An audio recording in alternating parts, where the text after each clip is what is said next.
Hey everybody, good evening. It's a good start to the stream today. Soil work. Iron Jesus gave us soil work. Good evening. Let's see here. Is everything running smooth? Is everything running smoothly? Let's check. Audio check. Good. Yeah, we're good. We're good. So did you guys see the announcement? There was something coming out from EHG. Let's see here. We're gonna go over it today. I kind of read it, mostly. Didn't fully read it. Yo, Jose, welcome, man. First is right. Okay, let's check this out. Did you guys see this? Patch 1.2 timeline, 1.1 event updates, and cycle poll. So we're going to be voting today, I guess. I have not voted yet. I was saving it. Saving it for the stream. Yo, Niche. Yo, Coconuts. Welcome. How you guys doing? Did you guys vote? I have not voted. 5.2k votes. Over the last week, we've been reading and discussing your feedback about the cycle reset, holding a poll for 48 hours. We think the details in this post are important for making an informed decision. Okay, let's read the details. 1.2 announcement. So they're saying that the community is eager for key improvements, expanded endgame content, better onboarding for new players. What is better onboarding for new players? You didn't vote because you don't care? I don't even know what the poll is about. I don't even know what we're voting yet, so we'll see. What is wrong with the onboarding for new players, yo?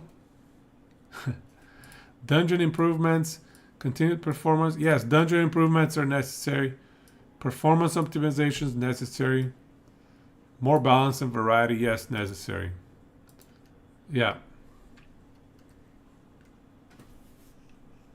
Closely monitoring the RPG landscape for later this year. We've decided to adjust our development priorities and timelines. I think what this, to me, when I read this, that to me sounds like we are not interested in competing with Path of Exile 2 alpha or beta testing release timeline. Because I think, when was PoE 2 was like November, yeah? I think it's November. Instead of focusing on some of the originally planned content for patch 1.2, we will prioritize delivering on key improvements listed above.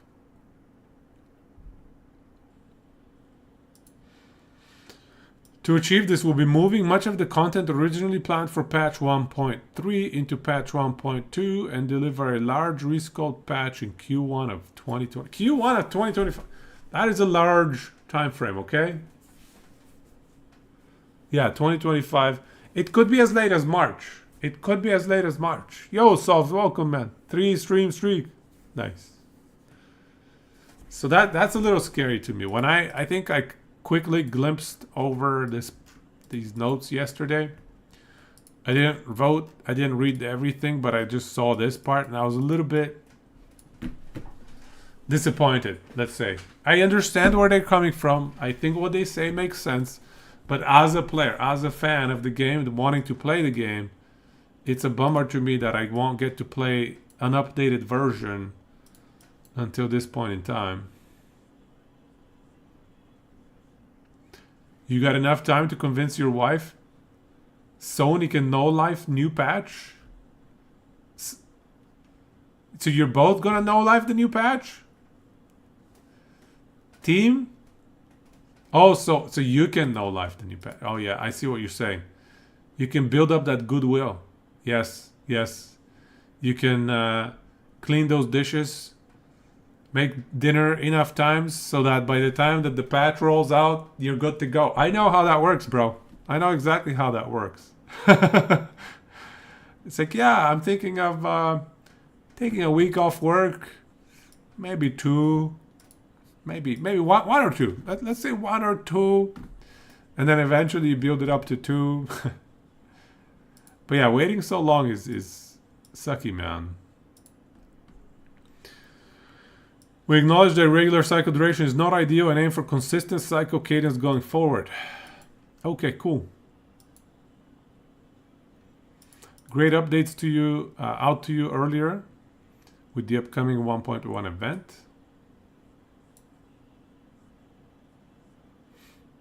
Okay. The Imperio Uprising event. On September 19th, which is exactly 8 days from now. Oh my god, it's already here. We are releasing some exciting updates that, based on the feedback we received from the poll, may or may not include a fresh start.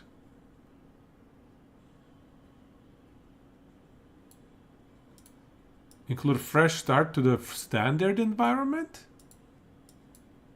I think I need to read the poll to understand what that means. Okay. Favorite game. A community requested favorite game bonus.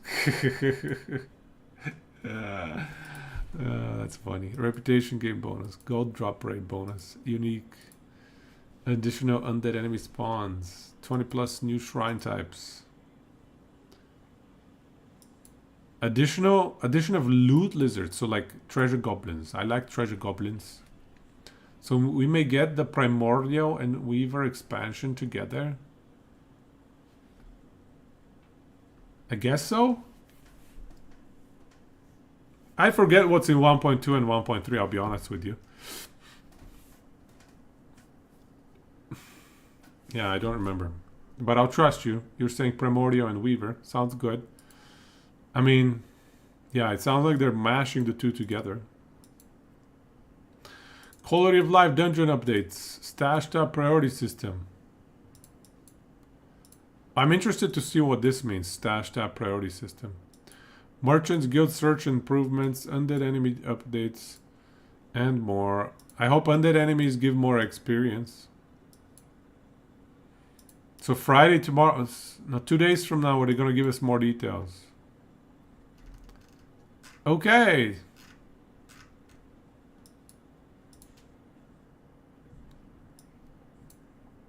Community poll, it's time. It's time to vote. It's time to vote. Let's go. Oh my god, that's a long, long thing to read. Okay, let's read it. With our latest blog post, we discussed some of what's going on behind the scenes.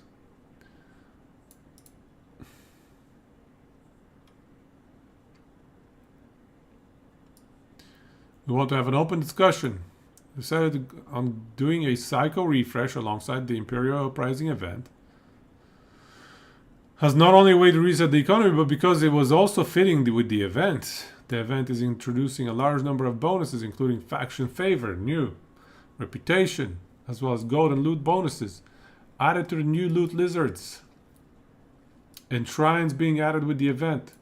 This contributes to a different progression curve, with the features being added internally to the game's code for 1.2.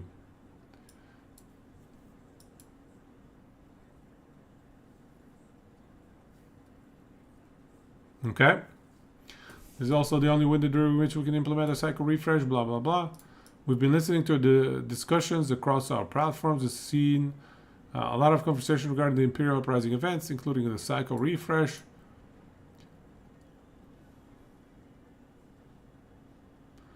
Currently, aside from the active leaderboard, there is no content difference between Legacy and Psycho.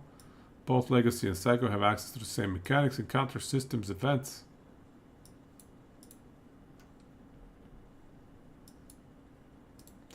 We've been discussing the feedback, and with sharing the current 1.2 timeline, we wanted to get as many people's input as possible.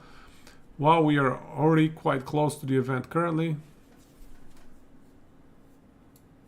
we want to assure it, blah, blah, blah, blah, blah. Okay.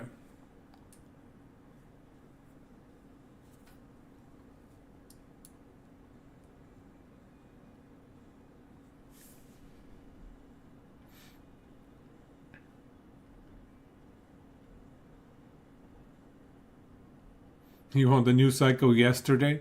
I know, right? Okay, with the knowledge that 1.2 is coming around, blah, blah, blah. And this is the only window during 1.1 cycle in which a cycle refresh can occur. Do you support the cycle refresh occurring with this event? Nope, I don't want a cycle refresh. Why do we need a cycle refresh? Just for those MG folks, they'll be fine. Flood the market with even more gold, then nobody cares about the duped gold. Flood the market. Give it more inflation. Print more money. And when you print more money, the existing money pool becomes irrelevant. Yeah, there you go. New gold dupe. But this time, government-sanctioned gold dupe. Government-sanctioned gold dupe. That's the play. EHG-sanctioned gold dupe. Resets are fun too. Resets are alright. But I have all these nice items. And, you know, they say that Psycho and Legacy is the same. But is this event going to apply to Legacy? Is this event going to apply to Legacy? I doubt it. And exactly.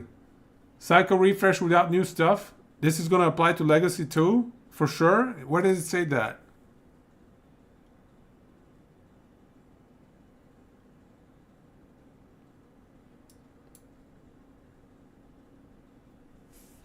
Same mechanics and counters?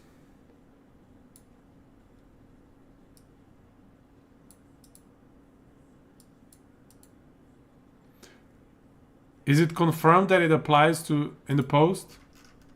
Let's confirm.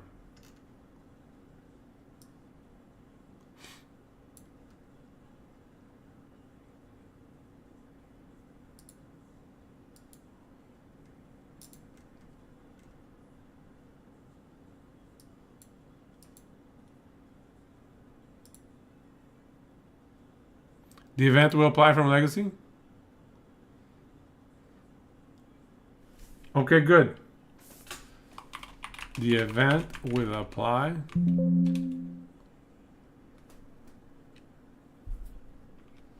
to Legacy.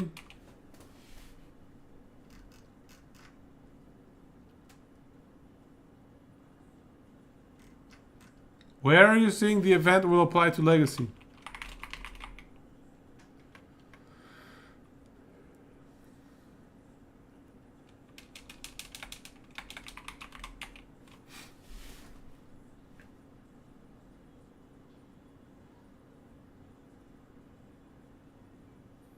Or is it in here?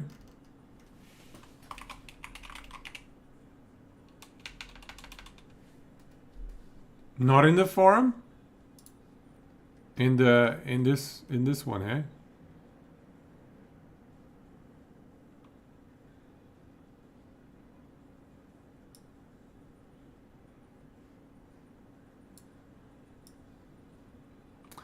Okay, well, let's after the fourth one in the poll.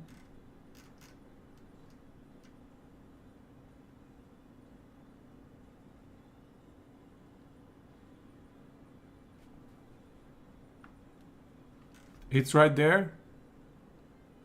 You mean this part? You're interpreting this as that the event applies to both? Is that the part?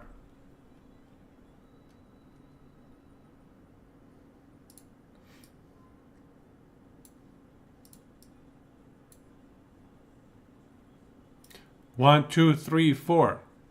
However, characters in the Legacy environment do not have access to Legacy stashes. As well as the upcoming... Okay. The newly introduced Nemesis encounters in Harbinger system are fully... Okay. It helps to read the whole sentence. It helps to read the whole sentence. Thank you, guys. I just like to read half the sentence most of the time. Reading comprehension sometimes is a challenge.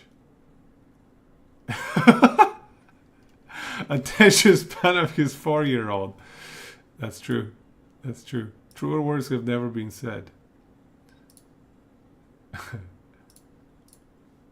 Okay, we read it now. We managed to read the sentence. Because I was looking for a different structure. I was looking for the wording to be ahead of the Legacy word. So I never read anything after the Legacy word. Anyways, I don't know. I personally don't really want a refresh, because if I wanted to play this event, I would like to play it on my two characters, my Spellblade and my Sork, you know. So I mean, I can do it on Psycho. Sorry, on non-Psycho, Legacy, whatever it's called. But I don't know. I just don't care for the refresh. I don't think it adds anything to me. It doesn't add anything for me. You think a refresh is probably a good thing, in your opinion, even if it's no additions? I would love to see some balance changes if they do a refresh. You'd say yes, so we can race for leaderboards. Gives you something to do. The Imperial Uprising brings a full cycle refresh, transitioning all cycle 1. Right.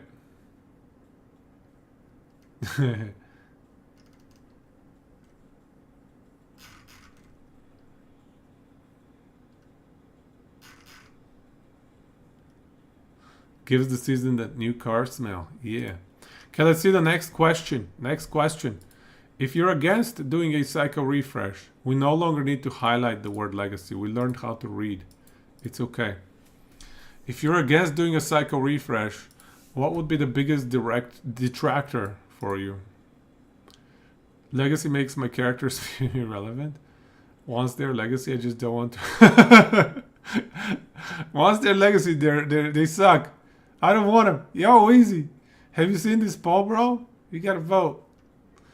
You gotta vote, Wheezy. Here, I'll share a link to the poll. You know voting. Come on, man. You gotta vote. Make your voice heard. I'm voting no, but frankly, it's fine. I'm not like strongly opposed. I'm just lightly opposed. It's all whatevers. You delete all your characters after season ends. It's not like you're going to play either way. Yeah, I mean, I'm probably gonna play a little bit of Dota coming up and then a little bit of Diablo 4 as well. So there's a good chance I'm gonna be taking a break as well. So I'm not like, my vote should not be the determining factor here. Yo, Snake, welcome, man. Did you vote, Snake? Vote, vote, vote. I don't like having to merge or rework my legacy stash to continue. Yes, I don't like to merge or rework my legacy stash to continue a migrated character. I don't want to be split from friends who want to restart in Psycho. I want more time to compete in 1.1 as existing. Oh no, I don't care about the leaderboard. I was planning on having more time to finish my characters while in this environment. Yeah, I'm gonna go with the second one. Is that how Taylor Swift does it? Okay, I gotta find my cat. I don't have a cat. Don't have a cat. The leaderboard's pretty much filled anyway. They're talking about Arena though. Is Arena maxed out? Here we go, Snake. Yeah, vote for whatever you feel like, bro. It's all good. I honestly, I'm good either way. No, yes, whatevs. That's just dead content. I agree. Arena is as exciting as, I don't know, running a marathon. Running a ultra marathon. Yes, that's exactly what I want to sign up for. An ultra marathon. Sign me up for that. Any day of the week. That's exactly what I want to fill my free time with. Practicing and getting ready for an ultra marathon. Oh, doesn't that sound exciting? Torturing yourself to death by running until you puke. That is the most exciting thing ever. That's how I feel about Arena. All right, well, we voted. We voted.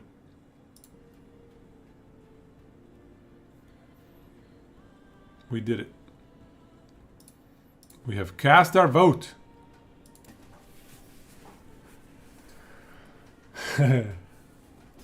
Let's check those Arena leaderboards, guys.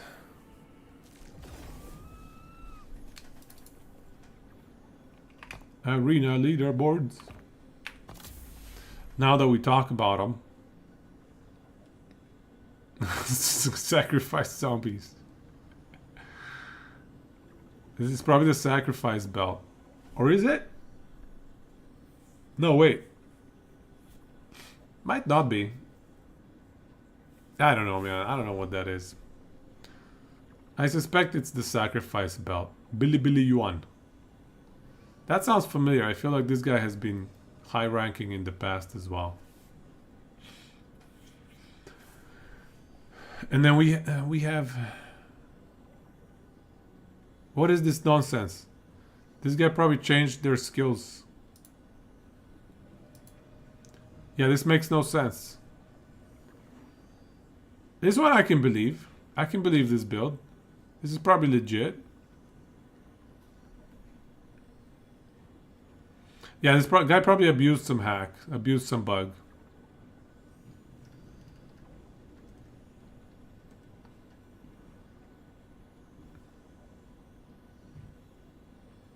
When did I complete wave 40?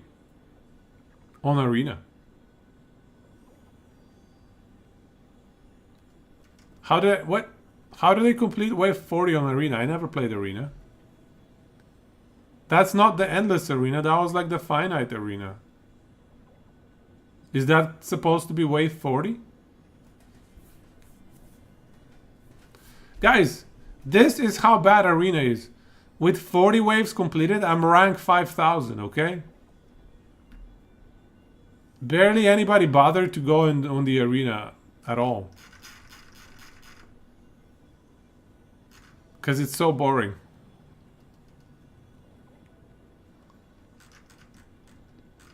Album is good. That one guy carried 3 of us.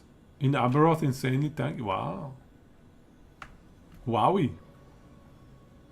Like the Necro is tanky as well? I'm starting to become a believer. You're converting me into a believer.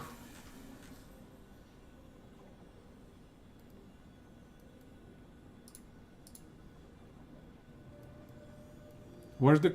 Oh, okay, here. Week 1? Wow. Nicely done.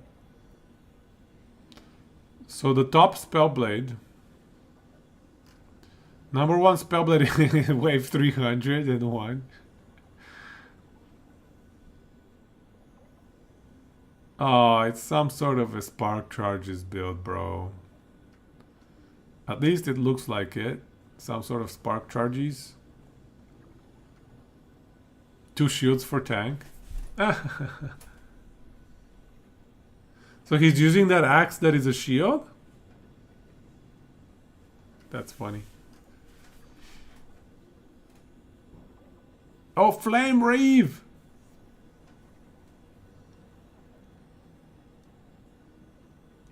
Why does he have Frostclaw?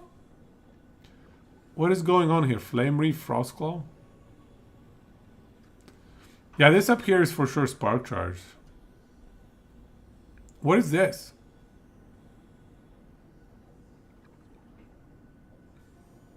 Huh.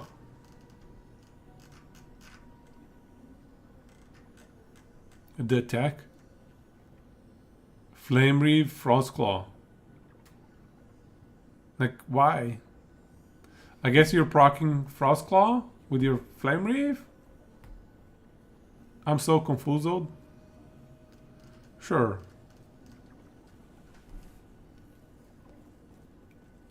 And we have Shattering Strike. We have representation of every build here. That's pretty sweet. Here's Surge. Oh my god, the top 4 Spellblade in Arena have 4 different builds. Alright, okay, anyways, enough goofing around with this Arena stuff. What are we doing today? What's the plan today?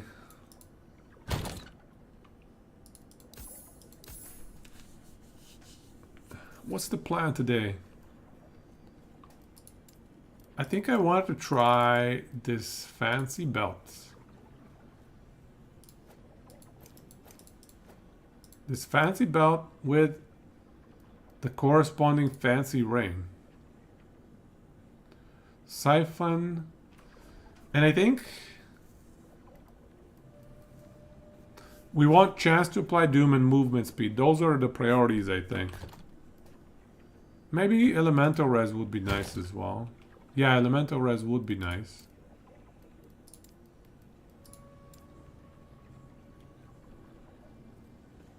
So I have 3 of them that have 3 LP.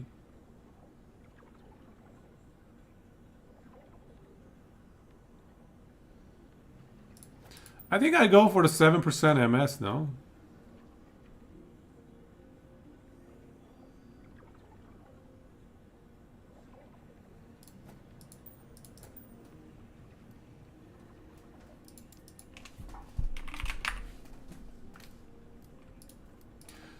So we're gonna slam tier 7 int, obviously.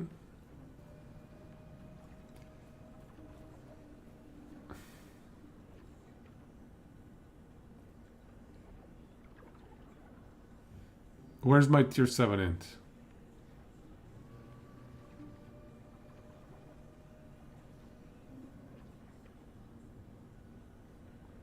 And tier 5 dex, perhaps.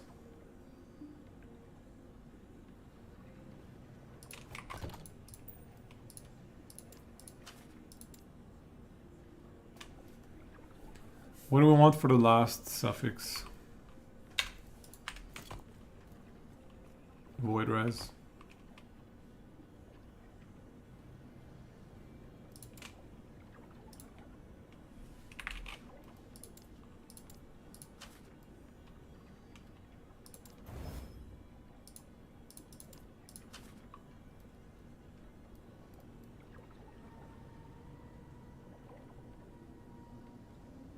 So we want the mana region to become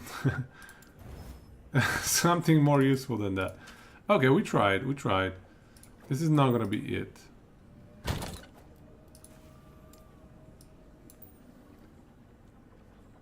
Ah, that's rough. Oh. This is decent. Oh, I so wish that I hit those numbers there. That was close.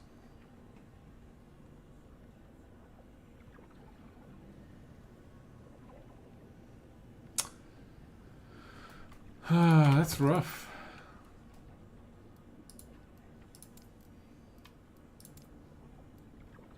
There's not enough FP in this one to succeed. We kind of have to get rid of the minion. Come on, dude. No.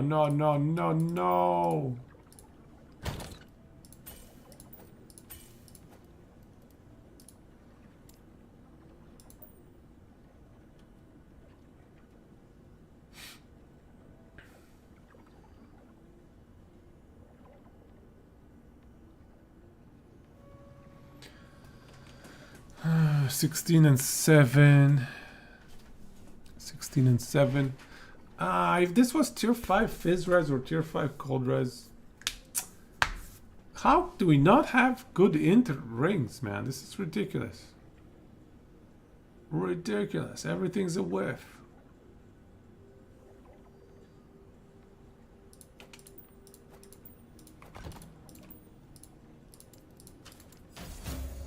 Okay. Okay. We got a little lucky with that one. We decided to gamba. I don't think that's still good enough. Well, maybe it is. I don't know. Maybe we just care about the int index. Lightning res is low priority. I think cold res is a higher priority.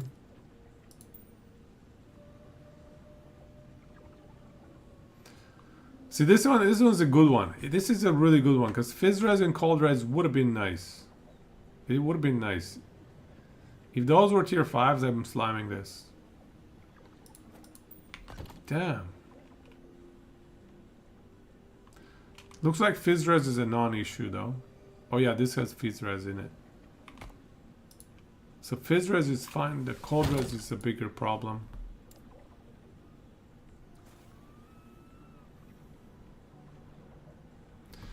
Do we have... I don't think we have any options. We don't have what we need. I think we just maybe slam this one. I don't know. I don't know. Don't love it. Did we get a...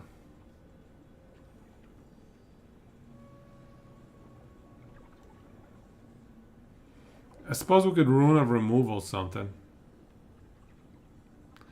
YOLO Rune of Removal.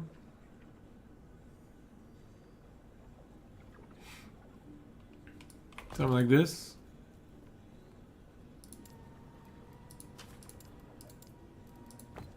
YOLO! Yes! You're in queue? How? Like to log into the game? How does that work? We got the YOLO, you guys. -8. No, stop, stop. Yes!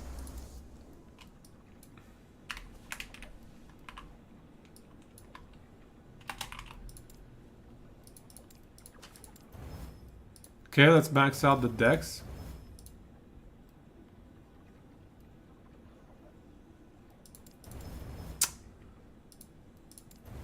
Bro! Why can't I just make a ring? Why can't I just make a ring? It's just not meant to be. How is it these tier 7 int rings are so hard to craft?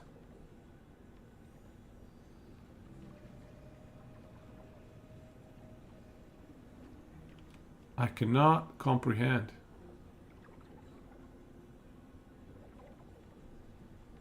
I have so many tier 7 attunement.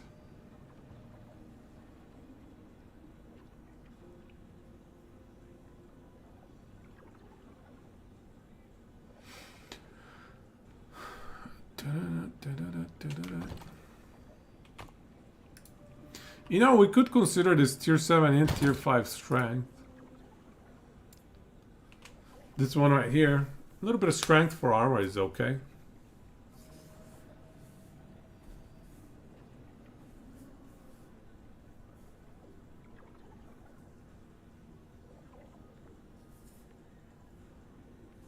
I think I'm...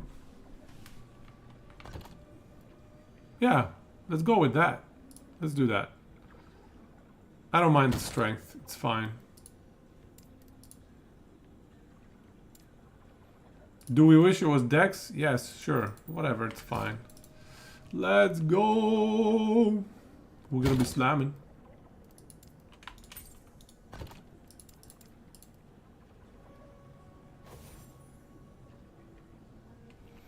Yeah, I'm gonna be happy. If I get tier 7 and tier 5 strength, that's sweet, man. Tier 5 strength is a bunch of armor. It's gonna... Wow, we're 63. That's because the area level is too low. But yeah, it's gonna bump us up. It's gonna be healthy. Let's actually put these on. Is that too YOLO? Do I lose too much critical damage reduction or whatever? Intruders? A waste of time. Did you watch the Frozen video? I kind of skimmed through it. I didn't have much time, so I kind of quickly jumped through it. And he's right. He is right.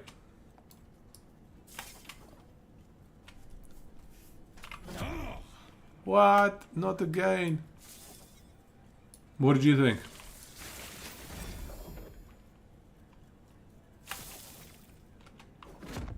Lowly peasant.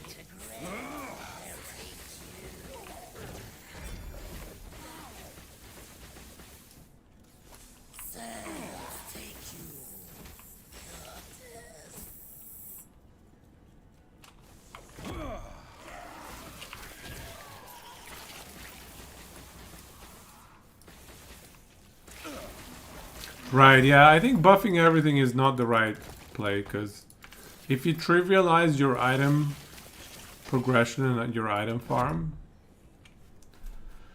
then the game becomes basically Diablo 3, where you play for like a week and you pretty much have best in slot everything, and there's no point to play. So... What? How did that miss?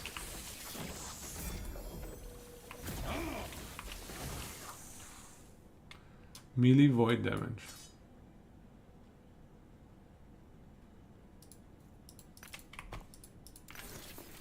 Partying again, Jose?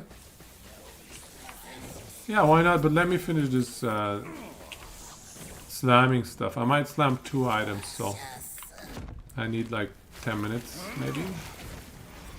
Maybe 15, I don't know. Depending on how slow we take it. Yeah, he did a good job articulating it, and I think he's right on his points, all of his points, yeah.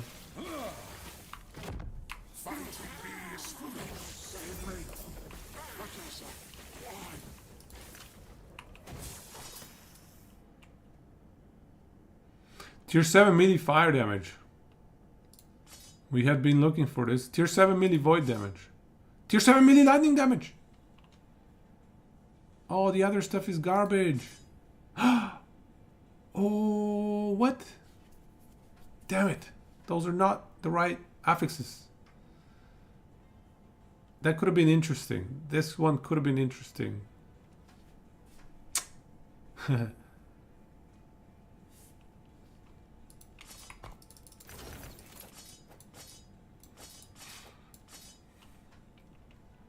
But this melee lightning damage has potential. I think we're gonna have YOLO Rune of Removal once again. Pray for us. Okay. Minus 12 is a problem. I think I can survive. I can live with this.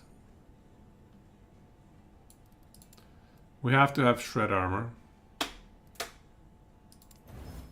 Yeah, this is not happening. The melee void, like, it has to get sealed. We don't have enough forging potential.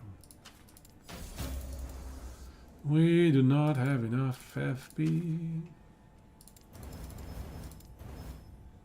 Yeah, okay. We tried. Why can't I get my exalts lined up?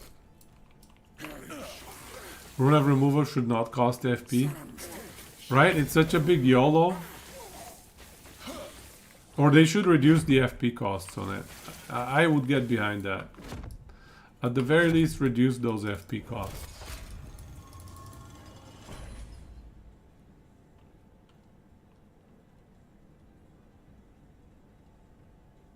How is this possible? Only I should be able to command time here. Unless...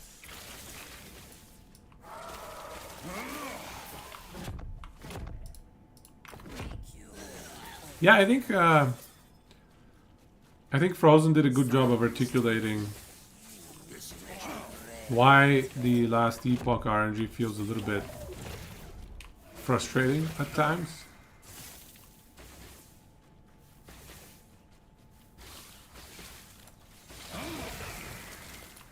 He asked me the same question way before he published his video, like maybe a week prior. He asked me a similar question. Why do you think last Epoch RNG feels bad? I think he was thinking through the problem.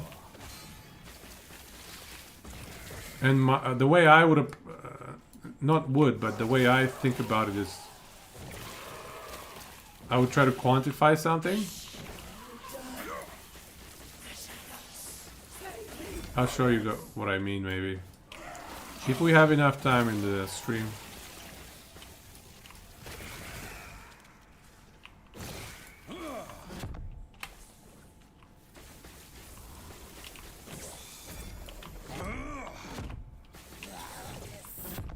I think the problem is there are too many RNG layers for success.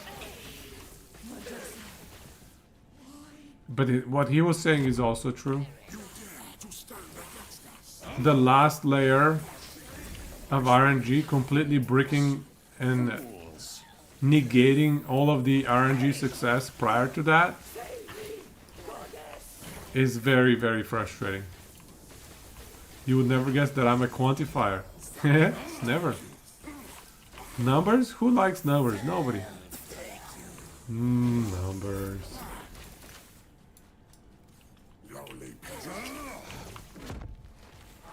But yeah, I think I can try to quantify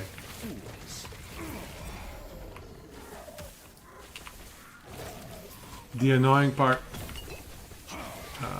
Damn, almost died there. The annoying parts about the RNG. We got blocked.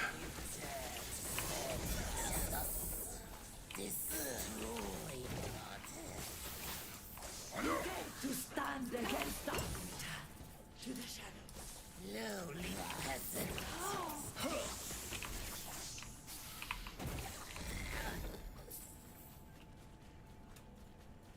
fighting me is foolish. You won't see me coming. You carry the epoch then? A fool like you has no use for it.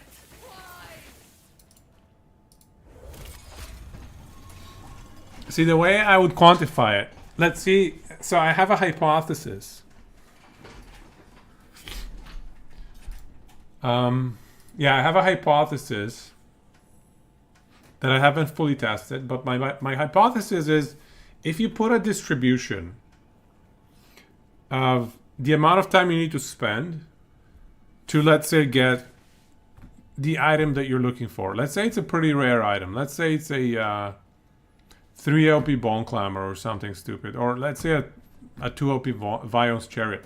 Let's say you're looking for a rare item to optimize your build, to min-max it. If you put a distribution of the number of hours you need to spend to get that item, those distributions, I think, very much correlate to fun. For example, if the distribution has a very fat tail, that's not fun. If the distribution is fairly, I don't know, if there's a cap to the, if there's a limit to the distribution where you're guaranteed to not spend over 3 standard deviations of the curve, or 2 standard deviations of the distribution. If there's some sort of guarantee, that's good. Because you don't want to end up in a situation you're farming for like a year for an item that you should have dropped 3 months ago or 6 months ago or whatever it is. So if we put a distribution, if we can plot a distribution of some really rare item, which I think we can, I think we should be able to quantify why the RNG in Last Epoch feels so bad. It's not deterministic at all. There's a lot of RNG layers. And that translates to fat tails. Fat tails are not fun. Is Vion really that good? 40% more damage? Doesn't seem like much. It's a pretty good amount. It also gives us 1% increased damage per increased movement speed. And so we have 2 incentives then to scale movement speed. We already have this phenomenal more multi, but this is going to be another reason to scale MS. It also has a little bit of aura, a little bit of armor. It's not bad. It's a good boot. 40% more multi is significant.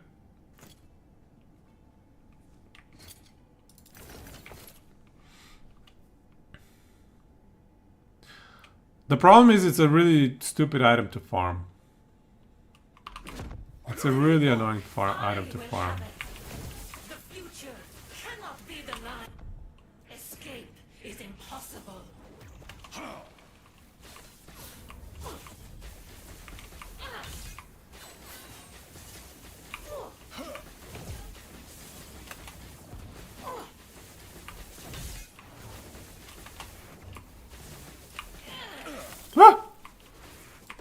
Again?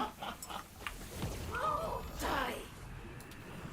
Still so much to learn. 2 LP Chronostasis? One shot when? It's coming. What?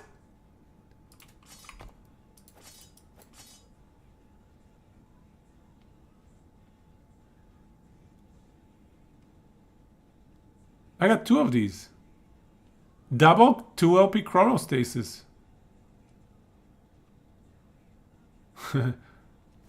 Dual wielding Chronostasis build coming up. Melee physical.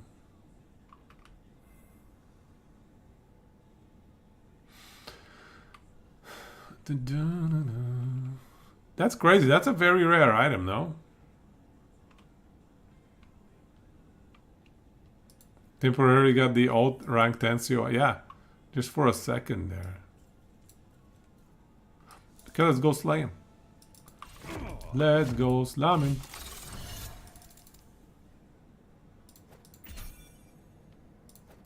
Int strength Necrotic res, elemental res. Give us the strength, and then we're good.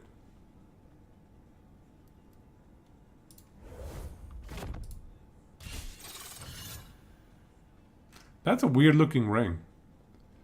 We got the int.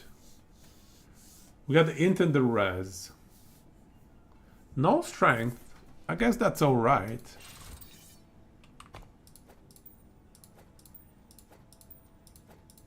Really wish I had more void res. There we go, found the solution. Easy game.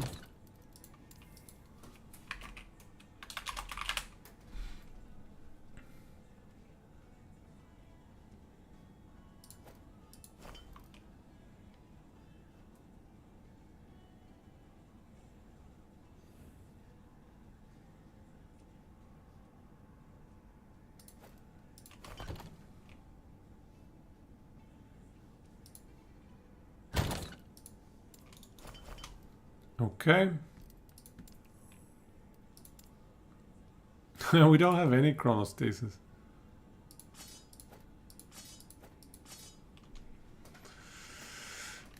Such a good melee physical roll. If this was like melee lightning, it would have been the right item for us. Dupe reported. There are no dupe hacks here. No dupe hacks, I swear.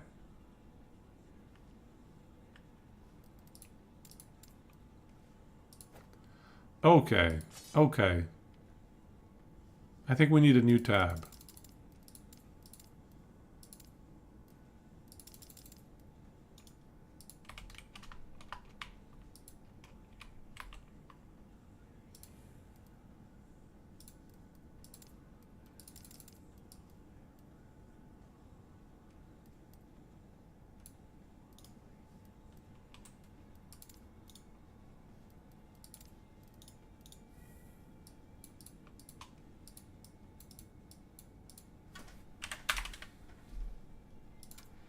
All right.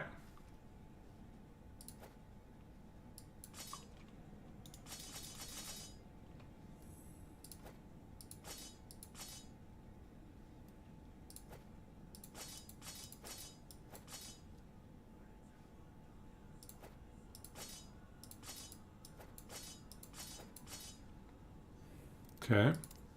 Let's move these over.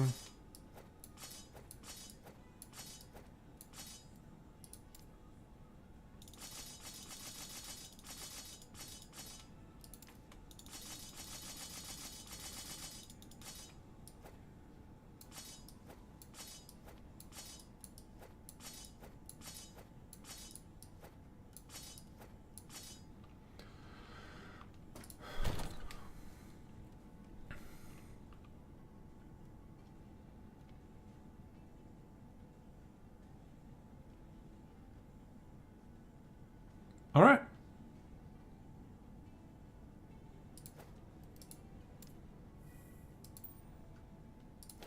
We can put the red ring away. We're letting go of one red ring.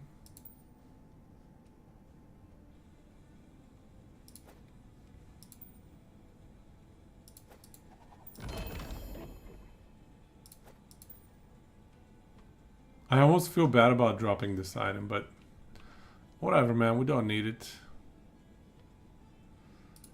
Okay, now in terms of shattered chains, we don't have good ones.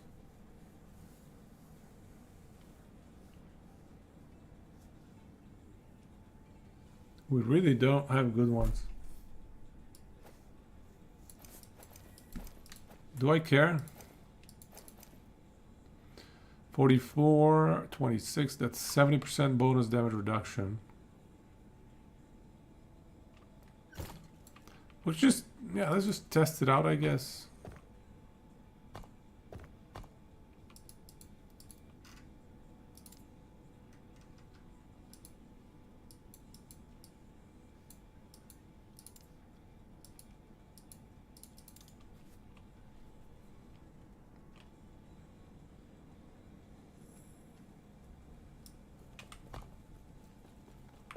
I'm still bummed out I don't have my rainbow edge slammed.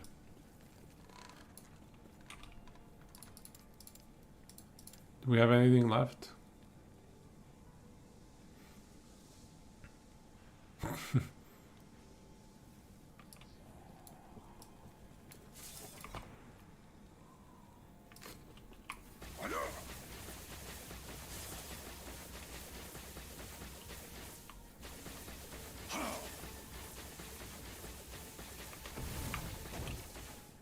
Was that like 8 million? Did anybody see that? Was that 8 million the damage number?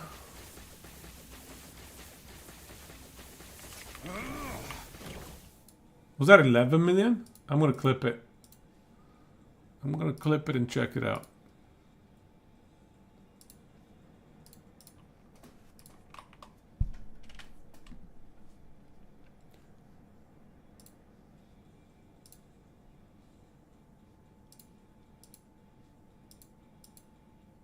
$8 million, okay.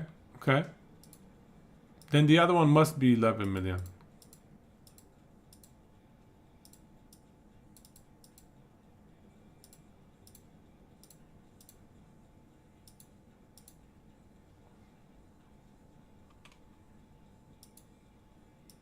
Yeah, 11 million. All right. This survey? Here, I'll give you a link. I think... Wait, did we close it? Yeah, this is the survey right here. Well, okay, I'll give you a link to the post. You can see the link to the survey right there. Okay. So it's 8 and 11 million crit. Interesting. That's a big variance.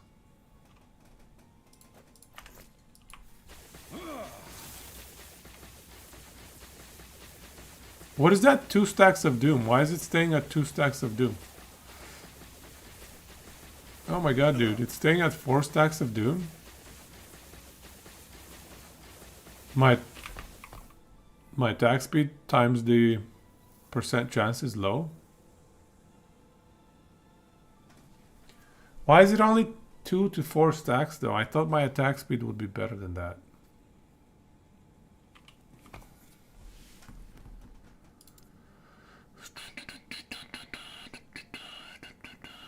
Your melee attacks have a chance to cast icicles.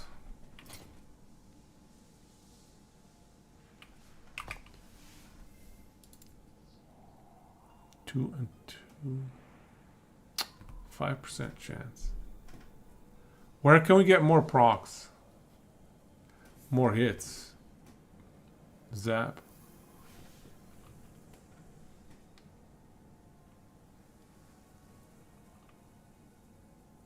That's lame. No, the siphon is on every hit. Apply doom on hit.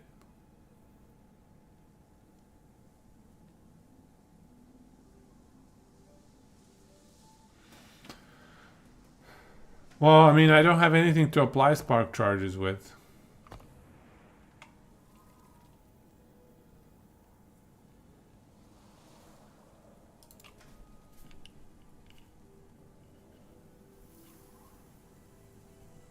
Right. I just need any hits. I think any hits works. Anything that applies a hit.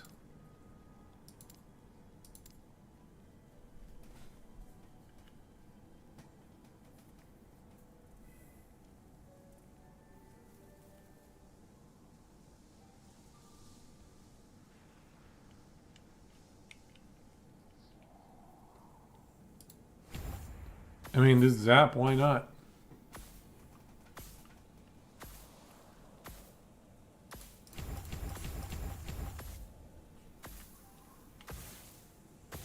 Let's check if the zaps apply doom.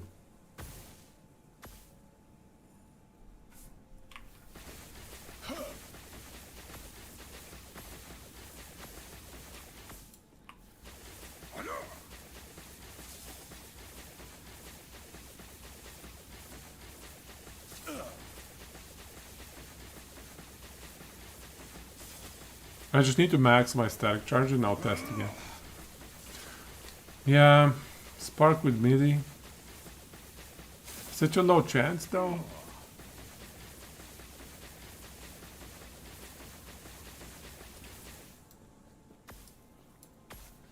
Okay, let's see. Does this apply Doom? Why does it not apply Doom? Why is it not applying Doom? Oh, there it is. Okay, it does apply Doom.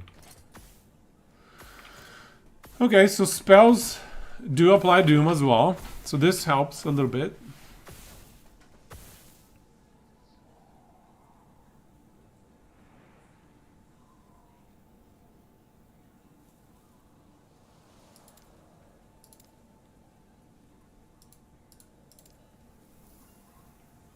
Is there anything else that applies hits?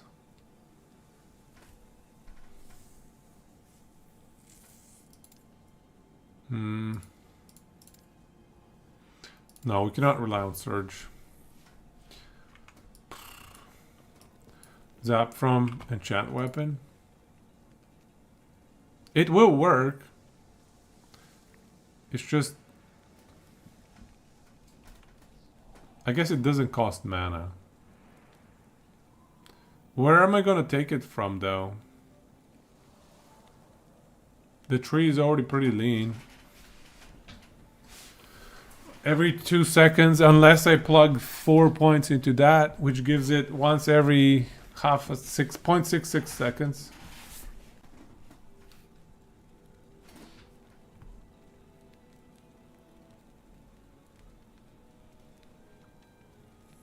Icicles are more frequent, but hard to get points.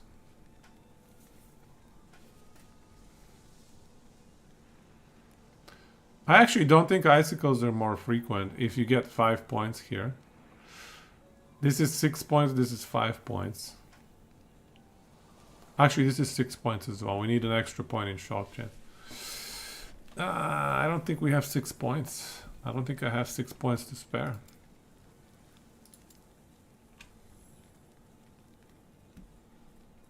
You send lots of icicles. 20% chance on melee hit.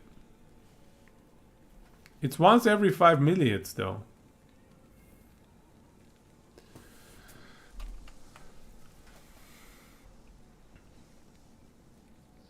Oh, it says icicles. So it's gonna be multiple icicles. But it's probably only gonna hit a single enemy once. Anyway, let's try with this here. With the zap.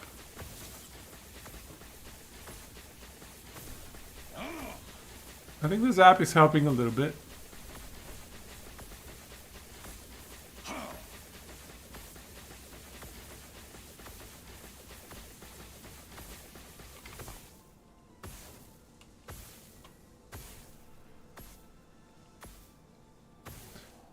What's the max?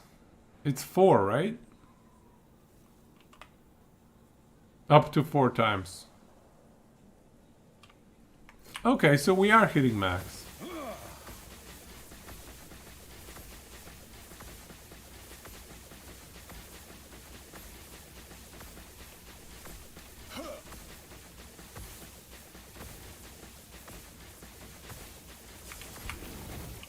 $16 million. 16 million that time.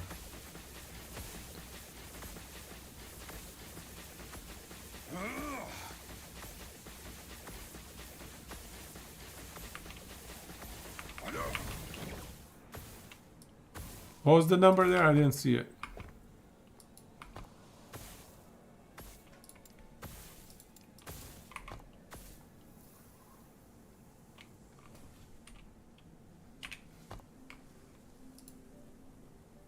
Anything we can proc here?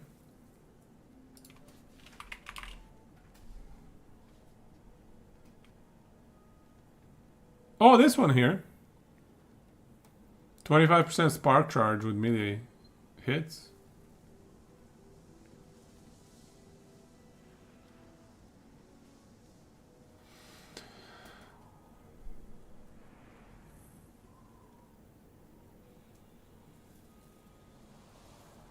What can we move there?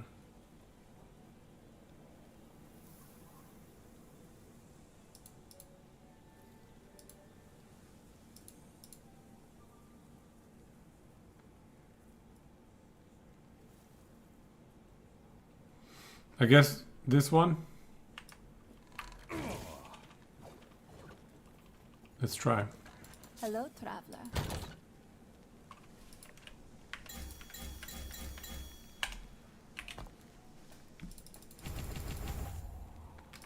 Okay, Do not let's try dwell that. on regrets. Spark charge build confirmed.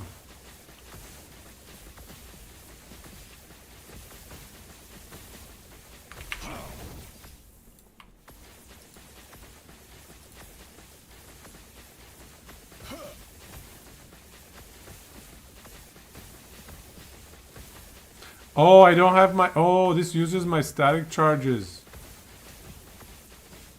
Losing static charges is a problem, yo.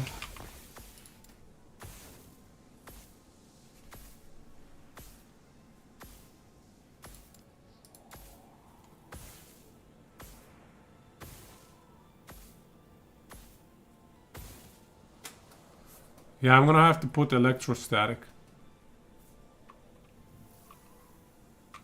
Yeah, that's gonna solve it.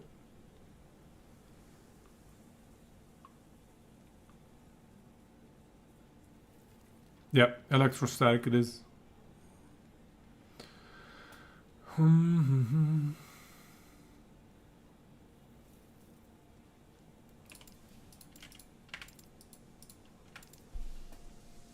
This is like 180 ward. Okay, I think we have a good little pivot here. Oh, I forgot my belt.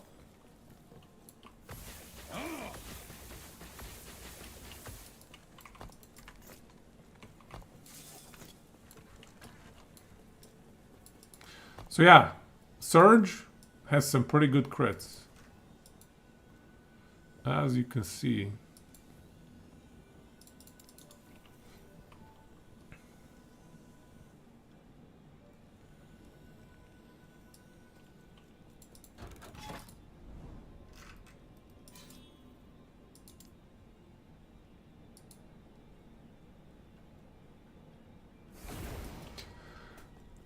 Do-do-dee-doo-dee-doo-doo.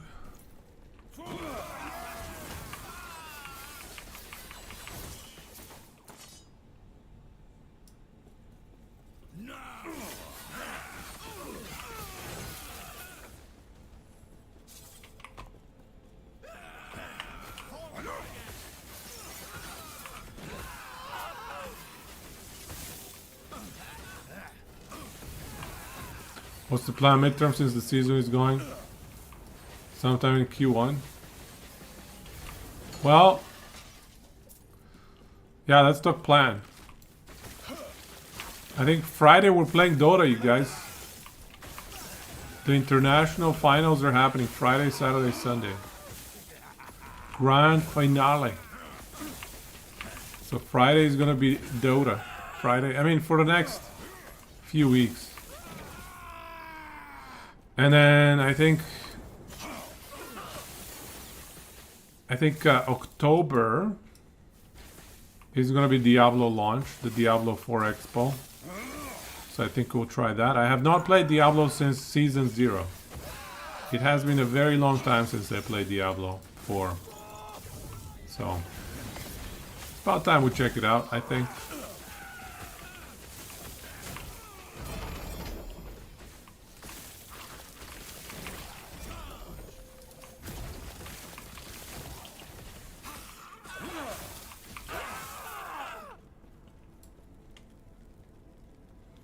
Two LP Rainbow Edge. Stream backlog. Maybe we do some backlog items as well. We'll see.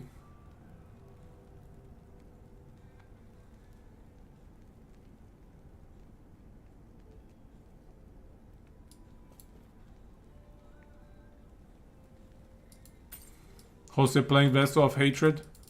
Is that the name of the expo, man? I don't even know the name of the expo. Sounds about right though. Something about Mephisto, who is the Lord of Hatred. Yeah, Snake, I agree with you, man. 6 month cycle is a bit sad. I was a little bit bummed out. Which is partially why I did not release the video about the item tool, the item progression tool thing. Because it's like, we're so far away from the new season, man. I don't know how many people are going to be playing the game, you know what I mean?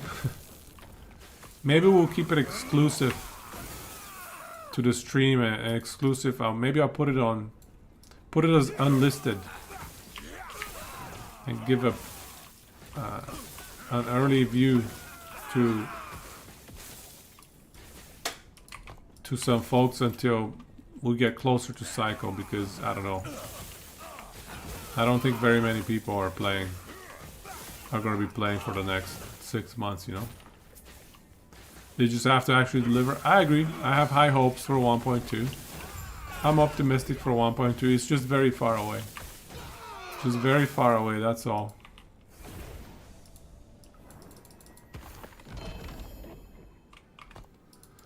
Okay, let's get some surge static charges.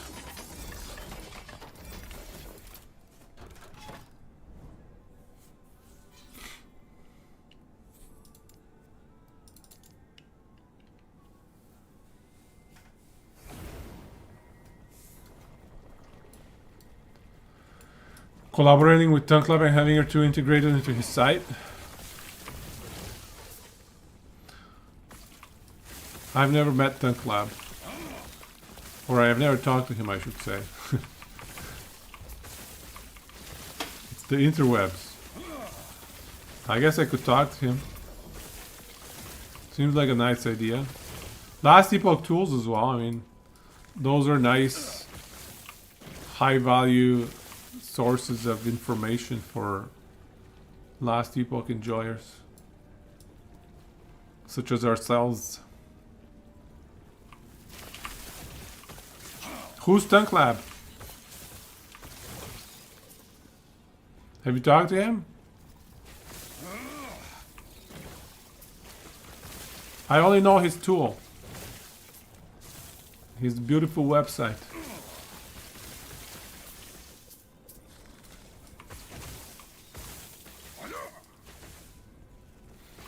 Is he a real person? I don't know if there's even a person named Tunk Lab. Or maybe that's just what he called his website, you know? He might have called the website Tunk Lab. I just kind of assumed it's a website name, not a person.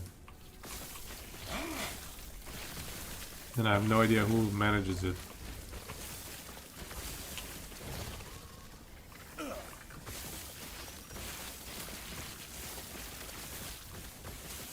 Fools.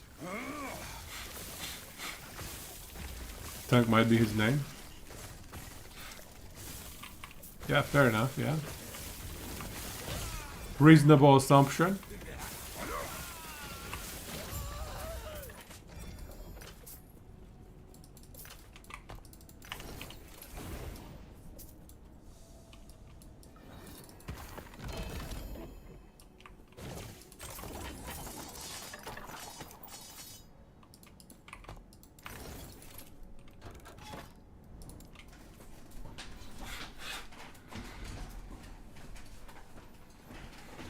He's been there from the beginning. He's still updating. Yeah, I can see that his website has upgraded over time.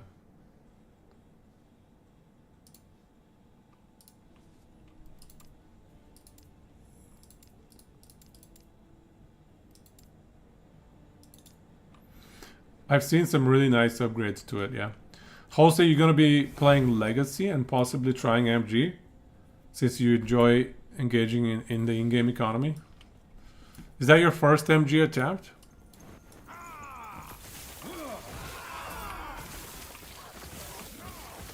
Or have you been dupified before? Part of the great dupification.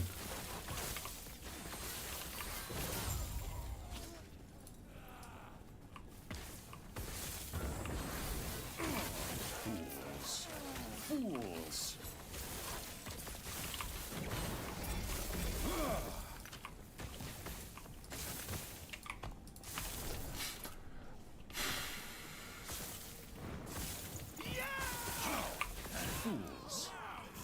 wings.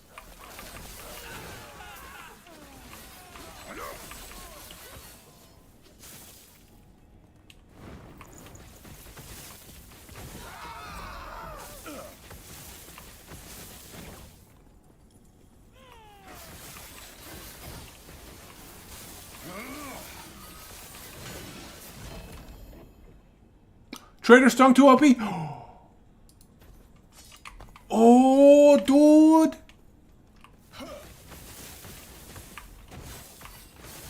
That's exciting. +2/+1. 16 attack speed. 55 crit multi. Oh, dude, if we get the 1 in 6. If we get the 1 in 6. I might use that.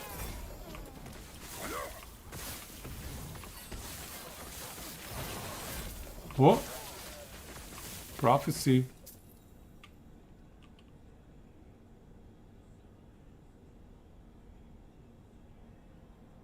What's with all the ignites, dude?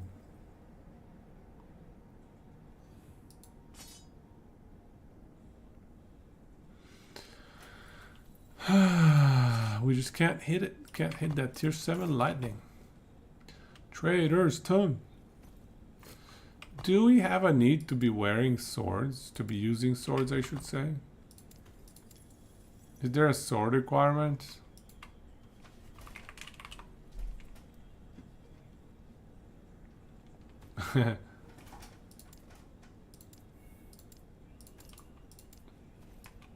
Nope.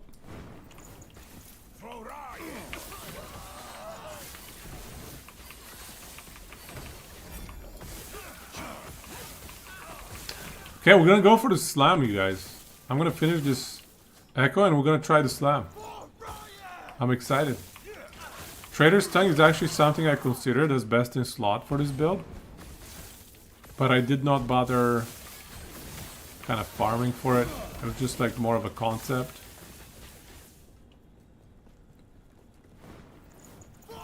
Hype City!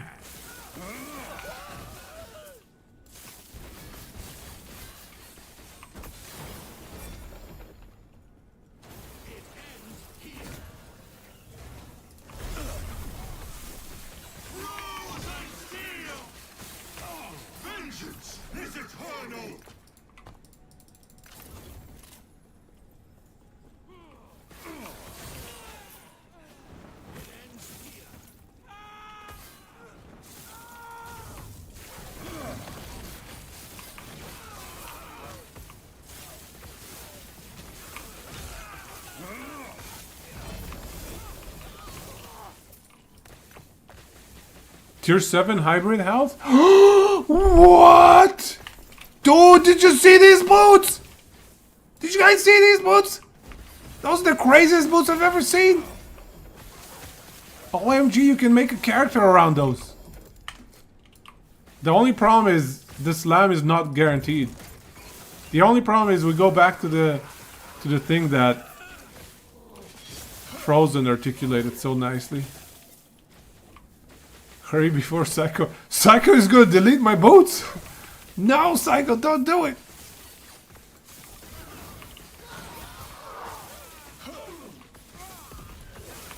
Why am I running out of mana?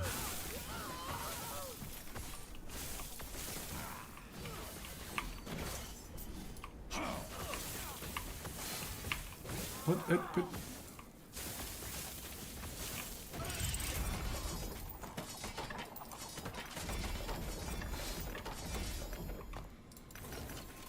Do you see these boots? What is that vitality, by the way? That's a weird thing. Vitality. Cooldown recovery speed? The only thing is the vitality. The vitality bugs me a bit.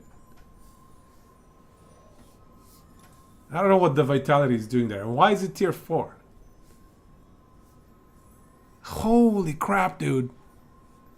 These boots with that axe, the frenzy effect axe, the two-handed frenzy axe. Oh my god. Filthy. Double tier 7. It's an experimental. Experimental tier 7 with hybrid health tier 7. Hybrid health is a very rare affix. So to get a tier 7, That's already just crazy good. But then to get the experimental tier 7 on top of that, and CDR, pfft, nuts.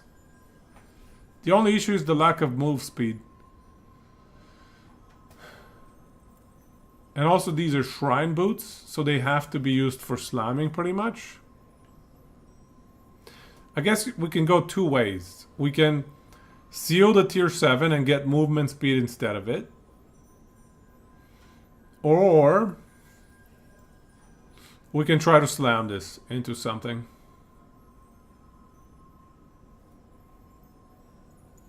Jeez, yeah, that's nuts. These boots are crazy. This is what? I guess this is for Slam for Science. You guys just want to see me suffer. This is, I have to have a build based around these boots and that one two-handed axe. The two-handed axe that benefits from frenzy effect. Let me look it up. Two-handed axe.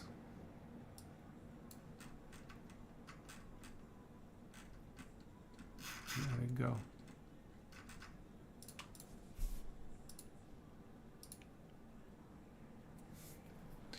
Two-handed axe, where'd it go?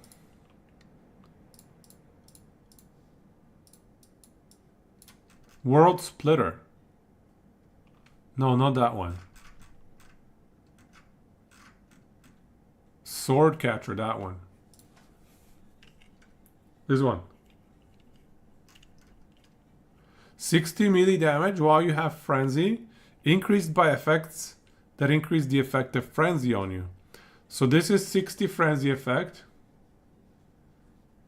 Why is my mouse not visible? There we go. So this is 60 Frenzy effect. Then my boots have 58. My boots almost have 58. I almost have another 6. So theoretically, we can get like more than double this number 60. That's not that crazy, to be honest. You have 130 here.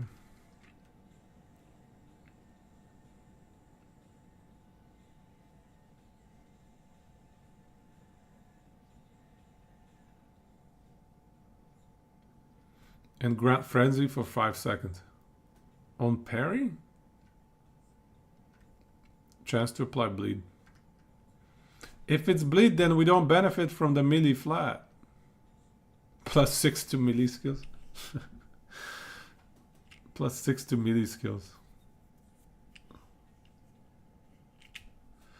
Well, I don't know. I think those boots are going to be a project for another time. Let's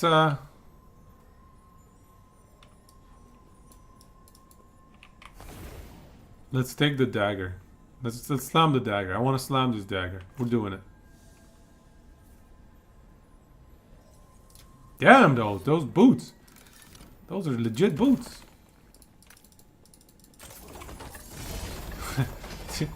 Boots rip after reset.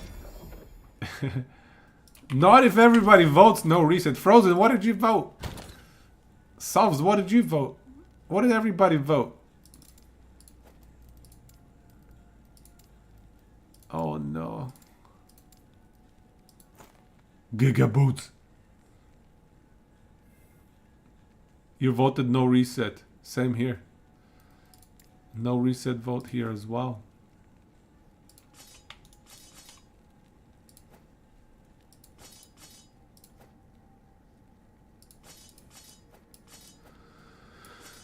But if they reset, I can't blame them, you know. It's whatever, man. It's all good.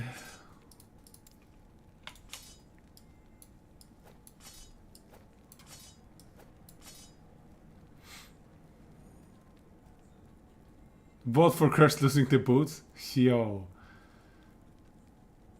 You didn't know tier 6, tier 7 hybrid health was so rare. Oh yeah, it's pretty rare, man. It's giga rare, yeah. Alright. Trader's Tongue, let's go slamming. We just found it and we're gonna go slamming right away. We want lightning damage. Oh yeah, this is it. This is good. This is promising.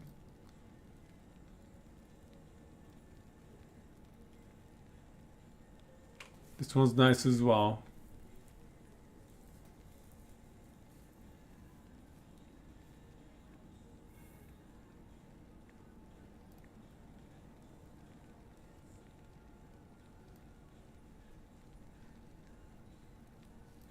Okay, so I only have one dagger, dude.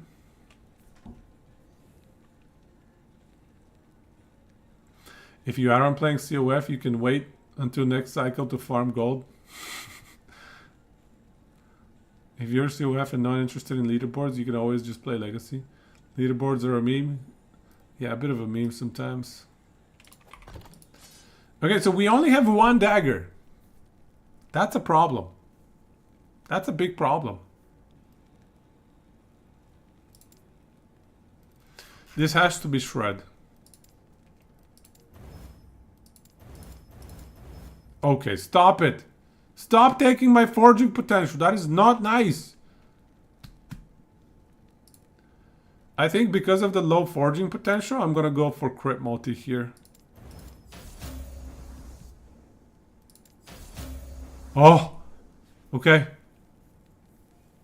It was not my preferred choice to go crit multi here, but it is what it is. I actually can reroll here. Is it too YOLO to reroll? Is this acceptable? I think we reroll. 60 melee lightning. I think we can afford a reroll. 59, 38, 146. 56! 64, 40, 158. Alright. This is the slam. We lost all the forging potential. It is what it is. It is fine. We are ready. The slam is happening. Let's go. It's a 1 in 6 though, so chances are low of success. To be fair, if I hit... actually, yeah, I would actually prefer to hit melee lightning with armor shred. Yeah, that's my preferred, number one preference. I want... melee lightning obviously flat, and then armor shred. Who dares intrude upon my research? No matter. They cannot reach me. Yo, come on.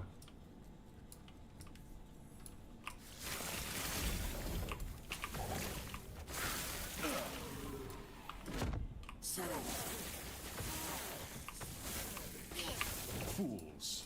Fools.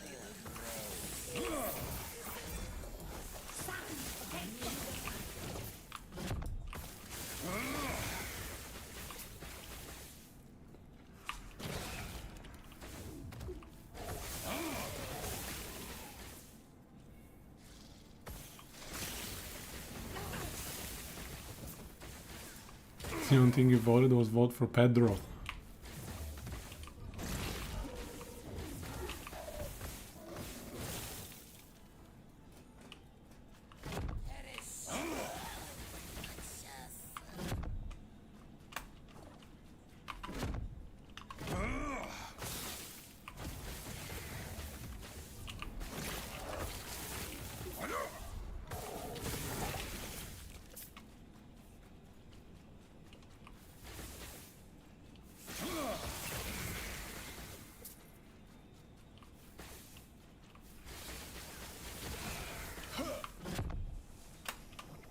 No! Block the game.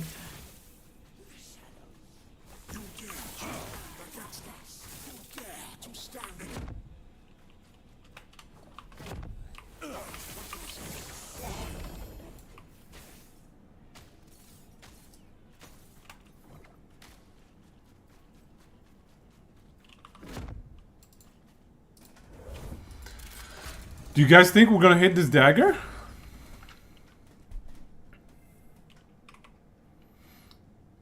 I'm telling you, this dagger should be best in slot for this build, and for a bunch of other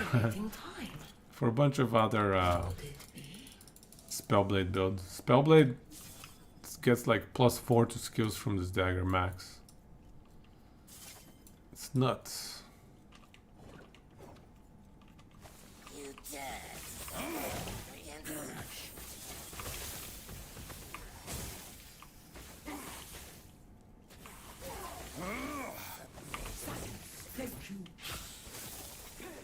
Destroy them.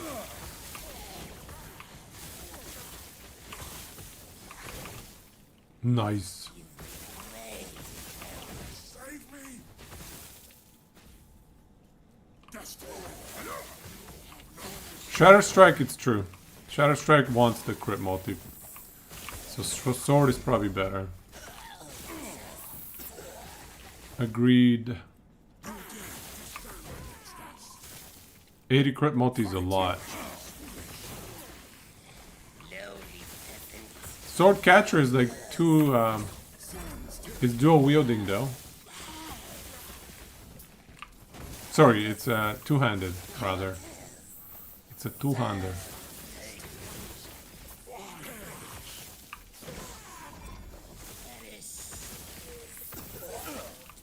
Save me! Destroy them! Fighting me is foolish. Somebody. Just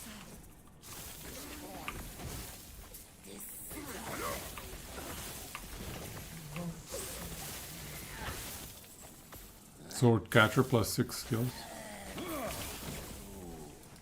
Yeah, the offhand would have been amazing, but they gated it behind Rogue. I gotta play Rogue to get it. It's so cheap, so lame. it all makes sense. I want it on my Spellblade. Epoch has finally come to me.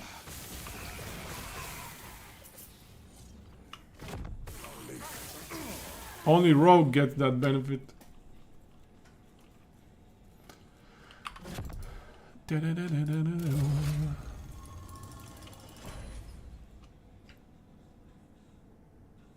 If we got 12 flat crit, probably don't even need to stack the int.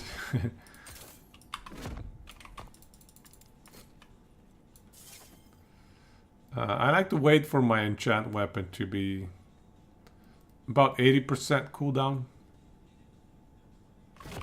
Epoch, I will have it. Escape is impossible. Mistakes were made.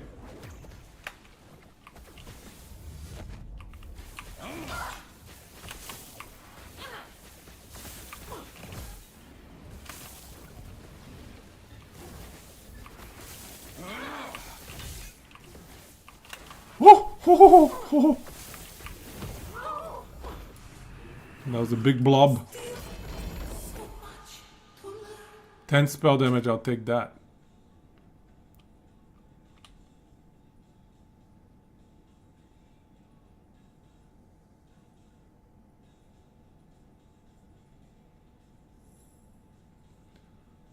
My loot filter is very strict. Double tier 6. Nope, doesn't care.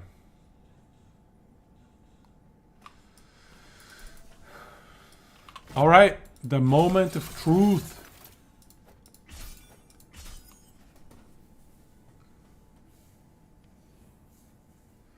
This thing has 55 crit multi.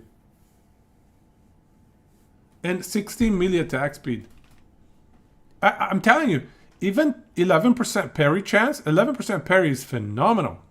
That is basically 11% damage reduction from hits. 11% DR is no joke. This is an insane dagger if we can get the slam. Come on. We have a, let's call it 1 in 3 chance of success. 1 in 3. To get melee lightning with either crit multi or shred. Those are the two best options for us. So 2 out of 6, 1 out of 3. I'm gonna pray. I'm gonna pray. Thank you for the prayers. Niche. Let's get it. Come on. Come on, dagger. Traitor's tongue. It's such a well-rolled one, too. 55 crit multi, plus 2, plus 1.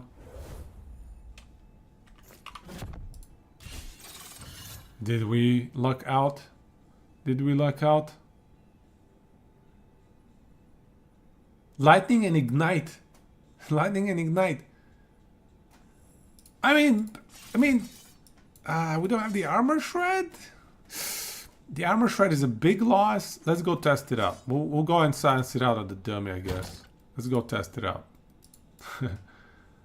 That was, I don't know if I should be happy or not. I can't tell. Was it good? Was it the right slam? We got the tier 7 lightning. Seems like a brick. Seems like a brick. Might be an upgrade. Nobody knows.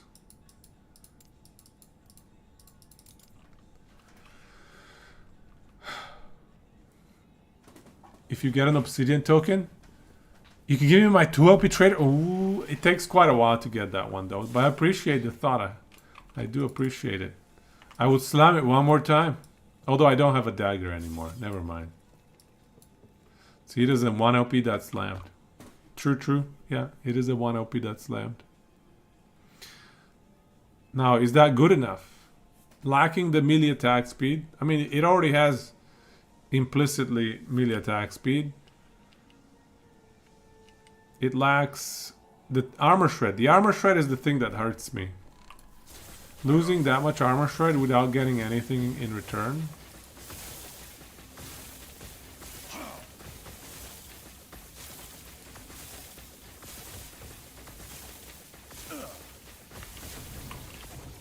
$10 mil. All right.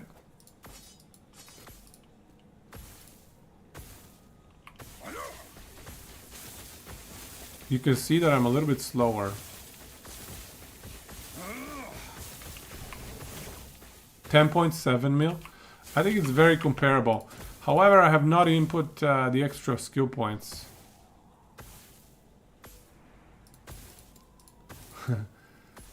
It actually gave skill points to this as well.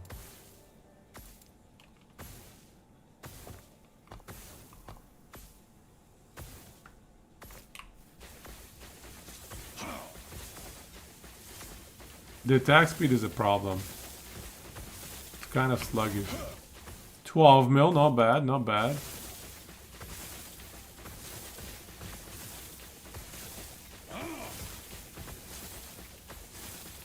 Two OP tongue isn't that rare, so Smoke Weaver is on the other hand. 13 mil, not bad, not bad.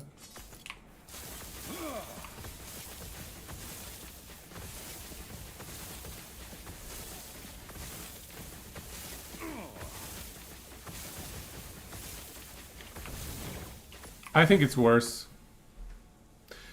11% DR though, that is survivability. What would we put the skill points into?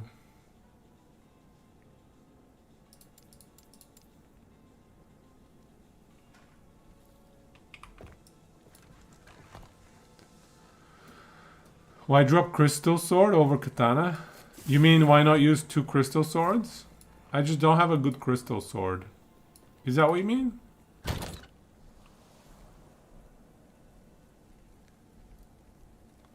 Like, why not? What is your question? Sorry. Are you asking why not use 2 crystal swords? Oh, I see what you're saying. Oh, I mean, let's test it. Yeah, let's test it.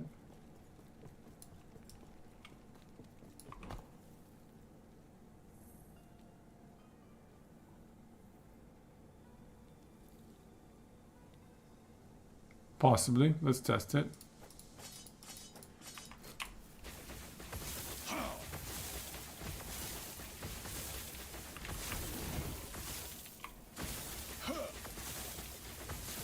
The attack speed is better.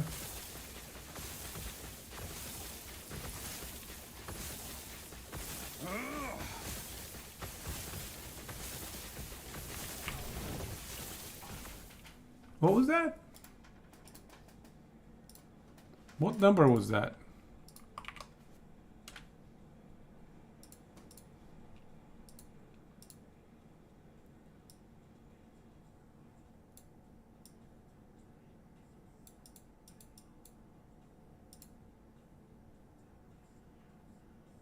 $12 mil. Okay.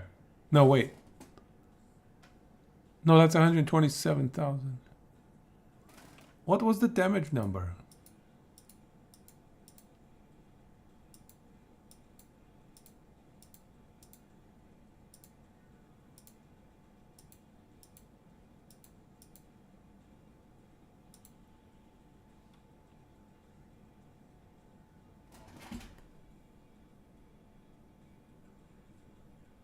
Does that say 30 million? How does that make sense?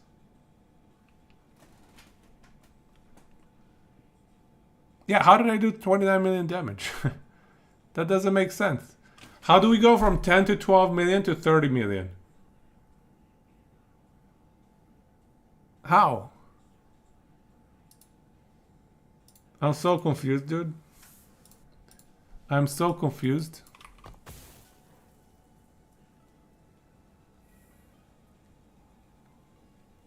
Is there like a proc?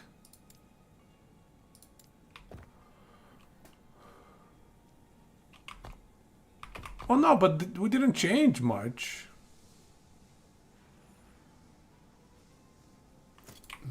Let's try again.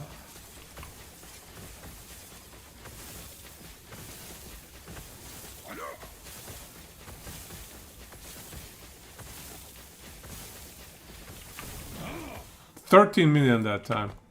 So that time was 13 million. Why was it 30 million that other time? The ignites do the work? 12 million. I don't get it. What's randomly double damaging?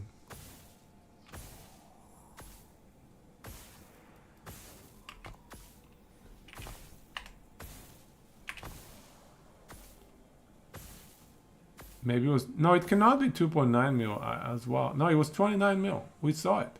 We all saw it. It's definitely 29 mil.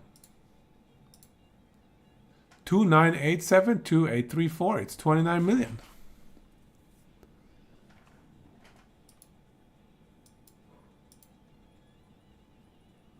Yeah, it's 29 million. That's for sure.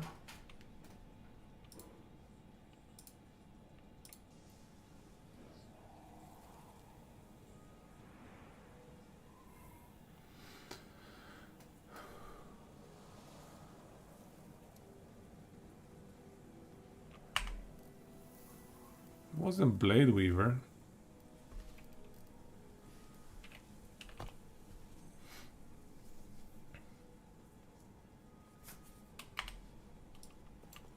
What was it? What doubled the damage there?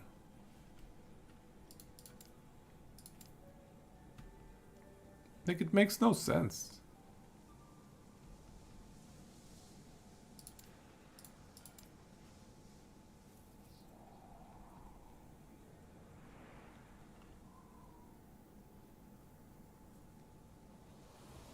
Did I have a boost in movement speed?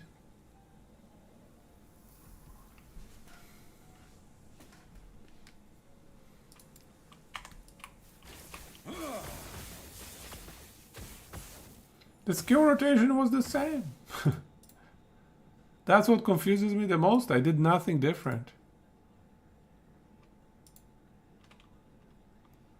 10 stacks of dormant energy.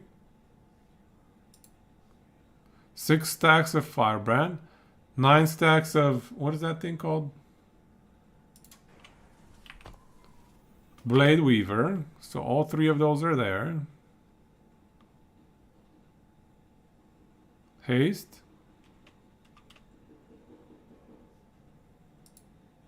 What procced haste?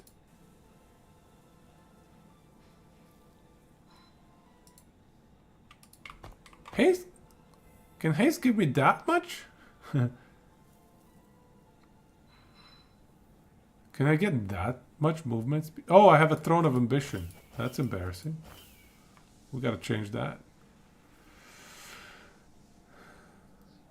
Can haste give us that much? Also, where did we get haste from? Oh. No, we always have haste. I always activate Flame Ward before I proc my damage. I always have haste. Yeah, haste is not different. I always have it. I always proc Flame Ward before I attack. So watch.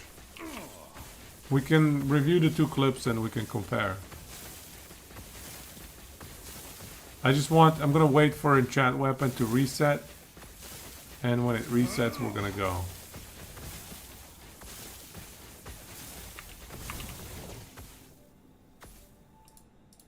That was like 10 mil. Pretty sure.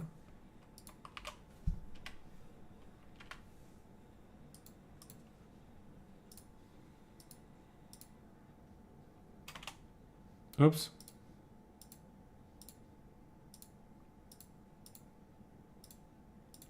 Yeah, so this was 10 million.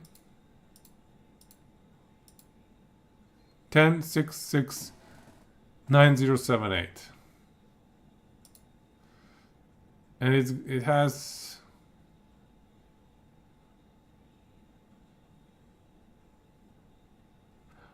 oh the dormant energy. Let me read dormant energy again.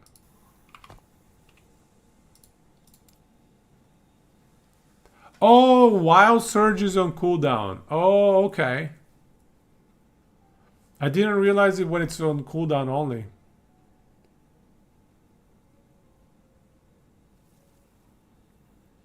I see what's going on.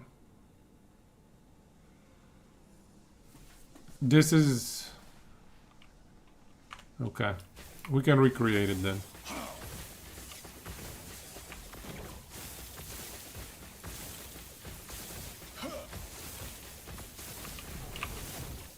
There we go, 27 mil. Okay, interesting.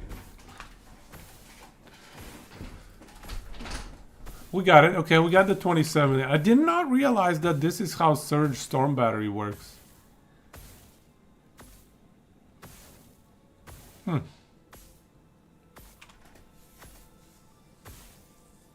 What do you mean it's broken?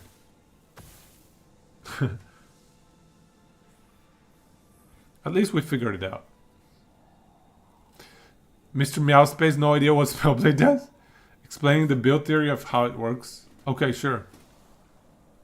Search to initiate then? Yeah. Maybe. Well, maybe, yeah. Maybe against certain...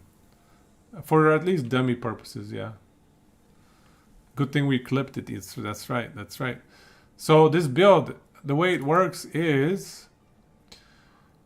We giga stack a bunch of different bonuses, buffs, that make for one extremely powerful surge attack. So surge is a movement ability that also deals damage along the path. And so we can stack the DPS on surge, or sorry, the damage, the one hit big bonk damage on surge with many different multipliers. So one multiplier is coming from Firebrand, which per stack of Firebrand up to 6 stacks, you get 12% more damage. So that is a 1.72 multiplier. And then on the passives, they also give you a stack of whatever for every Firebrand usage, up to 9 stacks, based on my nice skill points. So that is another 135% more multi for the expensive skill, which is Surge in our case. So 2.35x. And then Surge itself has Conduit, which is a multiplier based on number of static charges. So that's another 2.5x. So 2.5x the lightning damage, which is pretty much 100% lightning damage here. Lightning Rush damage based on MS, and in our case, that's 4x, 4 times the damage because of 100% movement speed when we have haste up. And then this Storm Battery, basically double damage when you have 10 stacks. So just quite a few, there's another 1.2x here as well. So quite a few multipliers in the Surge skill tree.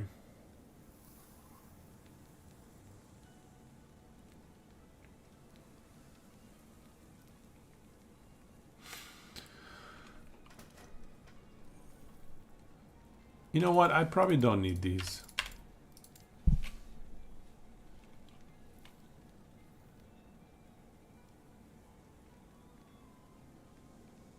This is 3.1 though. So just aligning it just over the 3 seconds is good, right?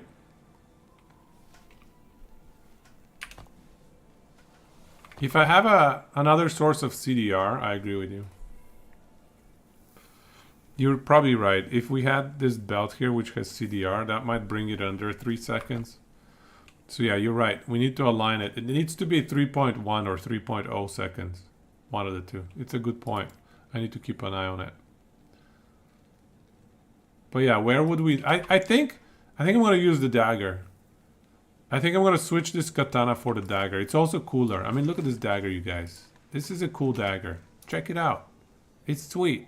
It's very sweet. The damage goes up as long as it keeps stacking more damage. Yep. We just keep multiplying and multiplying, and there's just so many different multipliers applied. That's how you get 30 million crits. That is how we get 30 mil crits. And I think we could definitely get more out of it. Actually, let me get my idols fixed up.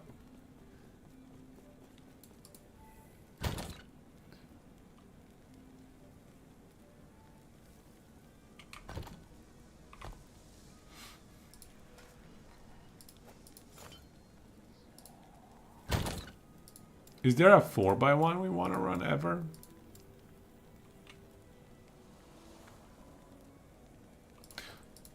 Oh, we don't have lightning ages.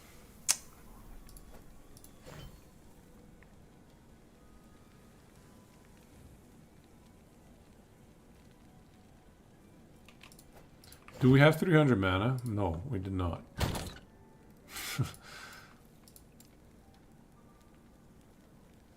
CDR for Surge.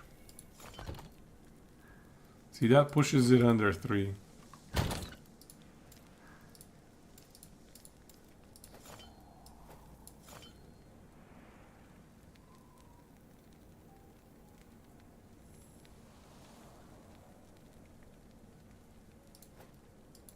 Something like that.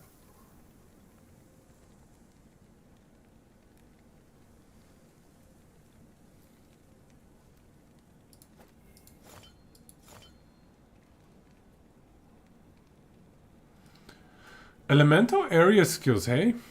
That would be nice, actually. These are elemental.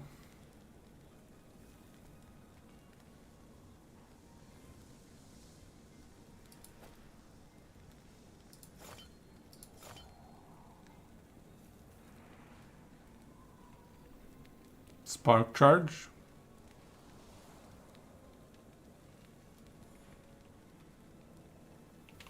Have I tested the Jaspers with this build? No. Do you think it's gonna be good? What are the pros and cons? No, I think Jasper is fire damage, right? I think Jasper is fire damage.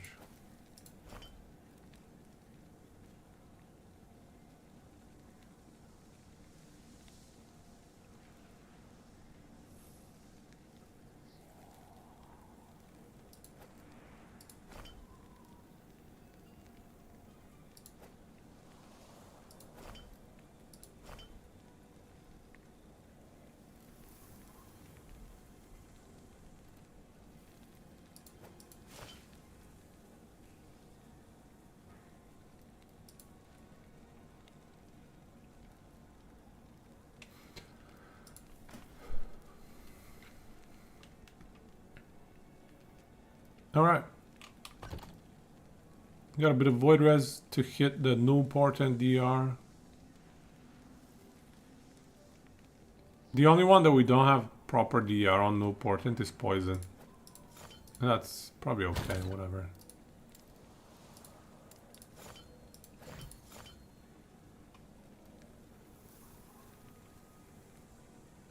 I do wish we had better idols, but what are you gonna do?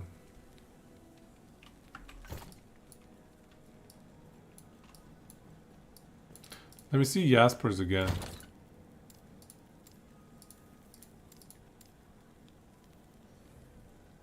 Melee fire damage. Yeah, Jaspers doesn't work.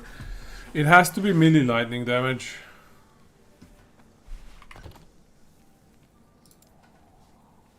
Because of conduit.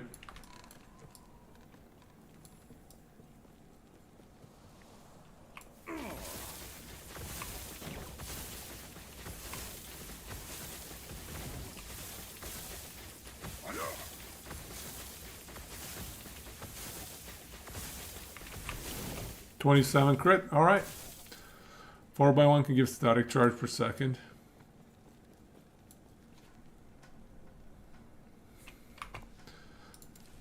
Actually, I don't mind these skill points. I don't know what else to put them in, actually. We could get more damage out of Firebrand. I think 1 is enough.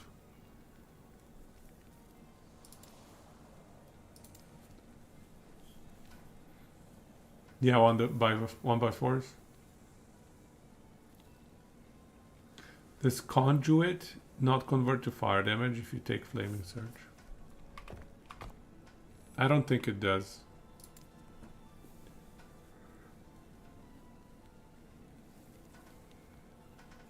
Yeah, I don't think it does. Because it explicitly says lightning damage.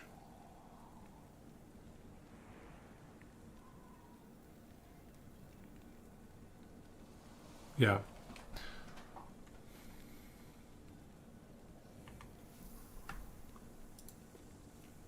Probably easy to test though. It's a big damage boost. You would notice it. Should be easy to test, yeah.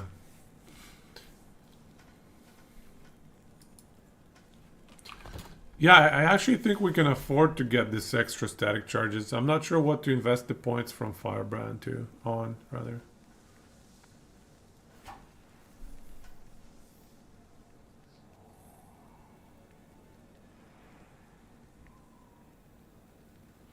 We could try to go for more damage.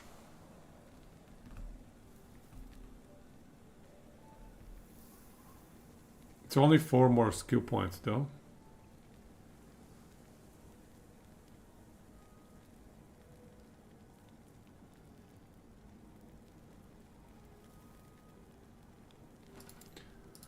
I'll think about that. And then these 3 skill points.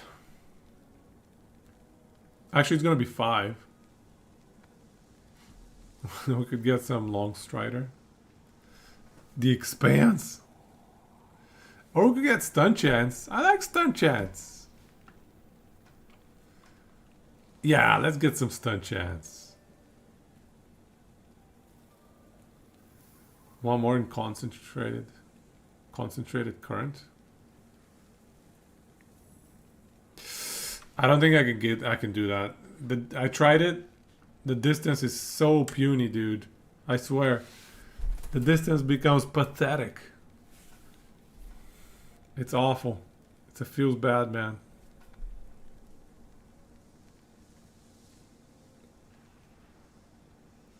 But the damage. The damage is nice. Not gonna lie.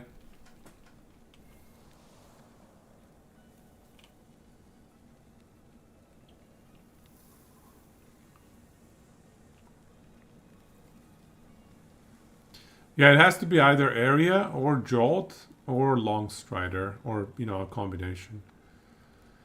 I think I might max out jolt and then go for long strider.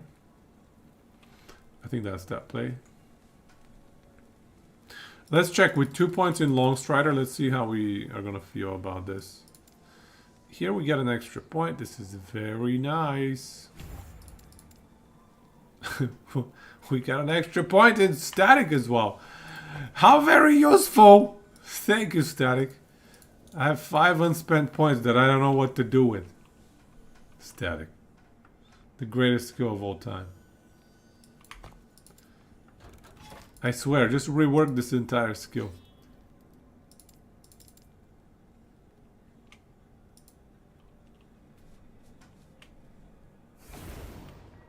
Imagine if we had +2/+2.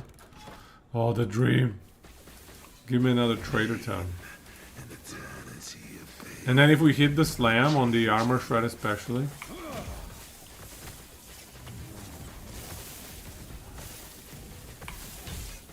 Oh. Mistakes were made. I thought I was timing that correctly, but I was wrong. Bro, I dodged you.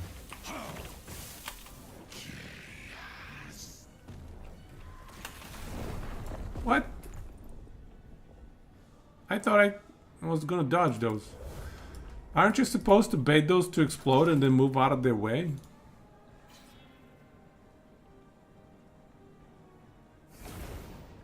Let's try again. You and I are bound by the same chains, chap. Oblivion.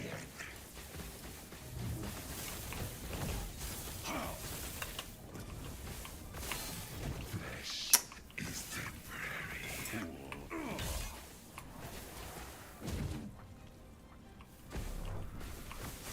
Chaos. Dude, both of them hit me there. Both circles. That was not supposed to happen like that. Let's try again. We're supposed to be parrying those. This is the other reason I don't like things like parry and chance. Sorry, dodge. Dodge and parry are both like very similar. All or nothing. I don't like that kind of defensive layer. Not my kind of defensive layer. Oh my god, dude. Okay, we'll start dodging those, alright? I thought I could tank those. I thought I could tank them. We'll dodge them next time. Just... I thought I could generate enough ward to actually tank these things with this guy. Damn. We just can't.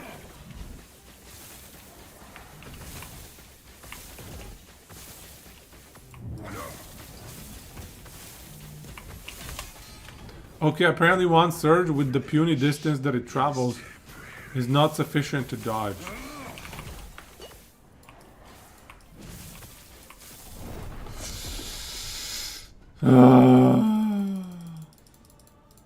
We're supposed to stun him. And then easy game, easy fight. That's why you play your Spellblades with Seed of Yggdrasil.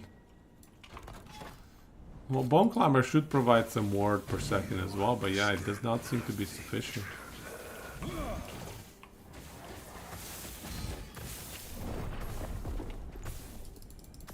This time he did a different first move. I'm surprised at how squished we are. Melee build woes. Gotta dodge like rogues. 100% dodge. I mean, I do have 7% dodge, you guys.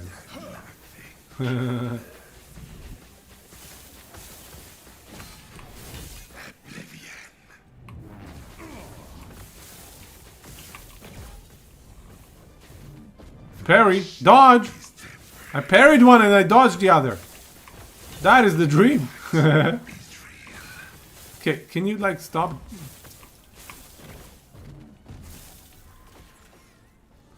When do those bubbles explode? Flesh is temporary.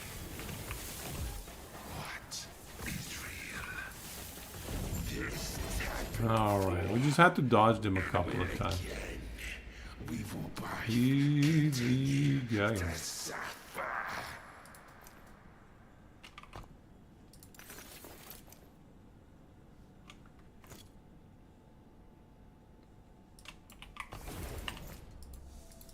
29-minute surges. If we can only hit the surges. That's a requirement. It's a prerequisite. This is going to be part of the YouTube video. It should be, right?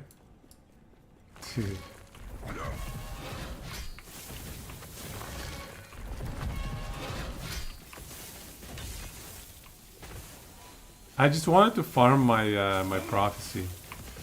I'm not even going to stay at that corruption. I just wanted to do prophecy farming stuff. And also maybe see if he drops me like a nice ominous or something. Just a nice ominous. Convince you to never play Surge? Hey man, it's not bad. Like the crits are good. I think Spellblade needs some extra defensive layers though. Would be nice. Would be nice. I'm also missing some crit damage reduction. After switching out my belt, I'm no longer maxed out. I only have 70 crit damage reduction. So I'm going a little skimpy on the defenses, you guys. I'm just testing things out. It's okay. No biggie.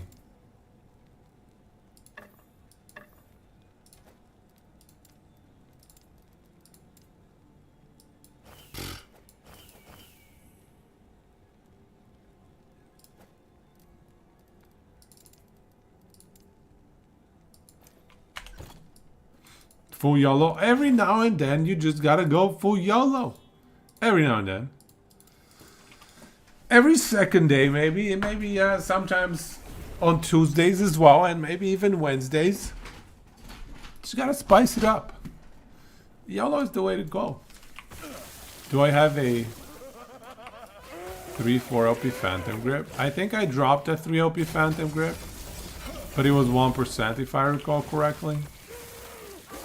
Hey, 2 LP Dragorath? It's a 2 LP Dagger Day today. 45 crit multi on the spells. Max spell damage on the Dragorath. Max crit and max spell damage on this Dragorath, you guys.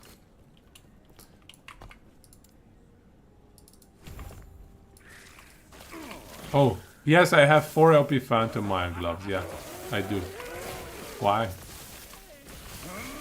Wait, no, I think it's 3 LP.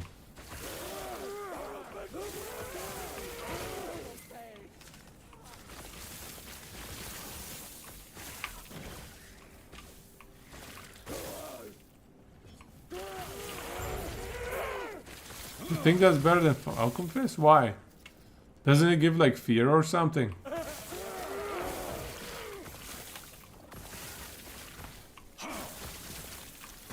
And don't they remove your dodge mechanic, your evade?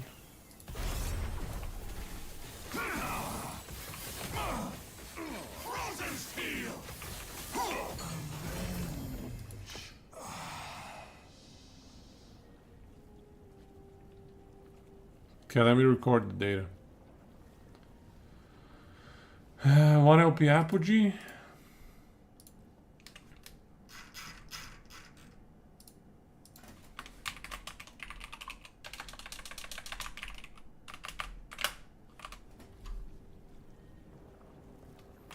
One OP Azuro. What is it? Azuro's Fury. Alright. After the reset, you think you're gonna do Ignite Inferno Shade Warlock. If MG is good, then it's gonna be an MG. Nice, nice. Yeah, I was seeing some cool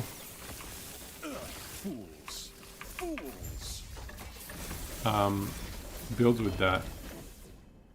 Hey, you're maybe right. Swiftness would benefit us because it gives us MS.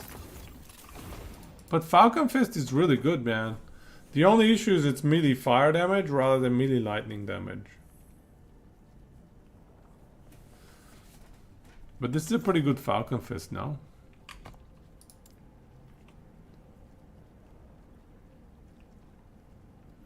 You have a nice 2 OP Dragorath for your Spellblade, but no dagger to slam it in yet. Yeah, that's the usual issue.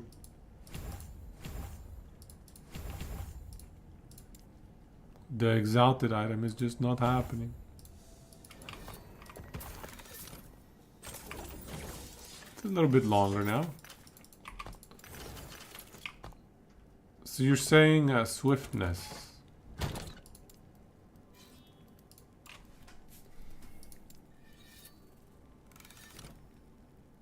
It's only 3 OP.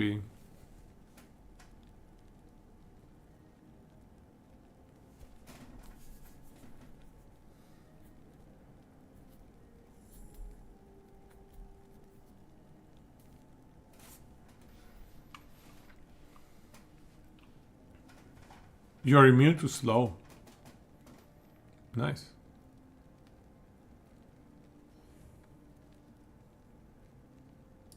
Man, we're gonna go try it. Why not? Why not try it?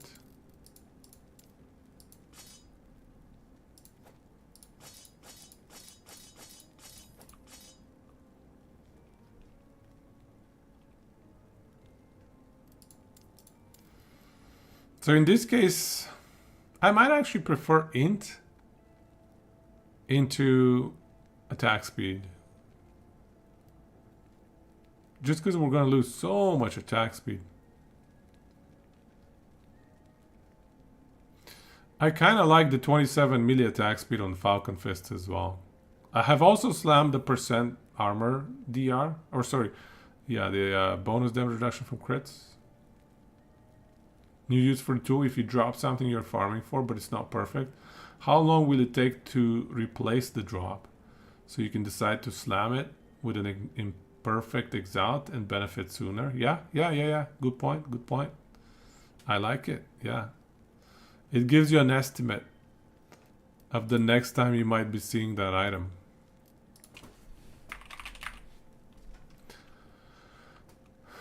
I think if we can slam a tier 5 melee attack speed with the tier 7 int,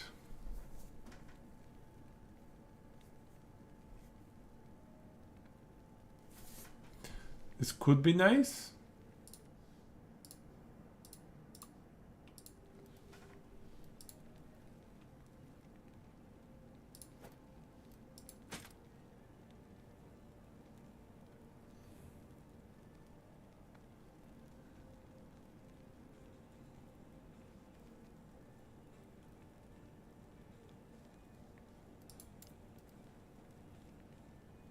Turns out I don't have int.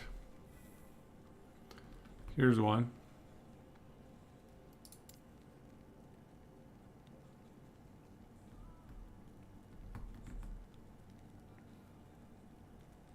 So close.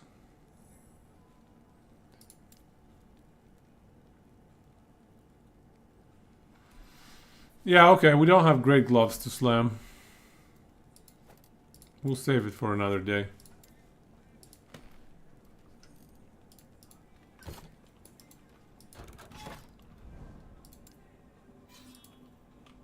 All right, sounds good, man. Jose, well, thanks again for coming by.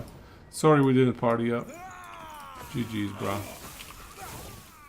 Should have partied up. I'm so slow. Also, that dagger. That dagger find threw me off. And we had to slam that.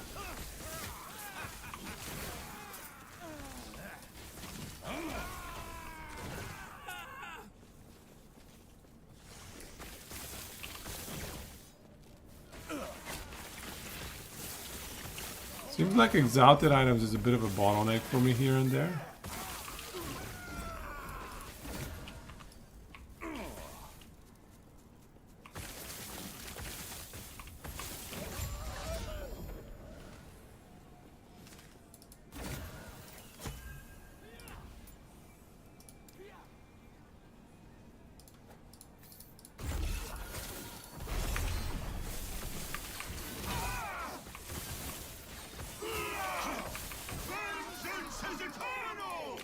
You know what? I just realized I was saving that amulet for like a 1000 corruption slam.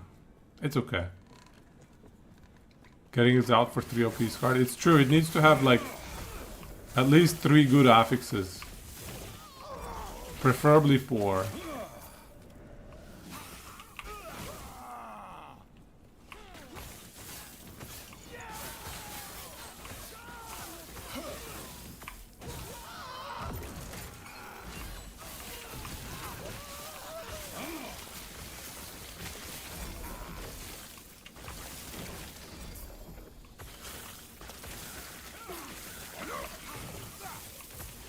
FP too low.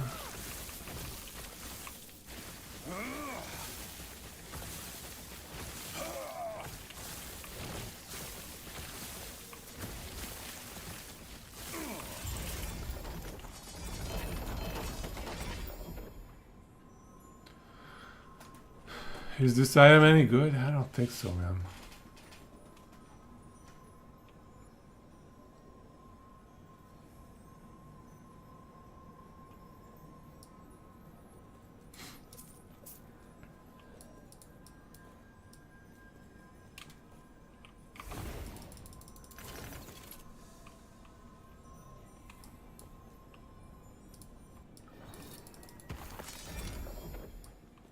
FP is too low in too many cases, yeah. Yeah, I would like a little bit of extra FP. Or a bit less randomness.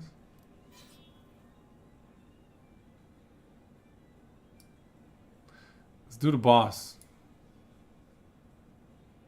Can we do the Harby as well? Is new portent worthwhile in a ward build? Wall of Nothing better defensively and Static Core better for damage. Static Core, the static thingy, yeah, it seems nice. But this is 20% DR, right? 20% DR seems great, no? It's also not too hard to get like a 2 LP of this thing. I don't know about Wall of Nothing.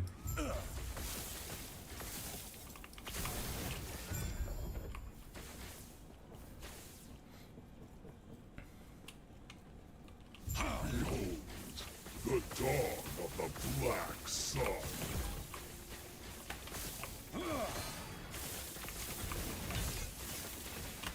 Ah! Shadow will cover this world once more.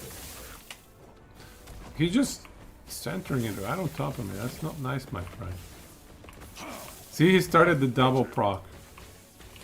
Do you think my defeat changes anything?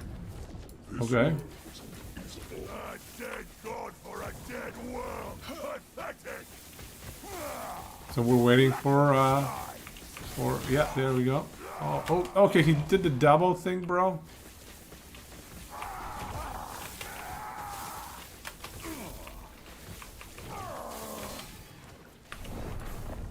What killed me that time? Corruption beam? Where? What corruption beam? I didn't see a corruption beam. What? What killed me that time? I'm so confused. Did you guys see what killed me? Something was damaging me. I noticed something hitting me or damaging me, but it wasn't making any attack animations. What was it? I think static chest piece is a good option for the more damage multi. But I would pick the new portent over Wall of Nothing. Wall of Nothing is also kind of RNG based. Like, you either get 0 damage or you get full damage. Whereas new portent, you know, is DR. I like DR better than dodge mechanics.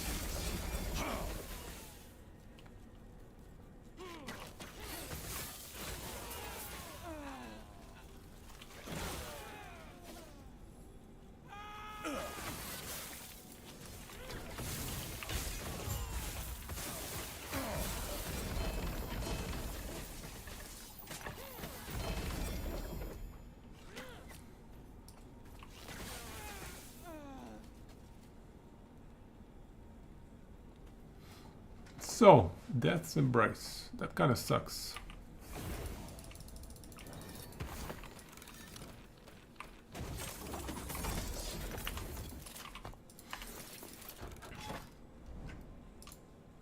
Let's try again. We'll do the Harby again.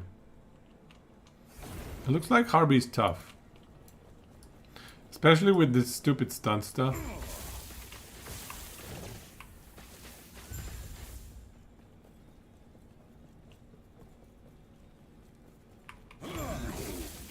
The dawn of the black sun.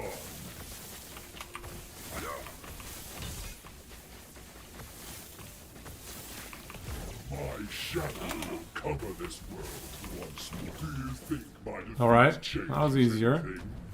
This world is a dead god for a dead world. Pathetic. Blackened sky.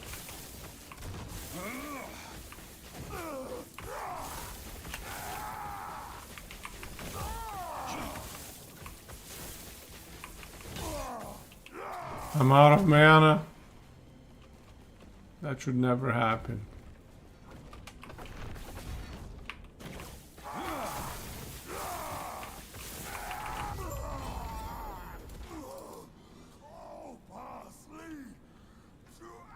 No crit multi.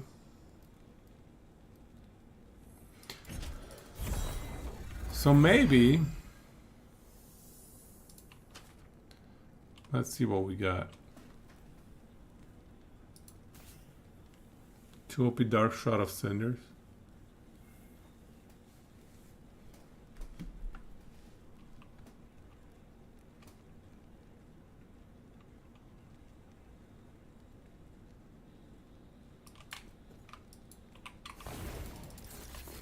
Bunch of crap.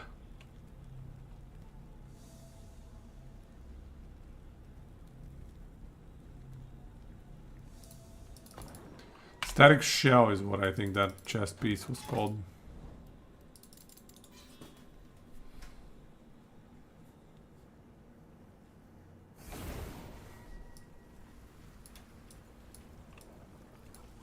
Two OP Dark Shroud is good.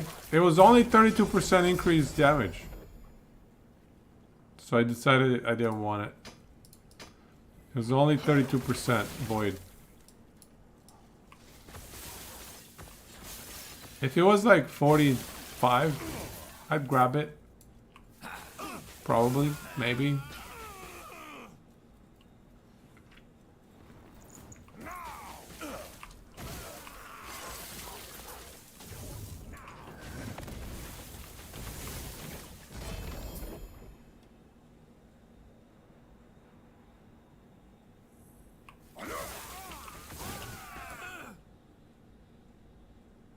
Now's Tooth +1/+1.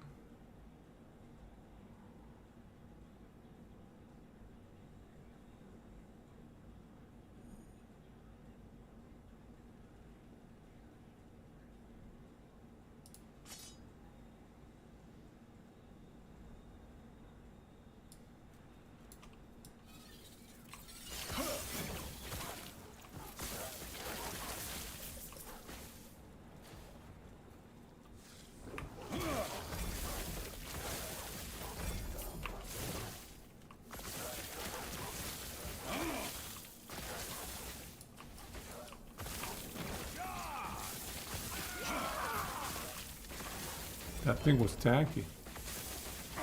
Hey, it's the 1 OP Hakars.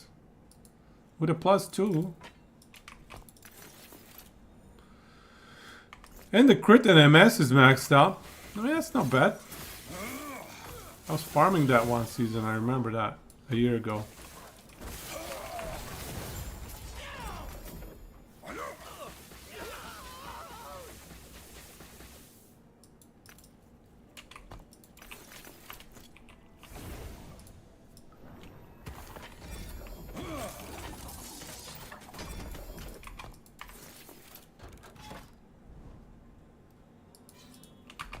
Alrighty.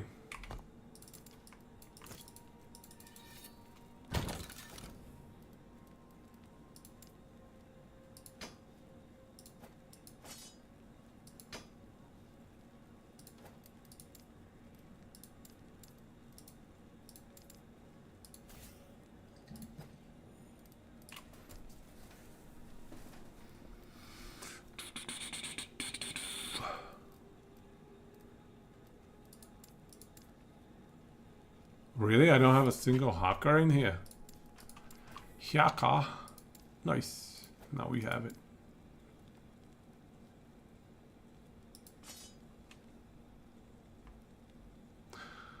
So you know what I was thinking? Remember I was talking about that distribution thing? Why don't we build it out? I feel like we should be able to build it out in like an hour. The only thing is getting started. I have not tried out building stuff in Google Sheets in a while. In like the app script. I have very little experience, but we can quickly figure it out, I think.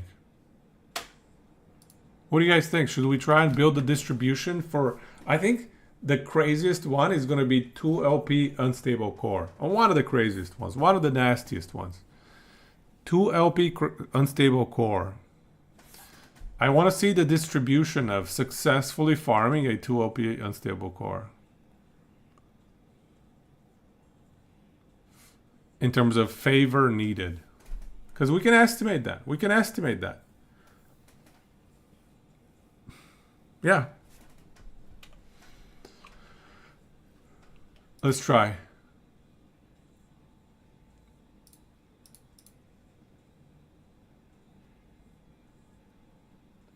One sec. Let me close these extra tabs.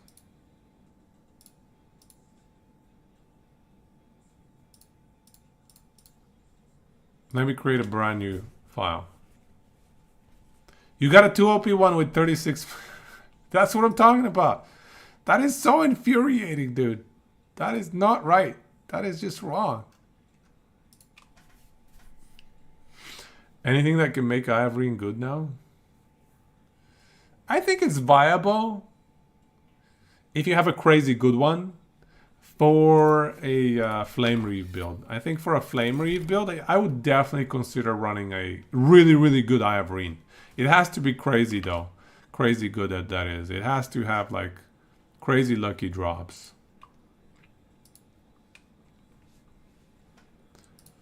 All right.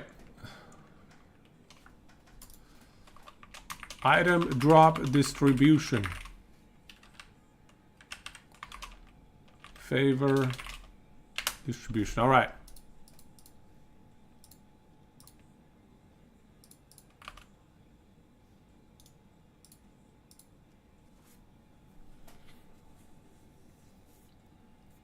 Plus 80 stacks easily. Ivorine is busted in Shatter Strike. So you mean to Chill Flame? Is that what you're talking about? Because you get so many attacks. Interesting.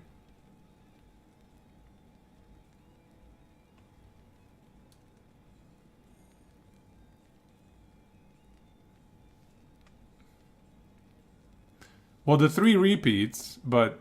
Oh, for the melee crit? Even though it's fire damage?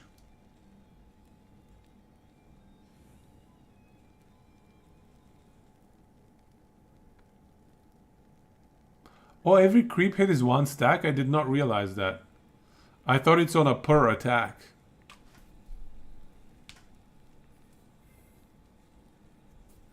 You slam cold damage.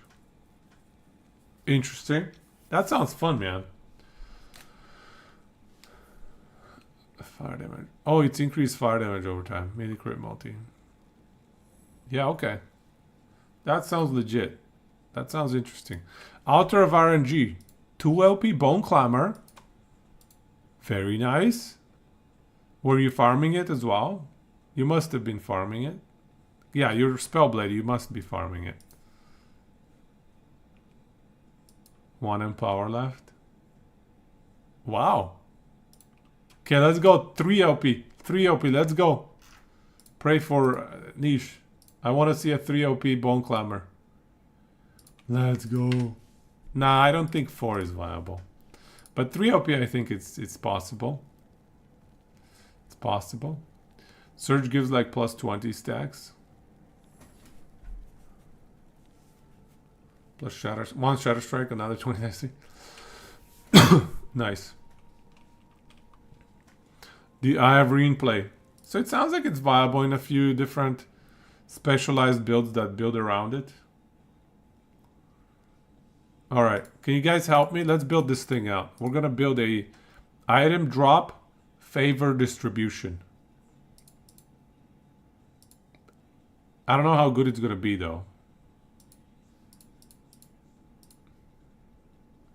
So we just need to see, and you guys can help me out because I'm very, very rusty. Or I've never actually built a full anything in AppScript, so. I think there's insert button somewhere.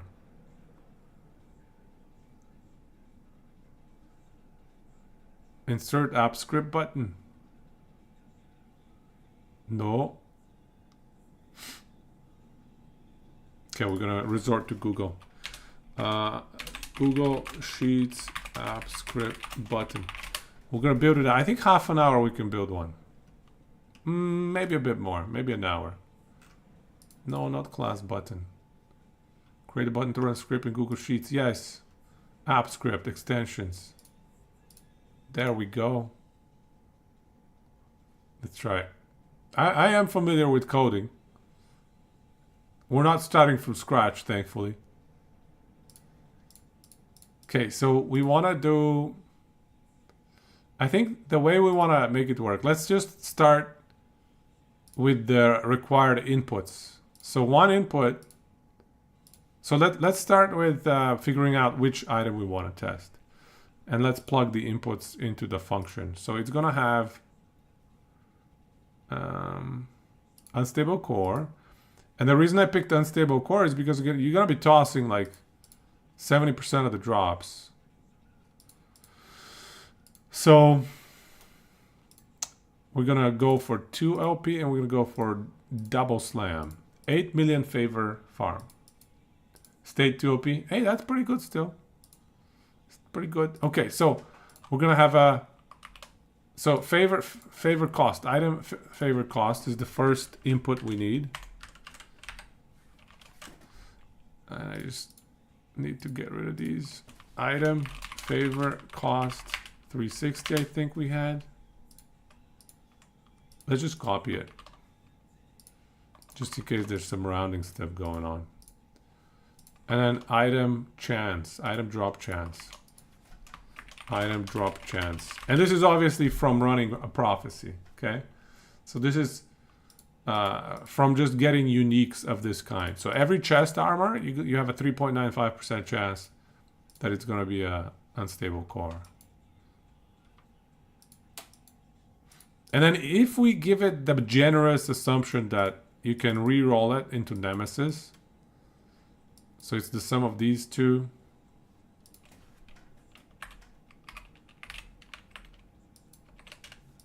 So 2.24. So that goes here actually. So LP chance. And then this one is item roll keep. So we're keeping 20% of item. No, I think it was 30% of item rolls. And you know what? It's actually easier if you convert to just numbers. I think it's easier.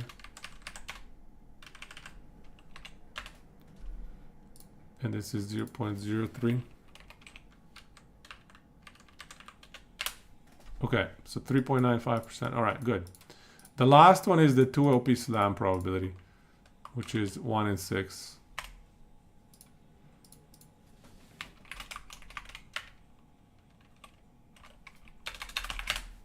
Okay, good. These are our inputs. 30% is the 0.3. Thank you. Perfect. So these are our inputs into our function. So then we need to build our function up. How did it work with the buttons in here? Where's my button? I want to add the button. So that's the function. Oh, you do a drawing? All right, all right. All right, I see. Fair enough.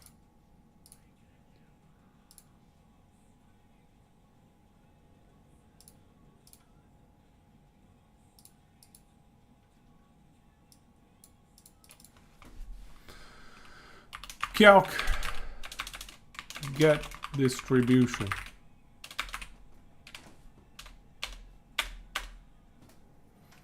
Or maybe it won't be exactly a distribution, but yeah, it'll be a simulation of sorts. Anyway, we'll just click calc, whatever. It doesn't matter. We can plug the function inside. Where's the OK button? Save and close. Sure. Assign script. Okay, I see what's going on. So what do we want to call it? Run item sim.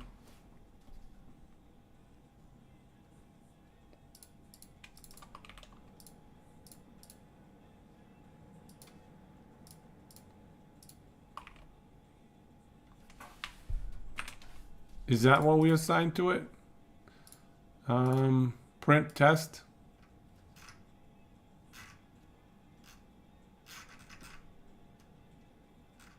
No, I want to write into a cell. I want to read write from cells. Read cell. Cell function. Okay. Cell.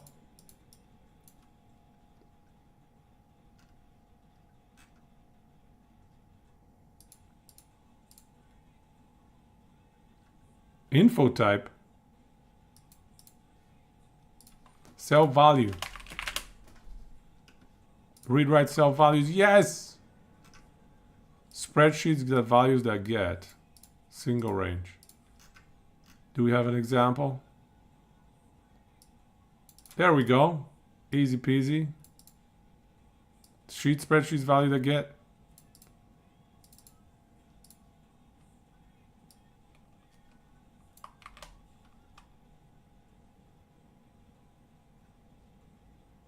So this is getting a range. All right, let's test it out. So we have sheet spreadsheet value I get. What's my range? It's an input.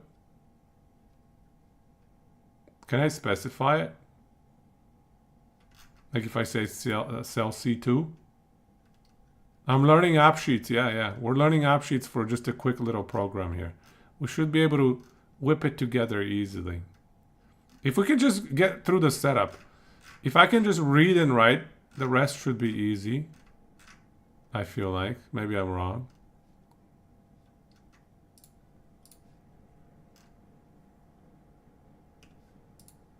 Formula using the cell value. Index function. No, this is for Google Sheets. We want for app script.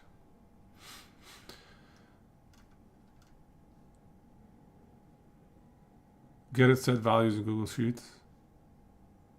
Holy crap.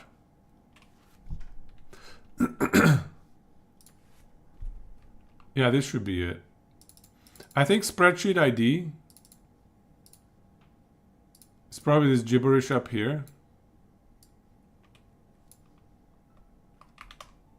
Is that right?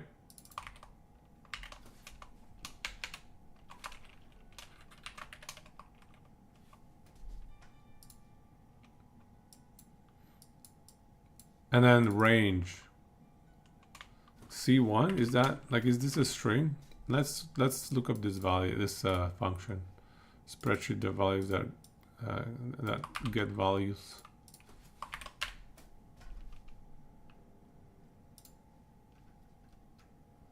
Yeah, it's a string and a string. The A1 notation is our C1 notation. Row 1 C1. Yeah, okay.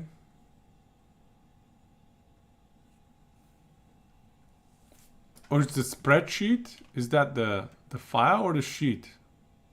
Give us an example, yo. The ID of the spreadsheet to retrieve data from. I think that should work. I think this is the idea of the spreadsheet. I could be wrong.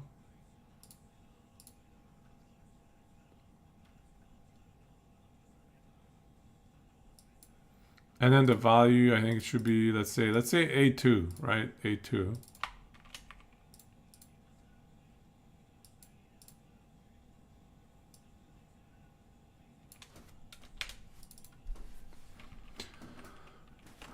What are the values that we can assign it to, or the numeric types?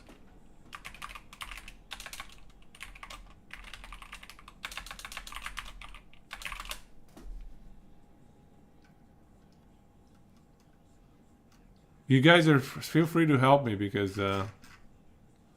like I said, we're trying this out. TypeScript.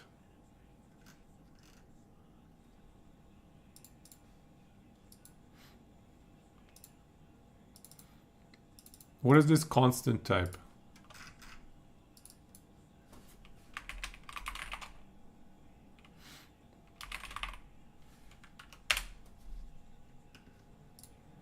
Oh, okay. Yeah, we can assign constant to it. I think it's fine.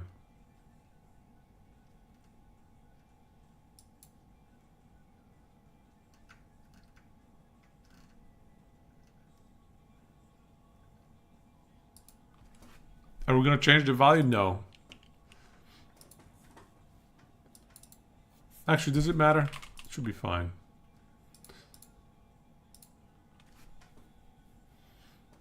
So how do we write sheets that spreadsheet that values that?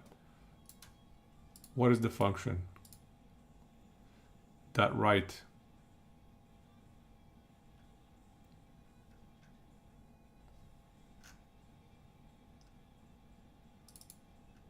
Batch get.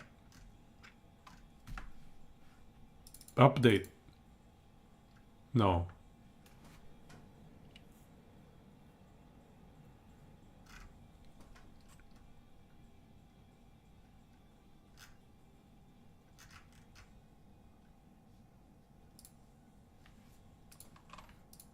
Let's look this up again. Spreadsheets that values.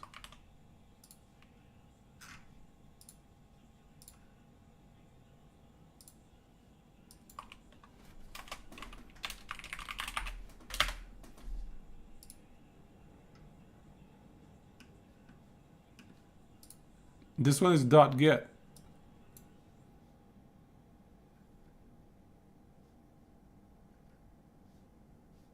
Can we go one up?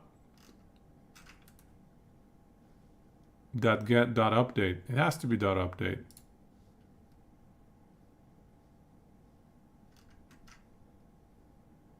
Sets values in a range of spreadsheet.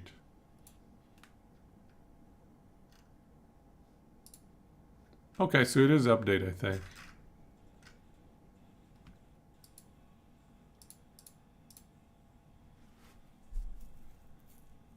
Okay, I think this is it.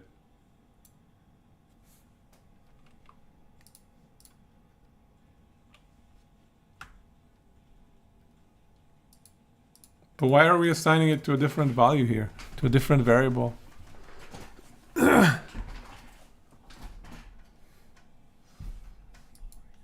If we're writing, that wouldn't make sense. So this is not exactly writing. What is it doing? The cell number specified a spreadsheet ID range and a value input option. What is the value input option? How the input data should be interpreted.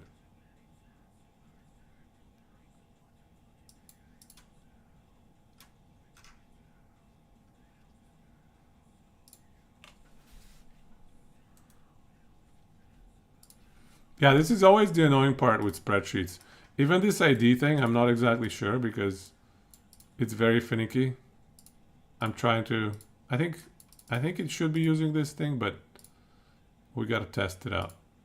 So if we can just read something and write it on another cell, that's a good test case. Once we get there, it should be easy.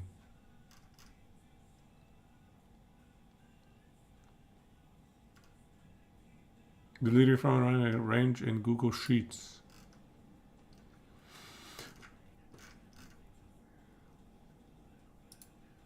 So here we defined the range, okay. And then we get the values.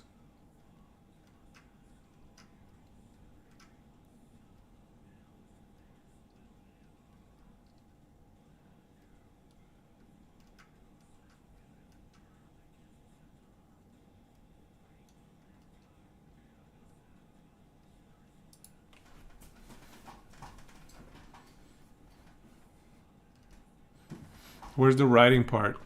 Data to be written. Set values. Okay.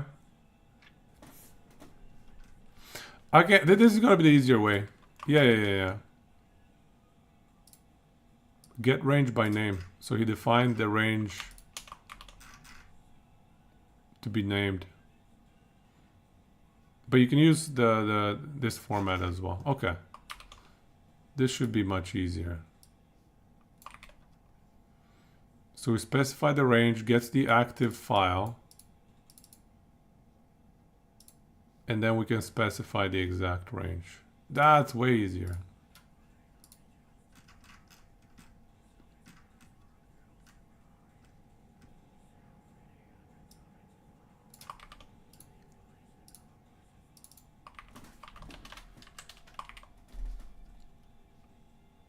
Right?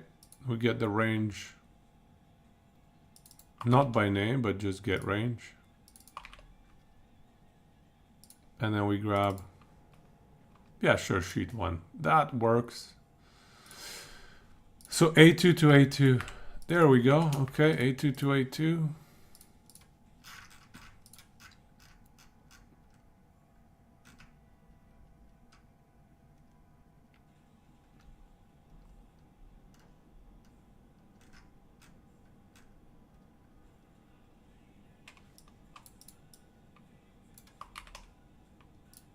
Then we grab the values.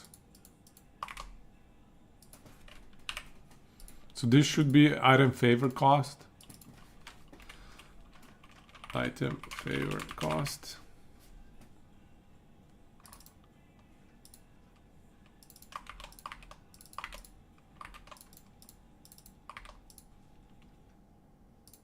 And then what? Then we just need to write it to another cell just to confirm that the loop works. Okay, let's see if we can write it into A3.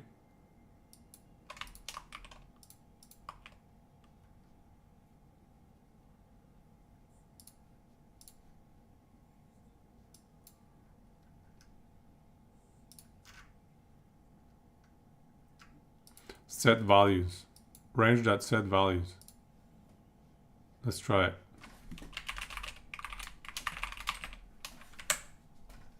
Or is it set value if it's just a single cell?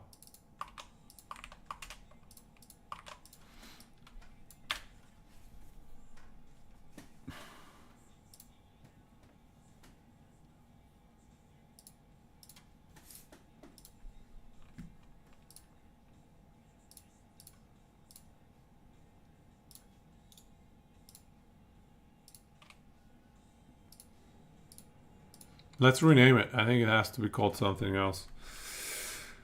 Item sim. Sure.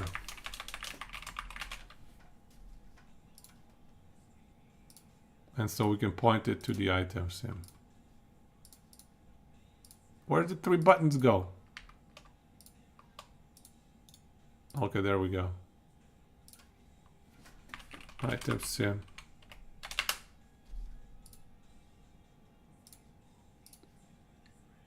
It's looking for a function, so it should be run item sim.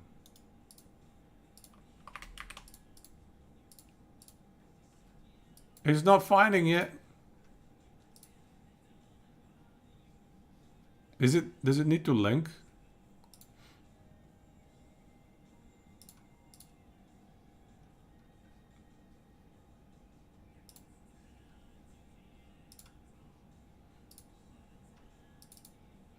I don't think it's linking with the spreadsheet.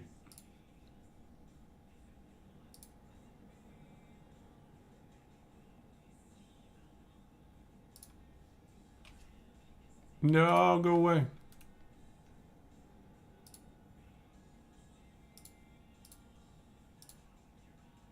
What is this my function? It should be run item sim right here. It should be replaced with run item sim. Oh, this should be A3 as well.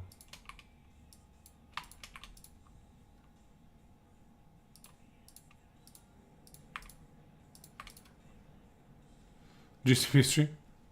Yeah, it should be. I guess so. I'm trying to figure out how to just do a very, very, very simple function. Once we get the simple stuff going, the rest should be easier. It's just about pulling random numbers and running a bunch of simulations. So how do I link these 2 sheets? Let's see. Or the sheets with the function. Why is it not linking?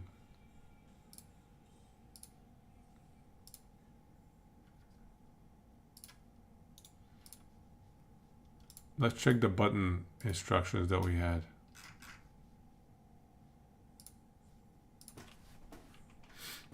Google Sheets app script button. We should have, you see what happens when you don't read everything? I just kind of skim through. So, okay, you create the button,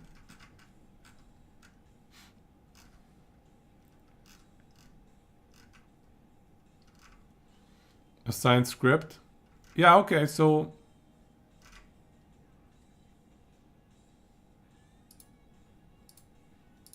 it's not finding my function though.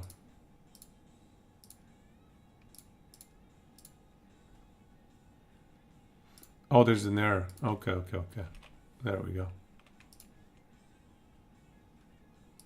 Unexpected.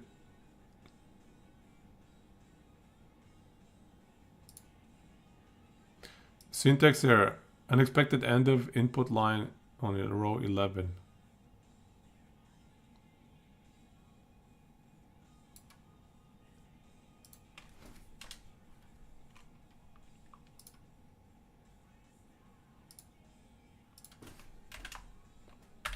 Okay, we're missing a bracket, the usual.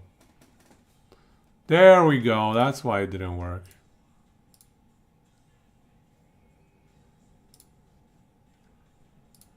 Yes, permissions.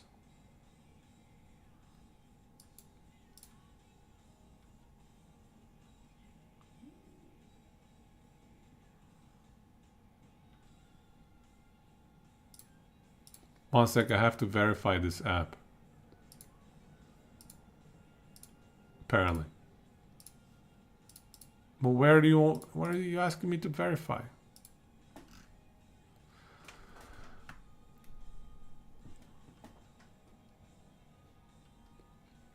But I am the developer. It's saying continue only if you trust the developer.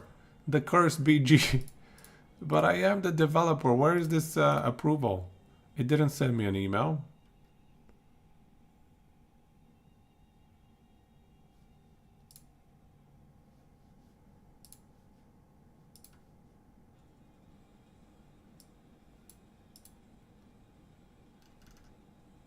Okay, there we go. I found it. There we go. We approved it, I think. Finished script. It did not populate A3. What did it do? Oh, this should be range 2. Range 1. Okay, alright. I'm surprised that didn't throw an error. What are these pointing to? There's no such thing as range and range here. Alright, let's try it anyways. There we go. Okay, it worked. It read the 360. It populated the 360 in another cell. Okay, the hard part is done. Am I a programmer by day? No, not all the time, no. Just casual. Every now and then. Okay, so I program when I need to program. I guess I do program a good amount. Does writing scripts count as programming? Scripts for like SQL scripts and Python scripts? That counts, I guess, as a little bit of programming. I would classify myself as a medium level programmer. I'm a data guy. Data guy. Data analytics and stuff like that. Okay, so we have the first hardest step, or not hardest, but the most annoying step, linking these together. So all we need to do is just grab our inputs.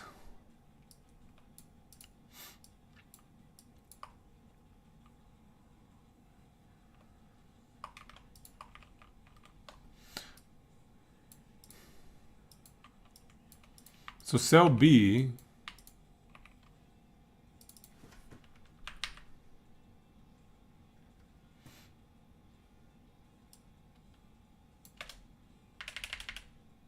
so we'll leave this for now. So cell B2 is going to be item drop chance.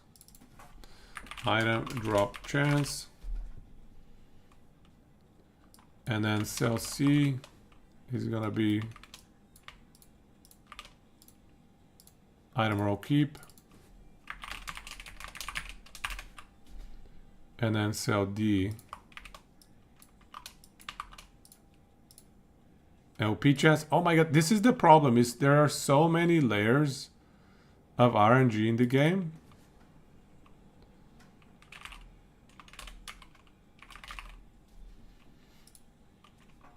This is, I think, what makes it so nasty. A, B, C, D, E.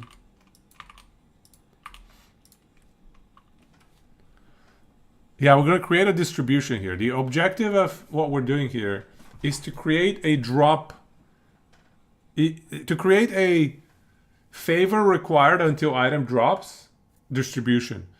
Because sometimes you're going to drop the item after one prophecy, right? The first item in the game is going to be the exact 3 LP unstable core, the exact thing you're looking for. But sometimes it's going to take you like a million hours. So that's the distribution I'm trying to get, is, you know, to see how fat the tail of the distribution is. And my theory is that because we have so many different layers of RNG, 4 different layers of RNG right here, that makes the tail of this distribution really fat, and that is what makes RNG really, really frustrating in Last Epoch. All right, so we have... Did I grab everything? LP Slam chance. LP Slam chance. All right, so we have our inputs. Why are these like gray? Oh, because they're not used. All right, so now we have the setup. We have read our 5 values. This one is less relevant.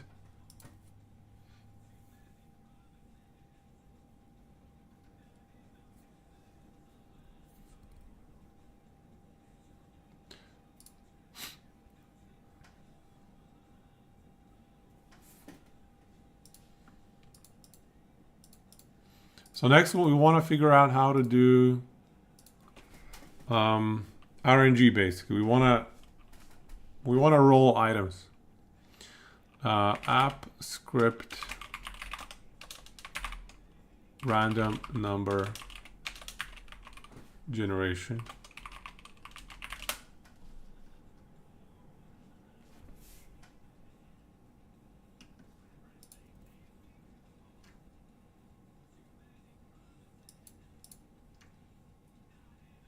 So we want a number between 0 and 1. How random is this math.number?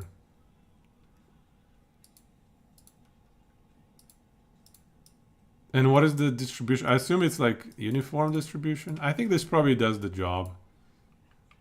We don't want to mess with the distribution. Uniform is probably fine. Let's test it out. So,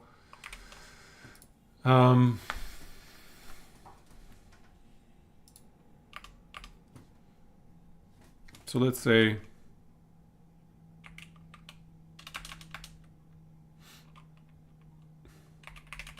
Boolean success equals false. Is this not a variable?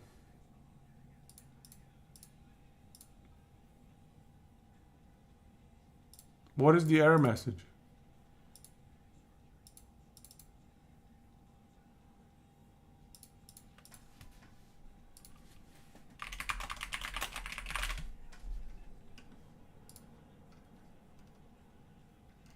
How do we define a Boolean in here?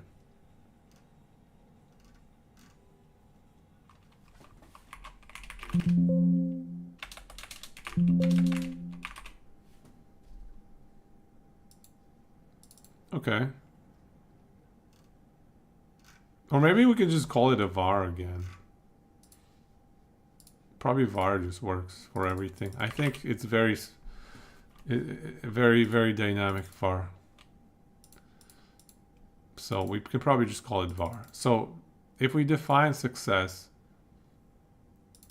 and we start it as false, we can just have a loop. And then we can keep running the loop until we get the right number of trials. Let's try this. So app script while loop.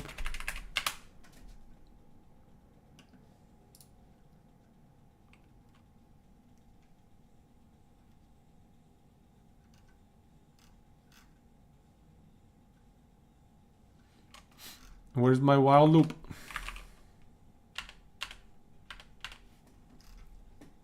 Alright, there we go. Easy peasy. Yeah, okay. This is just like Java. But it has been a long time since Java. While not success.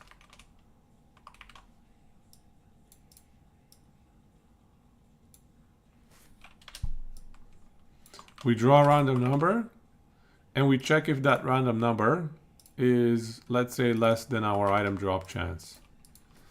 If math.random is less than item drop chance, all right, we'll put less than or equal to. Less than or equal to.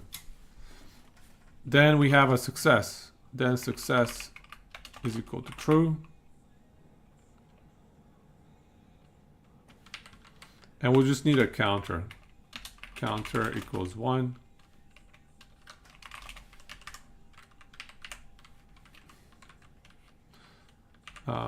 And we don't need it then. I don't know the if syntax in this thing. I forgot. It's probably curly brackets, yeah?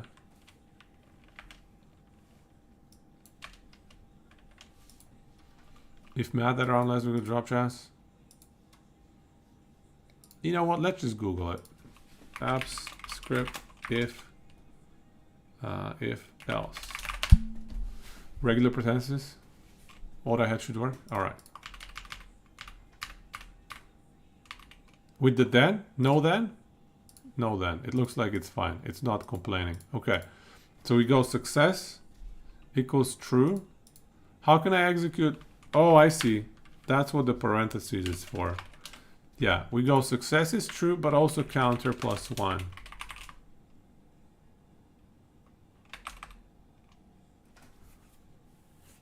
The counter plus 1 is actually if we don't hit the loop.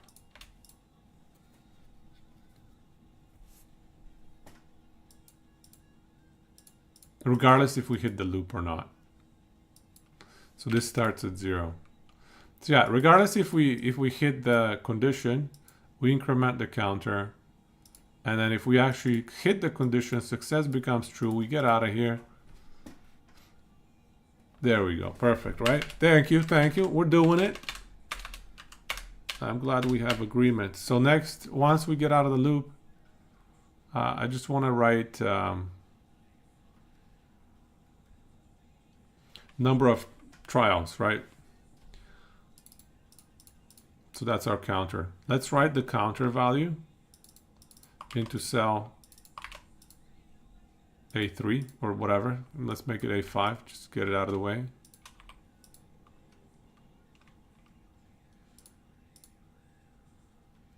Yeah, let's test this out.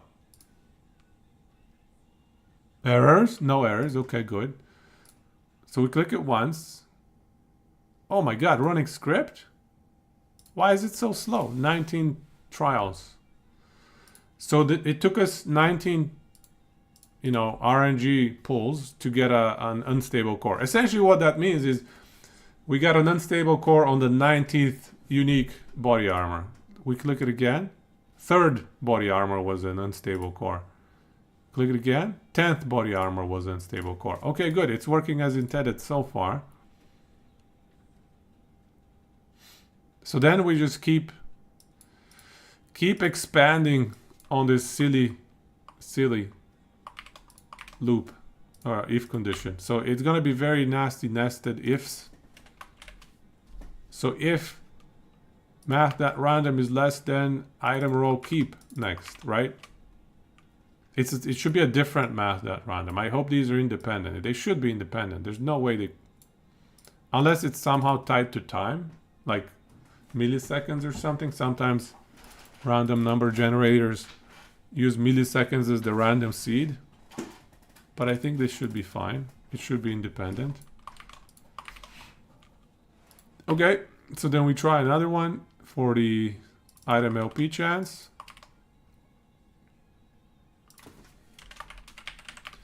And one final one. This is the problem. You have 4 nested conditions you need to hit for you to be satisfied with your items. So you need to get the item to drop from all of the body armor uniques. You need the item roll. Sorry. You need the item to have an excess of 100 mana, let's say, because it's an unstable core and most of them are like plus 10 mana. Then you need to get the 2 LP roll, and then you need to slam the 2 LP. Then we have success, right? So we have 4. Yeah, we have 4 probabilities we need to successfully get through. So let's see what we get. Let's see how many. I'm surprised how slow this freaking function is, to be honest with you. Let's test this out.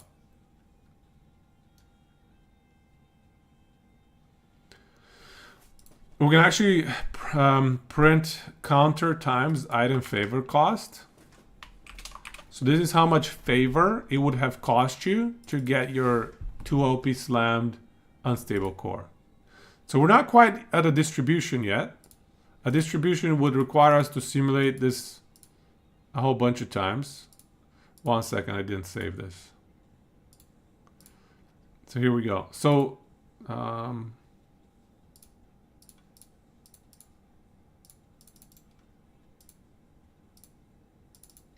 so 4.3 million favor to get our first 2 LP unstable core.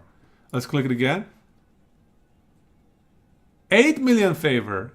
Okay, that's very close to our estimate. 8 million is the expected favor you want. Let's click again. 40 million favor. This is what I'm talking about. Now this is a fat tail event. This is like how many standard deviations? That's disgusting. Can you imagine farming 40 million favor when the expected value is 8 million? That is painful, dude. Let's try again. Oh my god, no. Okay, this is streamer client. 94,000 favor. Somebody gets it. 2 million favor. All right. Okay, let's try the TC client. Yeah, hopefully. I hope it's on my client. 4 million, 2 million, 9 million. You know, okay, so it's working as intended. So now we need to start creating the distribution by just running this simulation over and over again and recording the values.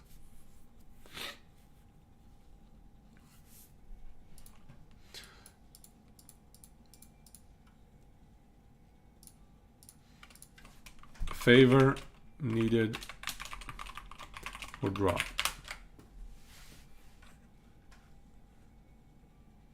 Going to need a coffee break to run the distribution. I'm kind of scared for the distribution run as well.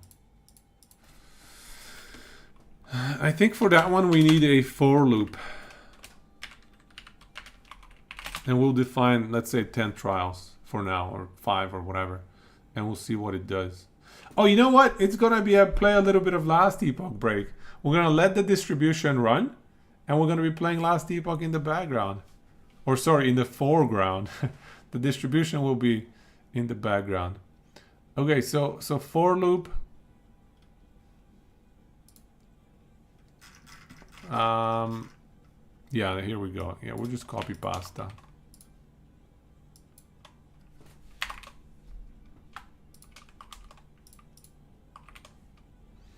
All right.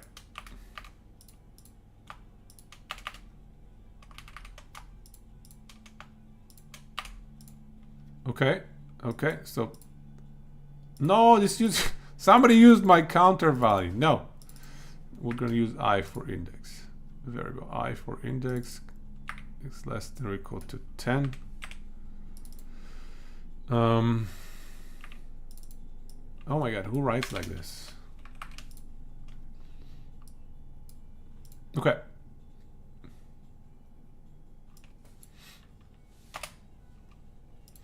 Less than 10, so we get 10 trials because it started at 1. Okay, let's just start at 1.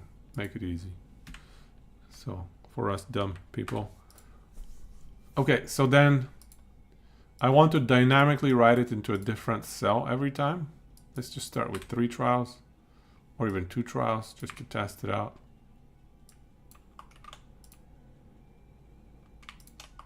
I don't know what this logger is. So range 2, spreadsheet, get active, get range. How can I make this dynamic? I want range 2 to be a function of, so this needs to be 4 plus index. This 5 needs to be 4 plus index. How do I do that in here?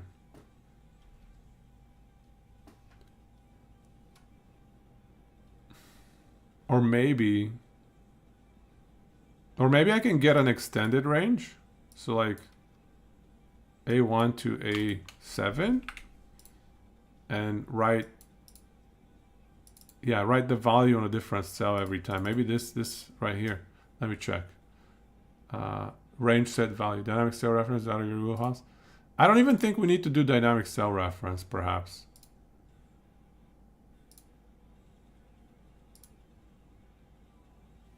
Maybe in this function we can do it. Range that set value. Apps script range that set value. Class range set value. Set the value of the range. Maybe we can create an array and then drop the output of the array. Just set value of this array. Maybe we just need to use an array. Yeah, I think that's the way to do it. Apps script array.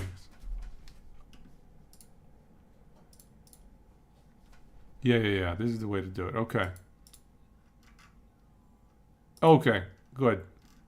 How do I define the length of the array?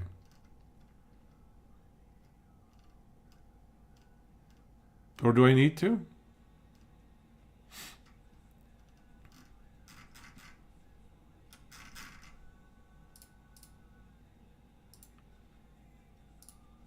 So we just go variable favor array.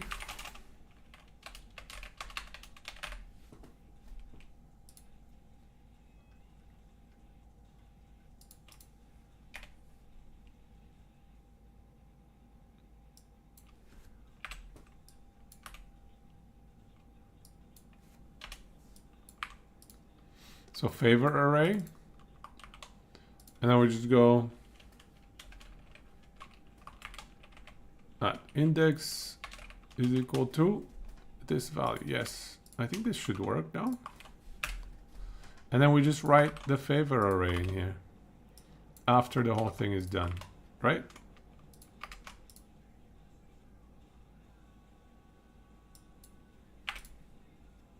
Yeah, let's try it. Let's try it. This should work, I think.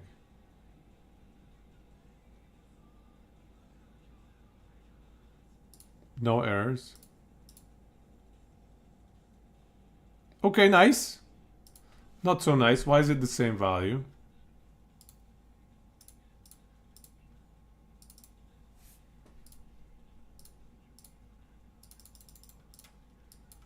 Something wrong in there.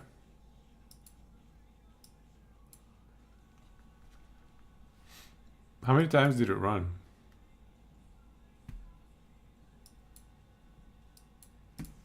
Values. Is that a thing?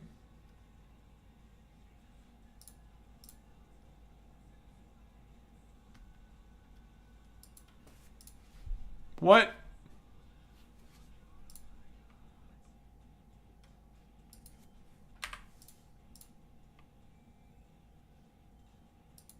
Finished script. Something is breaking it.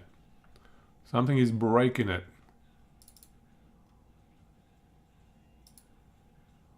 So set values is not the play.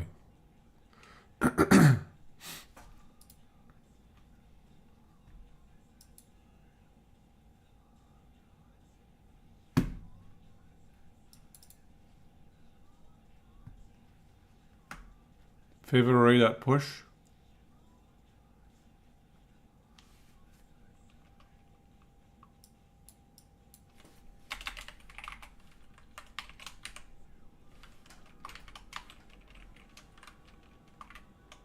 Like that.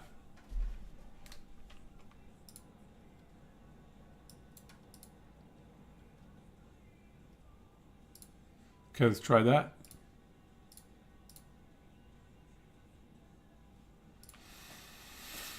I think it's a problem with this one here. I think it's writing the first value of the array into both cells. I think this is the issue, not the array itself. I think I can write it into the logger, right? Console.log. And then array thingy.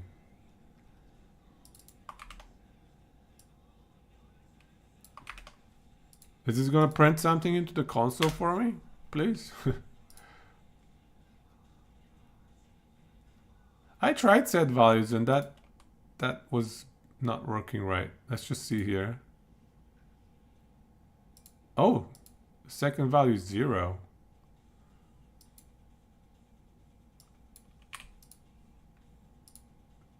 It starts at 0. It should run 2 scenarios, right? If they have the value 2 here.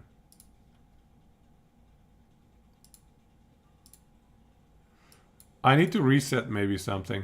Oh, I need to reset success. Yeah. Okay. We got it.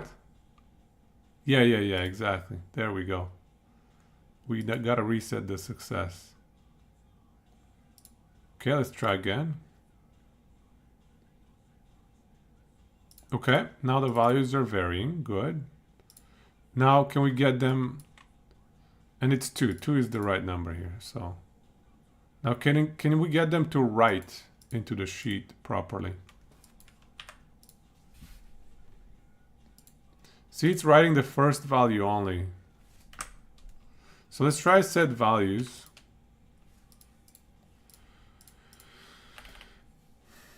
Set values.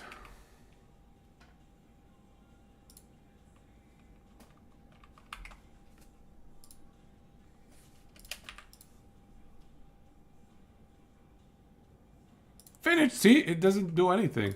Let me just read this set value.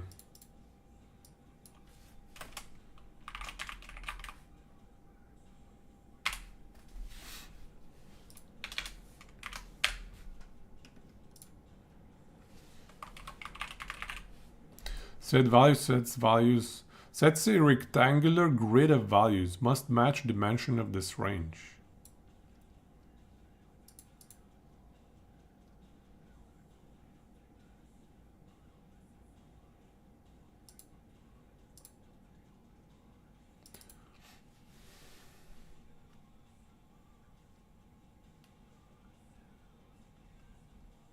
It looks like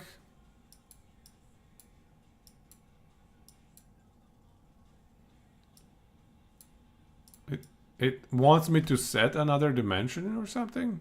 Yeah, it wants the extra brackets, I think.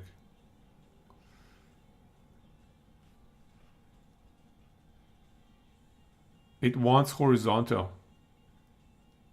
Yeah, I think it just needs the extra brackets, hey?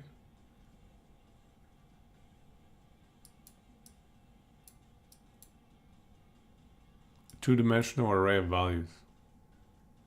Yeah, it needs to be two-dimensional. My array is one-dimensional. See if it can do left, right. What do you mean by that?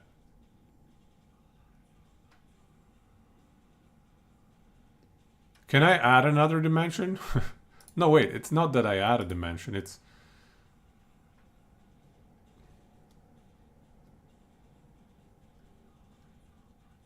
Oh, I see what you're saying. How do I switch the dimensions of it?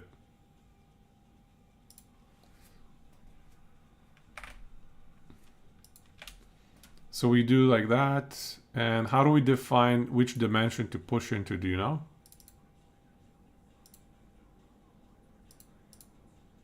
Is this gonna break things? Expected token. How about like that? Is that breaking it? Hey, that seems to be that seems to be okay. Let's see what the console says.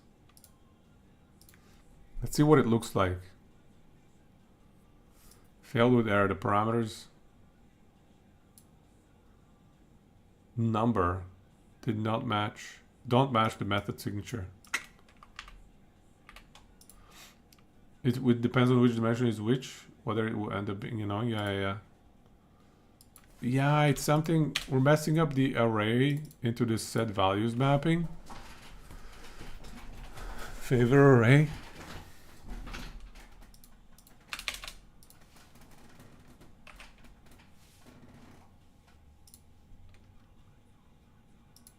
It's not liking it. It's not liking it. Maybe in here, instead of push, we could go back to the other thing we were doing. So 0 and index, right?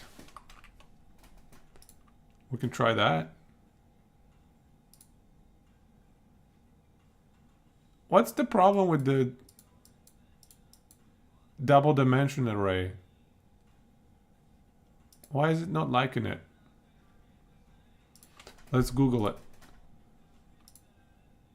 Actually, how are they defining double dimension arrays? Look, they have like this weird bracket syntax. I mean, let's try that. Very weird syntax, but sure. Is this gonna break? Let's see. It bricked on which row? The number of rows in the data range.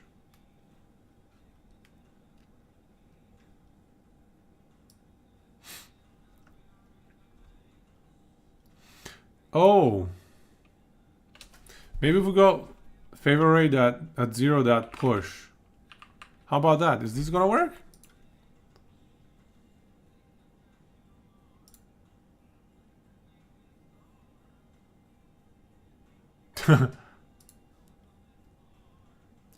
Damn it! Why does that not work? Non-vertical dimension. Yeah, it might be horizontal. So the other option is to dynamically augment the sheet range here.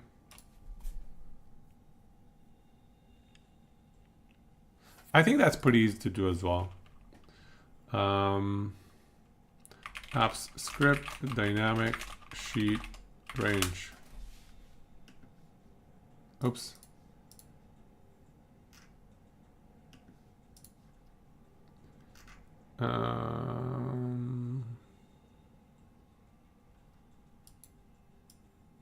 Oh yeah, you can use the column and row. Yeah.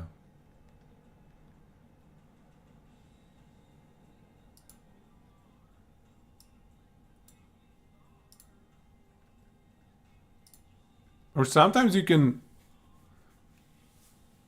move the range as well. Sheet that get last row.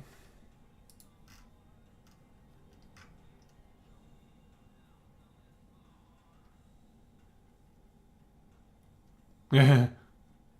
When you share, let me read what you're saying here. We want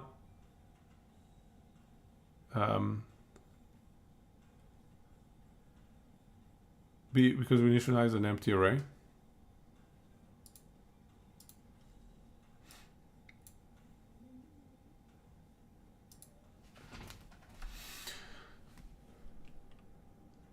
I wish it would tell me the row number in which it failed. Let me try and see if I can make the sheet cell reference dynamic. Because I think that's the other way to do this.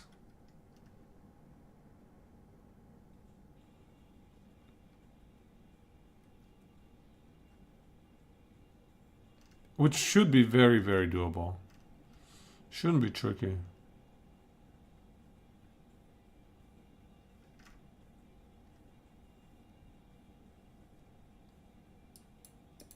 Get max rows, get last row.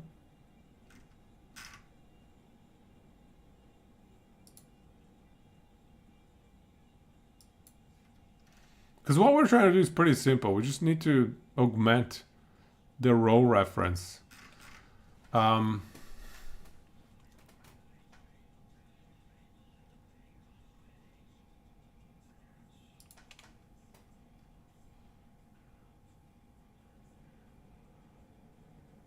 Dynamic sheet cell reference.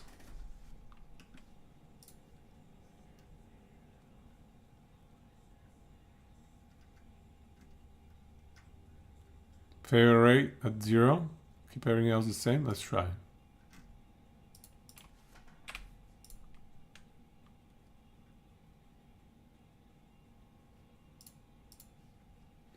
Let's see if it works. Oh! Ah, I was thinking, I thought it worked. The number of rows in the data does not match the number of rows in the range.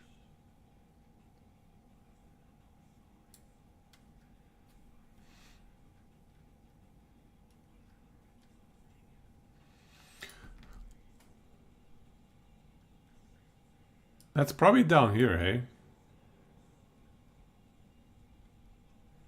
Yeah, I think it's going horizontal.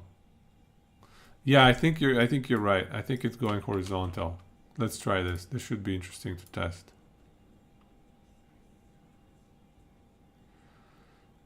Number of columns. Okay. Like that. Let's try that. Just write something, please.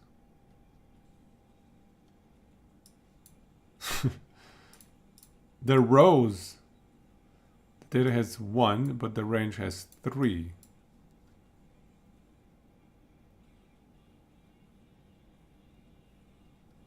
C5 because we were at 0 to 2. It's less than 2 though. Strictly less. So it should be just 2 trials.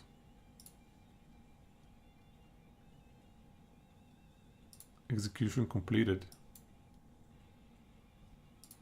That doesn't make sense though. We should have...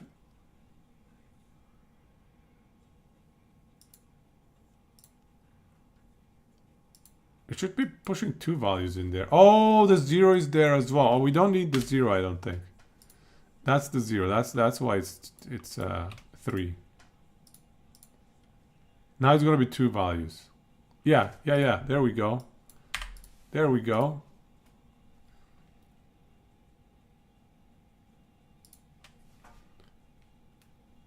So we just need to transpose the thing.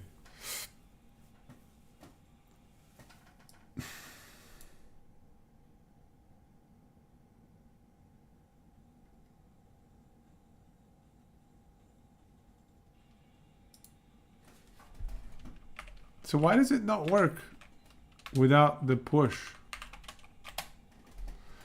Why does that not work?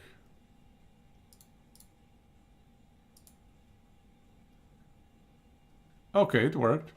So if we just go I 0 and then this goes back to A6, wouldn't that work?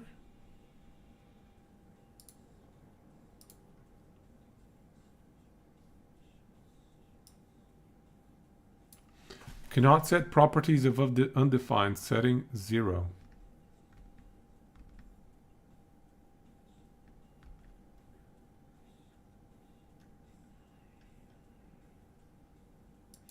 Where did that break? Failed with error. I wish you would tell me the row.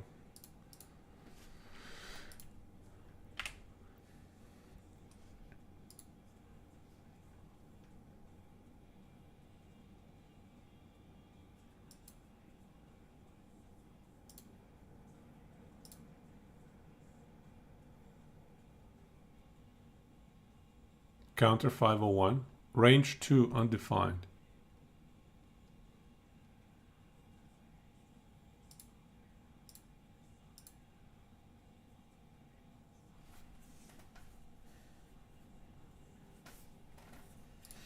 The other option is to transpose it. Let's see if there's an easy transpose function. Apps script transpose array. Transposing can be very computationally heavy, but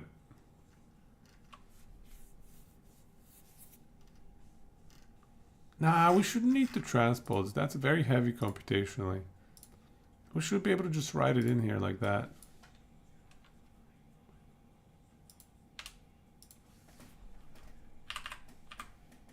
that push. This is not gonna work. No, it doesn't work.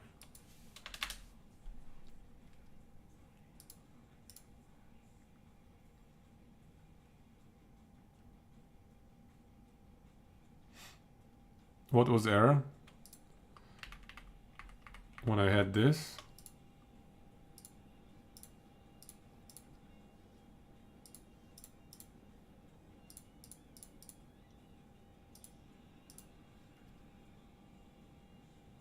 Failure cannot set properties of undefined, setting 0.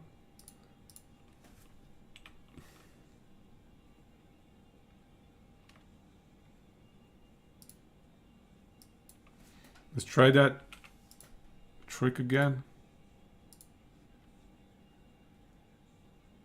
Same thing.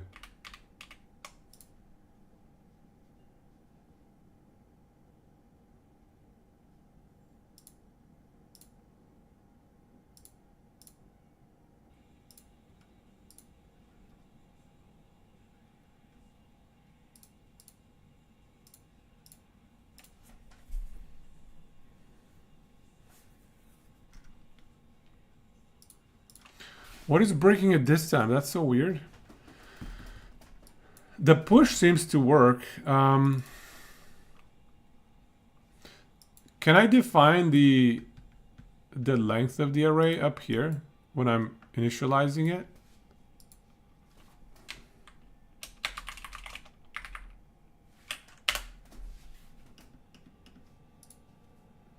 Yeah, we should be able to get the definition up at the top.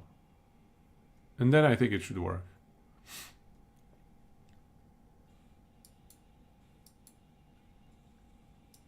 New array. All right.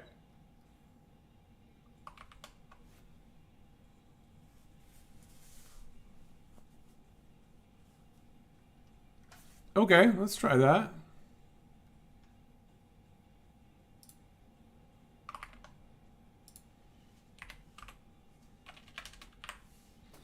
Oops. 6 and 1, 6 rows.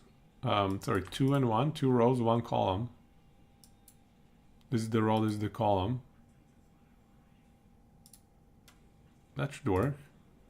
You would think that would work?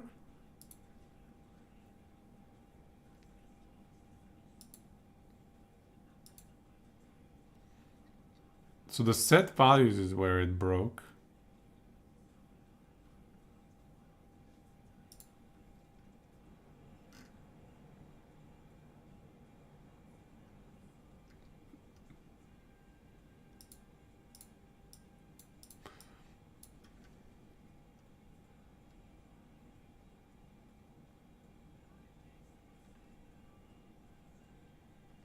Is JavaScript array syntax that you're not familiar with?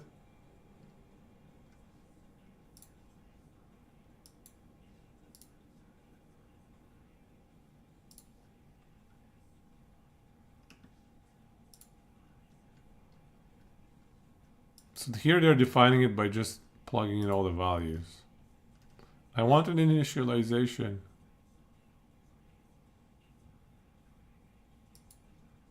Try pushing the array of the counter calc.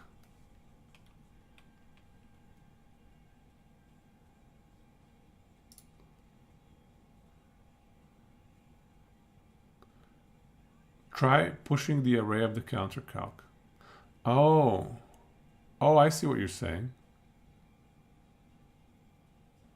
So create.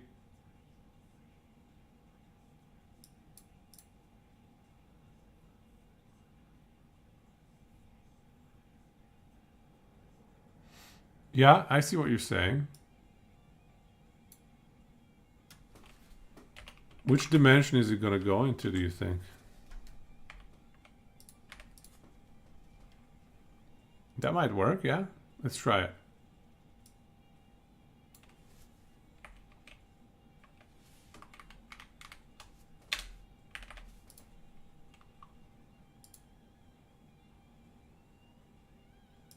No errors.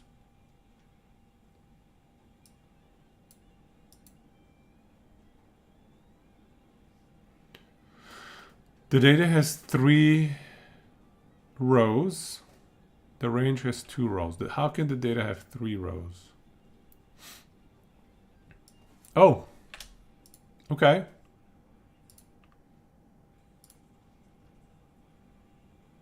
Yes. Yes, this is it. We've done it. Yes, great idea, Kojak. Well done, man. This is it. This is it. Let's see. 10 million and yeah, okay. Perfect. All right. All right. We're ready. We're ready. How many trials do we want to run? Let's just try bumping it up to, so this was 2 trials. Kojak MVP. That was a great save right there. That last save, pushing the array into an array, so creating a nested array. Very nice. So we're gonna try, let's try 100 just to see how long it takes. So it's gonna be plus 100 minus 1, so 104 here, right? So 104 here, 100 here.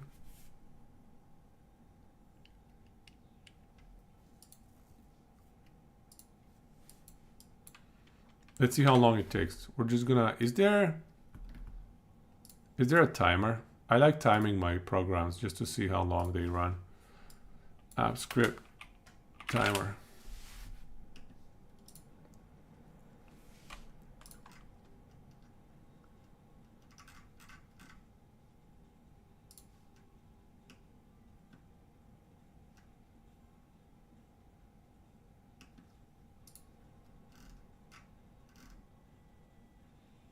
Wow. Is there no inbuilt timer functions?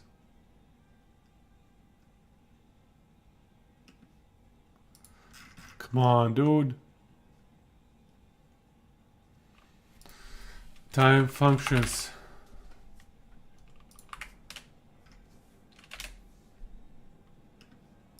Working with dates and times. Yeah, so if I have now to the exact millisecond,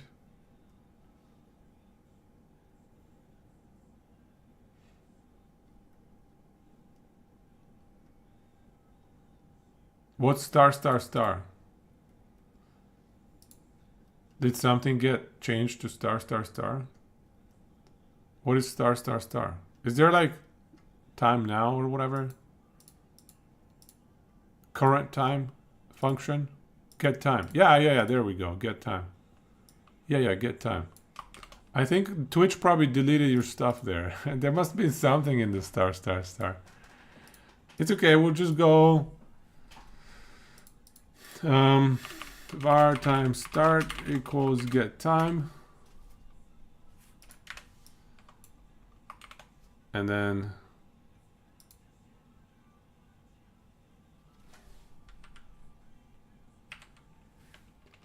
runtime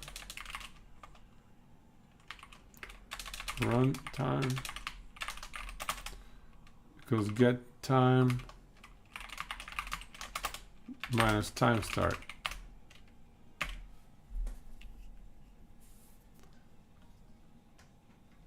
Date dot now. Get time should work as well, right? I don't know what get time. Actually, let's check. Let's do this log thing in here.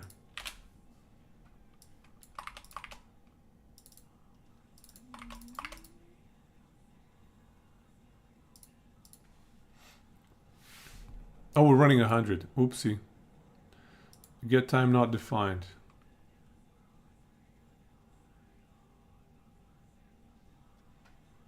Date dot now. Okay, we tried date dot now. Apparently the other thing didn't work. Let's try that.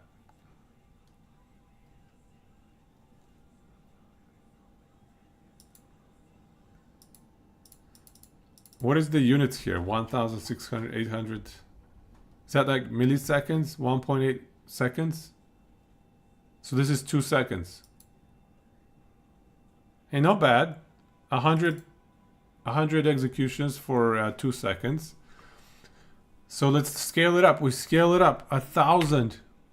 1,000 should be, 20 seconds. Did it spit out 100? Great. Ooh, it did. It did. Nice. This is 100 2 LP unstable cores, by the way. Imagine that. All right, 1,000. We do 1,000. So it should be about 20 seconds. Not bad. Oh, I was gonna print it.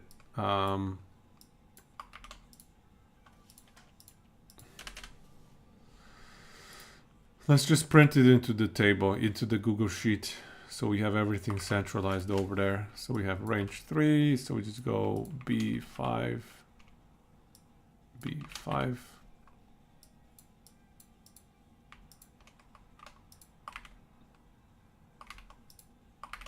I'll just stop the timer. Actually, no, I'll put it after it writes the entire thing. So we'll set the runtime after it writes, and then we'll throw it into here. And I'm just going to divide by 1,000 just so it's seconds. All right. Then I don't need these ones. Okay. Cool. Let's go. Right? This should work. It should work, right? Right. Range 3. Runtime. B5. B5. Okay. Let's put it at C5. Runtime. Seconds. C5.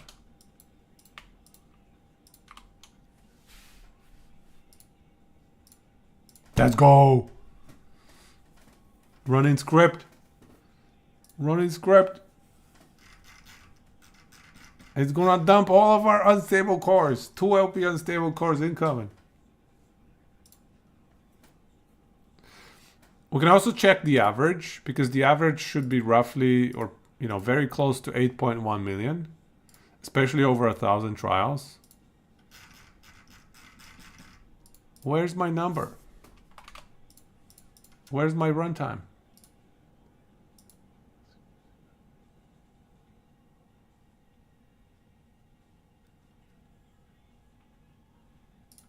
It wrote the 1,000 trials.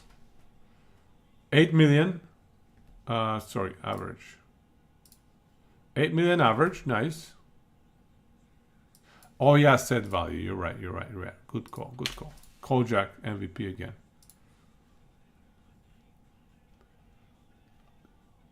What was 1,080? Oh, the runtime? No. Third to last.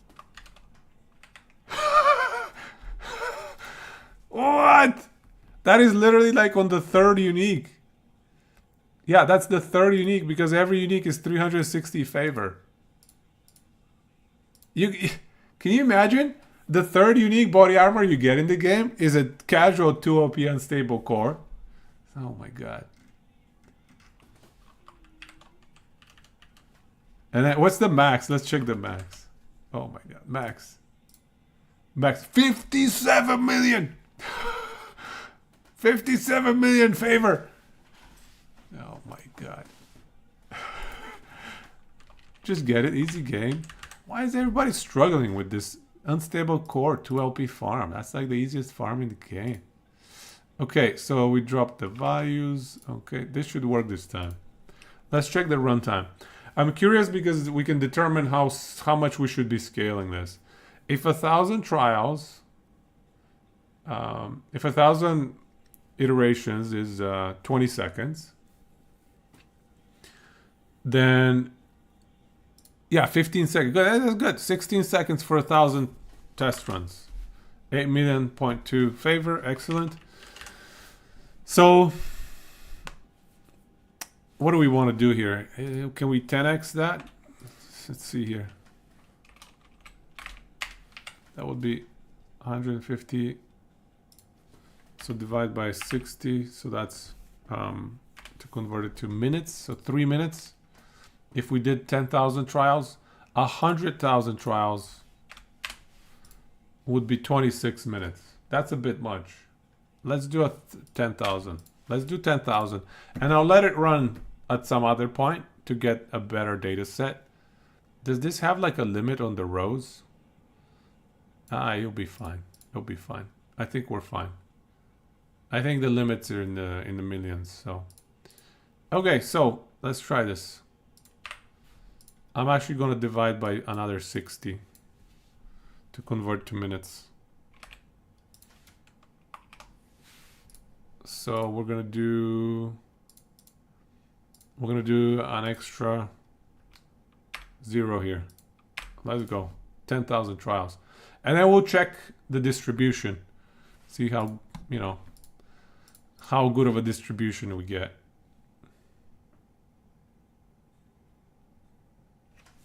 You know, something else cool that we could keep an eye on is we could actually count how many fails we have at the LP slam. So we could record that as well, actually. Yeah. Yeah, let's do that. Let's do that. If it's let's look to LP slam chance, else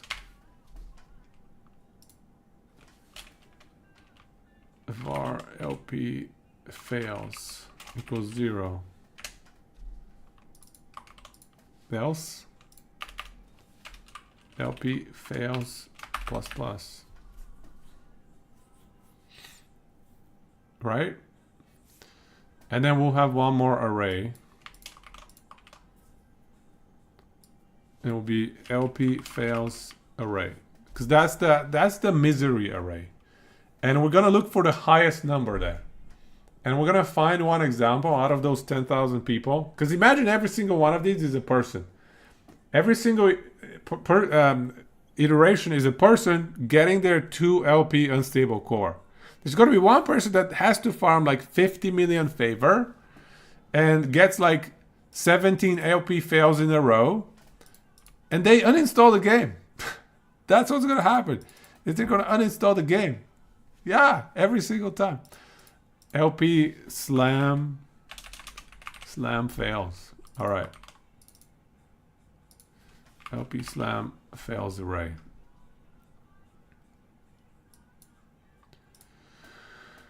So we just do the same little trick here with the LP slam fails array. That push. LP slam fails. Nice. And then we just write it into B5 to B whatever. LP slam fails array. Yeah, this is gonna be good. Gotta change the var as well. Oh. Okay, 2A, 2B. Thank you.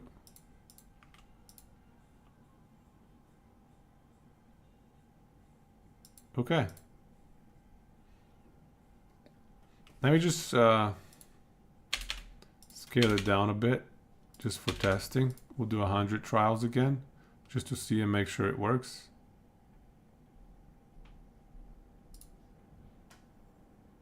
No errors, you know. I'll move this over here.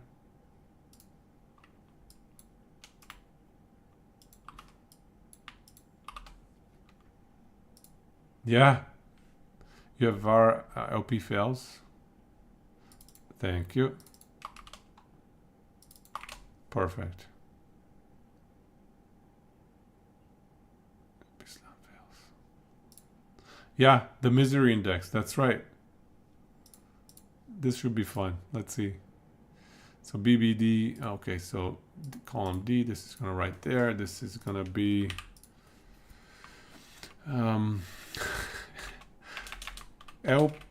2 LP slam fails.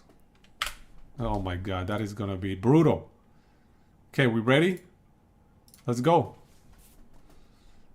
Let's see what we get. Oh, 1218. No, can you imagine? You have farmed 33 million favor. For the record, at 300,000 favor per hour, that is 100 hours of farming favor. You have farmed favor for 100 hours with the most efficient build in the game. You have slammed 18! 18! 2 LP unstable cores and have failed 18 times. You succeed on the 19th attempt. Here, there are a few zeros here and there. Wow. You succeed on the 19th attempt after 100 hours of farming. There's a 35? Oh no. Let's check the max. Let's check the max. Max, 35 is the max. Okay, alright. This is it. This is the play. This is it. This is gonna be fun. Let's run this up. Let's run this to... I said 10,000? 10,000? Let's go. So that should be what? 2.5 minutes, right? Yeah, 2.6 minutes. Let's see. Let's see what the most miserable person is gonna get. 2.5 minutes. Oh my god.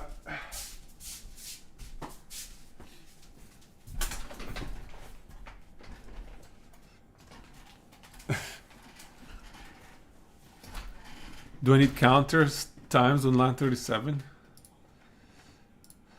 No, we're not multiplying this one by the counter. This is just a simple count. This is another different kind of counter, I guess. This is a counter of how many fails we get on the slams. So, yeah, it should be about 2.5 minutes for 10,000 iterations. And then we can have a decent distribution. I think at some point I can probably run up 1 million iterations. So if 10,000 is 2.5 minutes, 100,000 is 25 minutes, and 1 million is going to be 250 minutes. So 4 hours. Okay, that's a bit much. Yeah, no worries, Salon. So I appreciate the questions. It's all good. It's thanks to everybody poking at this. We got it to work as it should. Kojak MVP. We should be able to wait 2.5 minutes. See what we get.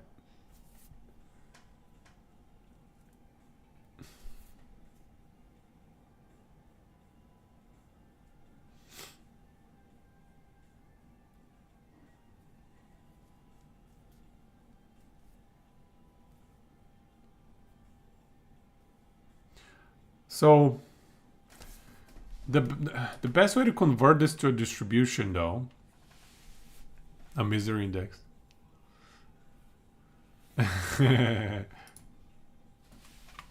Misery index.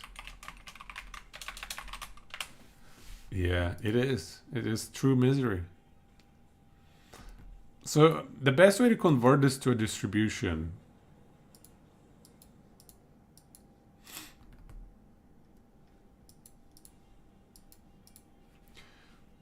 is, I guess, to create buckets.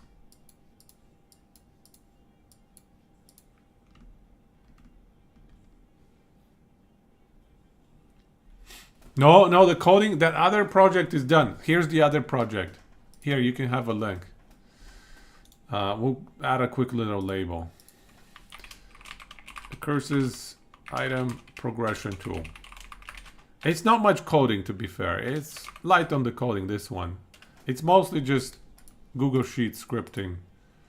Item progression tool. Here you can have a link.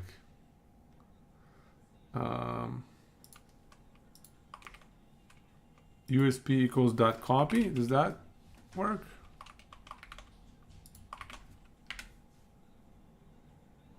Oh, that didn't work. Equals copy. Oh, slash edit becomes slash copy. Yeah, that should do it. Okay. That should do it. There we go. Okay. Here you can have a copy. So you can basically calculate any item in the game. I mean, most items in the game. There are a few minor exceptions, but items that you can farm with favor, depending on whether you want 2 LP, 3 LP, whatever LP, and depending on what kind of slam you want and what role you want to keep. So like unstable core, you're going to chuck 70% of the rolls because the mana is going to be awful. So here is, oh, this is done. Okay, so this is what we're trying to do here is we're trying to create a distribution of how much favor you need to successfully slam, from dropping the item with the right rolls, with the right LP, and then succeeding on the slam, to succeed on all those 4 RNG conditions for a very tricky item. So in this case, we're trying unstable core. This is bringing your PTSD, failing. You're only... Oh, 2 LP core? Yes, this is it. This is the 2 LP core. It could have been worse. So this individual farmed 31 million favor, and after 31 million favor and 20 failed LP 2 LP slam attempts. Failed 2 LP slam fails. 20 fails. It's not a real person, it's a simulation. But yeah, we can pretend it's a person. Max 43. Oh my god. So the average, yeah, 8 million, good. Checks out. So how do we create a distribution? What's the easiest way to create a distribution? I think we need to map them into buckets. Map every one of these values.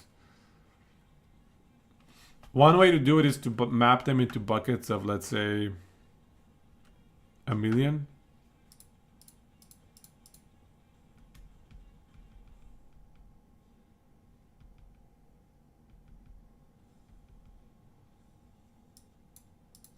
Let's try this. So, favor bucket. So 1 million, 2 million.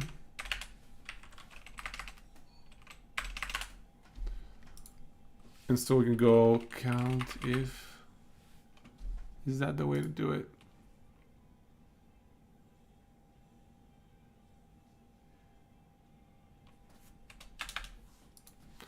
So we select the range and then we go less than.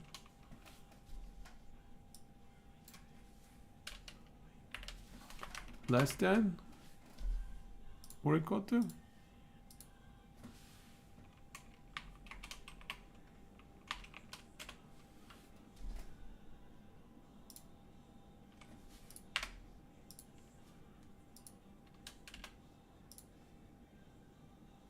All right.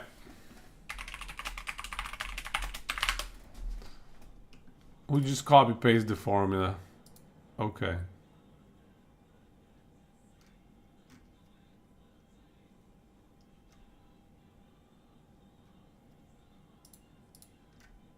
I think I'm missing an end percent actually. I think I need an end percent. Yes! Okay, good. There we go. Okay, so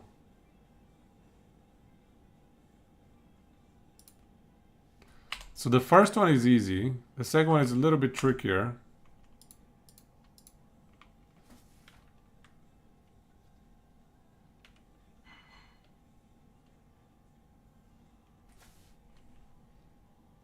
You know what? I'm just gonna move these a bit.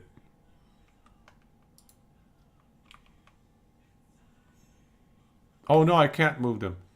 Well, I mean I could, but I have to change my code after. It's fine, we'll change the code. I'll move them one. Move my... No, cancel! Okay, move that thing. I just need to move the stuff here real quick. So this is B, B, C, C. Just to make it a little bit easier.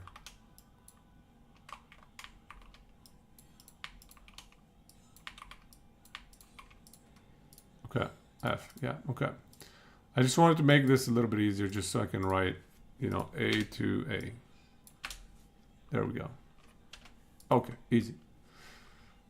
Because at some point we're going to expand over 10,000 records, so I don't want to have to bother changing this thing. I want to make it dynamic.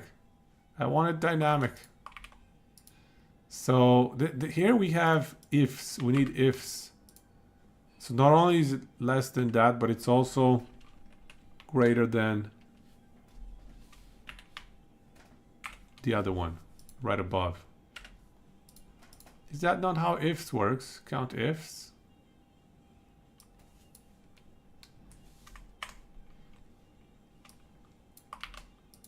Do we need an extra thing here? Yeah, okay. Good. And I want it equal here. One of the sides needs to be with an equal sign. We'll do this side to be equal sign. The other side is fine. All right, perfect. Now we can get a distribution, a proper distribution. What? That's not right. Oh, okay. There we go. Okay, that's more like it.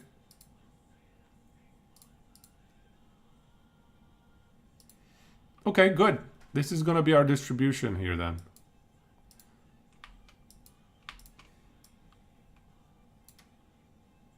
What's the max? What's the max here? 68 million! Dude! That is misery.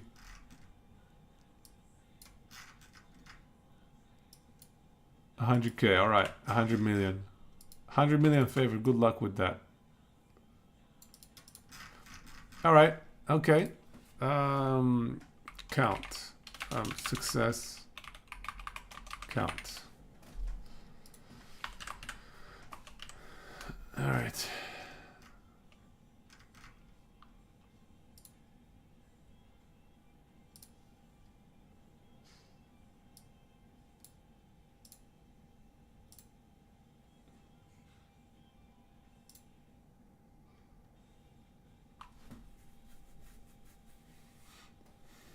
You know, I kind of want it to be more granular now.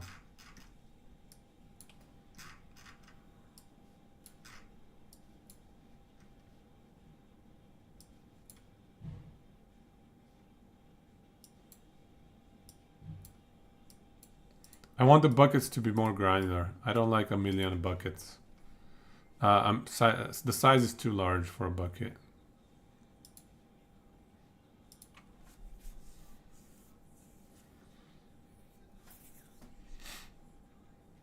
Is it approximating a Poisson distribution?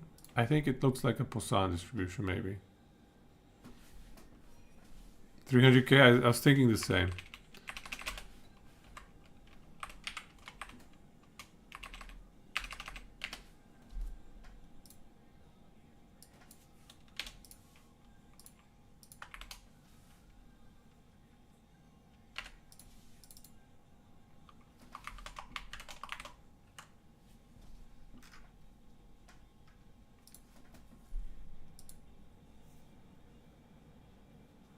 Yeah, this is 1 hour of gaming.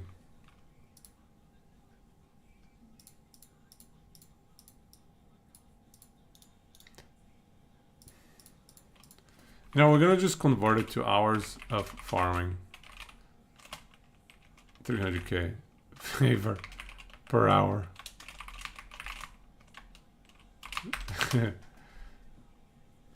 So it's just 1, 2.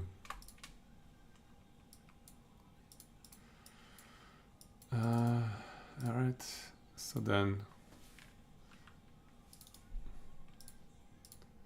we can just drop one of these.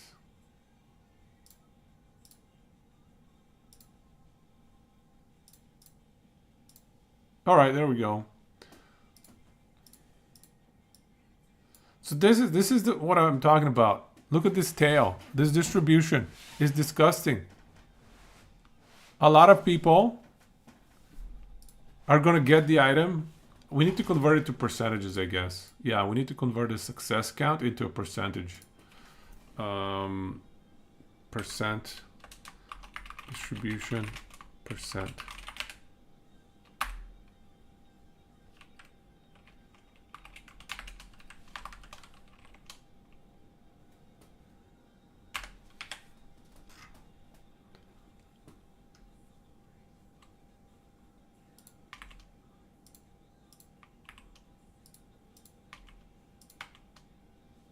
Okay. We dollared the crap out of that thing. Yes, please.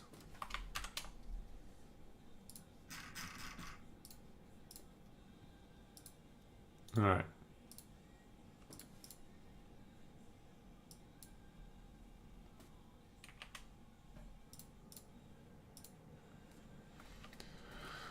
All right, that's better.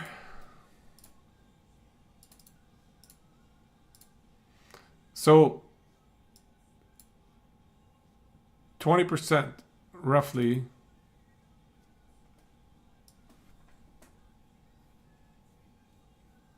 What a filthy distribution. See, this is what I'm talking about. This is the problem with the RNG of getting something this rare.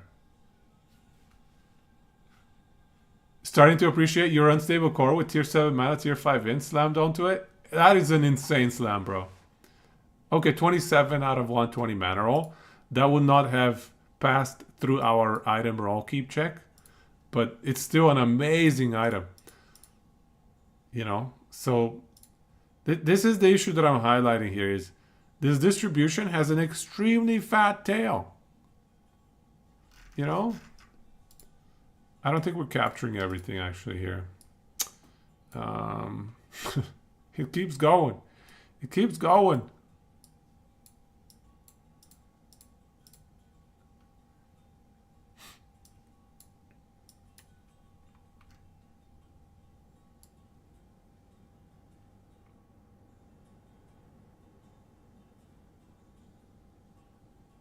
We'll go to 1,000 maybe.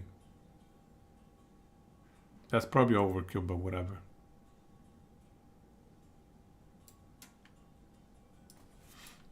All right, there we go. This needs to change. 1,004, yeah.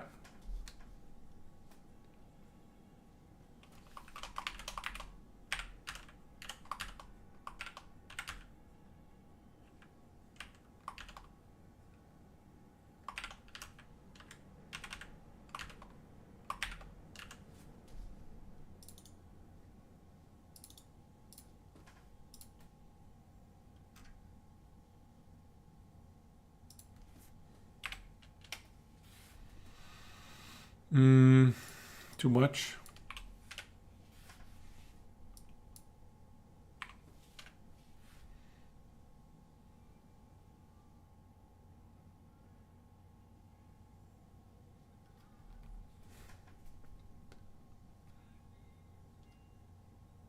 Explain to you like you're 5. Basically, you can imagine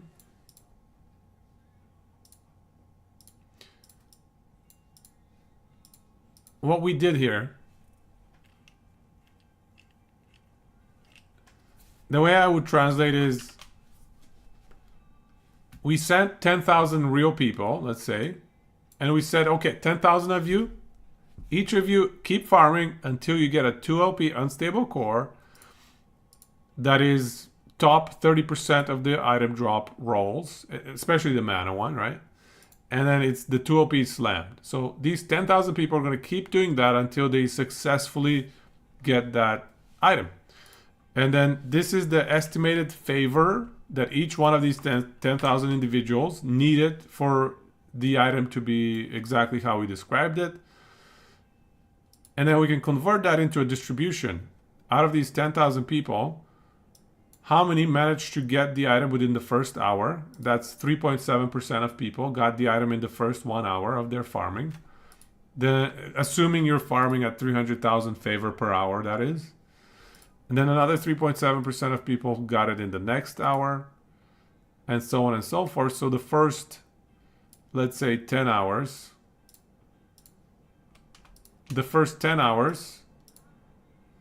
30% of people, 31% of people needed to farm 10 hours at an insane farming rate, that is. 300k favor per hour is ridiculous. But yeah. The sad thing here is, though, is you're gonna have people down here. I guess, yeah. So what's important here is, for me, would be the 95th percentile. This is what I want to calculate. The 90. Where does the 95th percentile land? You know, how much favor does the 95th percentile land? Because we know the expected favor cost is 8 million. What I want to estimate is the 95th percentile. So I think Google Sheet should have percentile functions. Google Sheet percentile function. Very nice. Very nice. Data percent. We don't even need to do any work. 95th percentile, right? Because that's going to tell us what is an unlucky person. 1 in every 20 people is going to be that unlucky. So 1 in every 20 people is going to have like brutal luck. So let's do 95th percentile. So percentile. Yo, help me out. What do we need? Okay, the data and then the... Okay, that's nice. That's nice. That's nice. Easy peasy. So the data is this. The percentile is 95.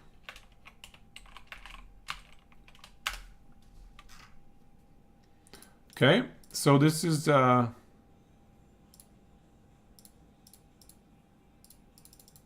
yeah, so this is what I'm talking about. 8 million favor is the expected value needed to get this item. 24 million favor is the 95th percentile. So 1 in every 20 people is going to be suffering quite a bit. It's going to be 3x. That's 3x. And what I want to showcase here is if you change the slam chance, if you remove the slam, if you make slam a guarantee, right? If slam wasn't a thing at all, you'll notice that the 95th percentile is going to be way closer to the expected value. The slam and layered on all these other RNG layers makes the 95th percentile so far away from the expected value. And that's, I think, what's really miserable for a lot of people. So we can test this out by just changing this to 1, right? So this is going to make everybody succeed. All of these should be zeros. And then our distributions would change. Let's try this out. And the 95th percentile should change too.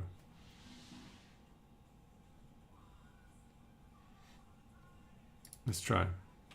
2.5 minutes though, runtime. 267 should be around the cap if we had 80 million. 267 should be the around the cap if we said 18 million was the favor cap. What do you mean by 267? Sorry.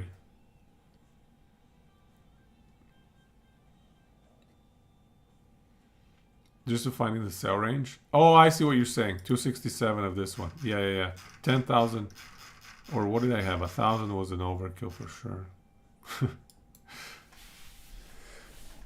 You know, there's going to be one unlucky bastard that gets like 150 million one day.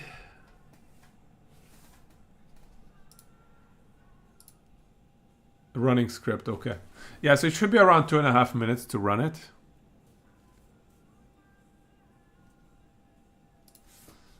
Did I mess up the references? B2, C2, D2, E2, F2. A, B, D.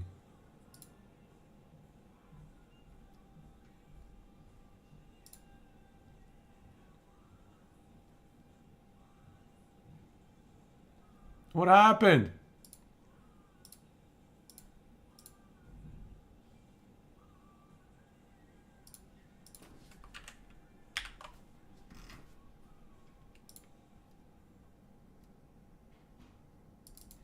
Less than or equal to.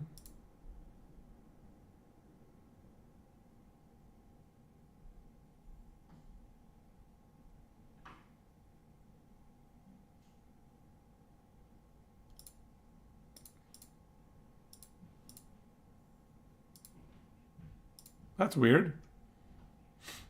Okay, let's scale it down. Scale it down for testing.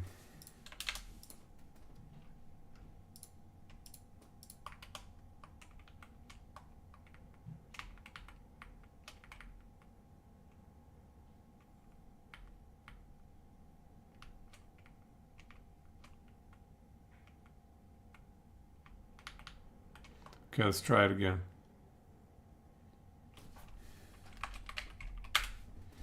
Bring that back to 1/6.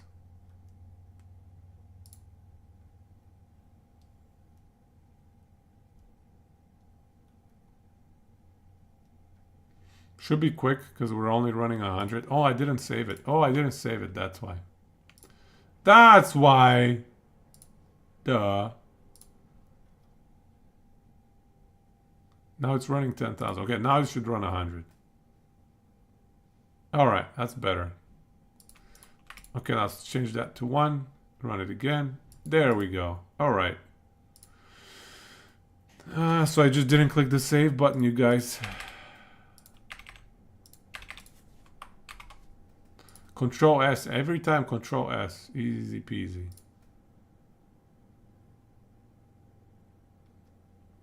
So 10,000 trials. Is it going to be faster because the last check? Yeah, it's going to be faster. It's going to be fewer checks.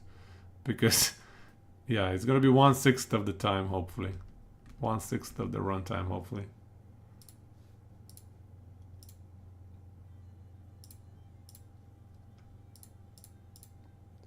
Okay. It's done.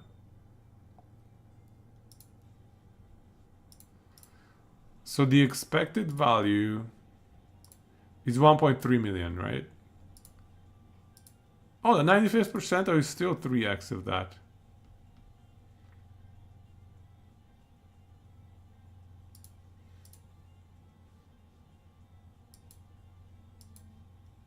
Very, very close to 3x. So I'm missing something in my hypothesis then. Because it just scales linearly, it looks like.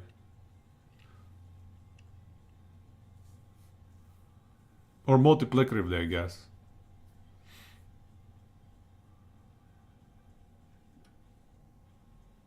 That's interesting. Why is it exactly 3x? Both times, I guess.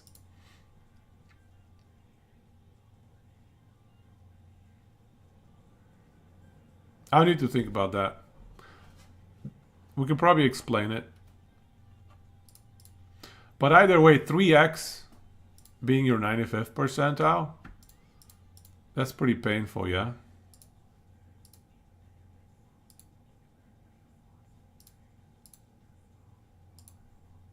Yeah, so 2 LP is 1.353 favor, or it should be anyway.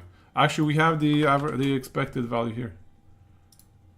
The average, yeah, 1.359. Perfect. That makes sense.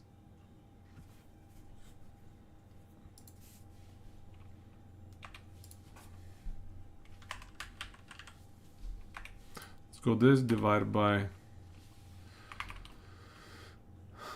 average.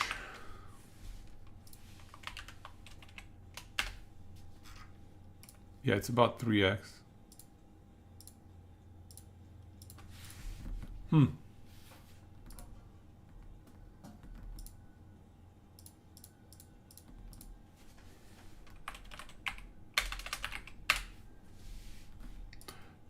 Oh, and the runtime was...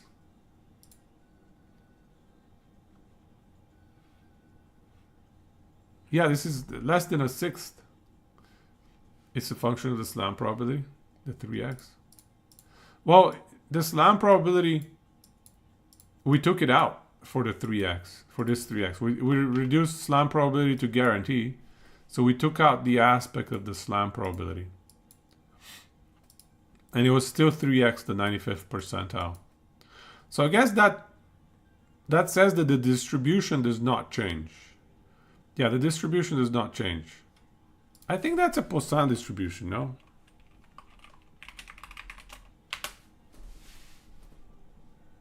Yeah, that's definitely a Poisson distribution.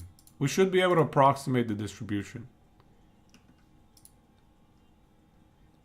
Right? Yeah, it's like lambda. Is this lambda? Whatever that is. Gamma? Whatever that Greek letter is. Help me out. Do we have any Greeks? What was this one? Gamma? We'll call it gamma. We'll go with gamma. Lambda. Okay, lambda. Thank you. Kojak saves the day yet again. But yeah, the lambda, if you have it small enough, that's basically our distribution, right?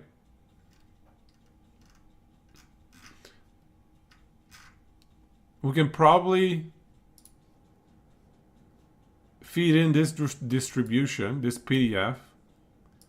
So if you give it the PDF here, there should be some way to estimate the lambda value and what kind of Poisson distribution it approximates.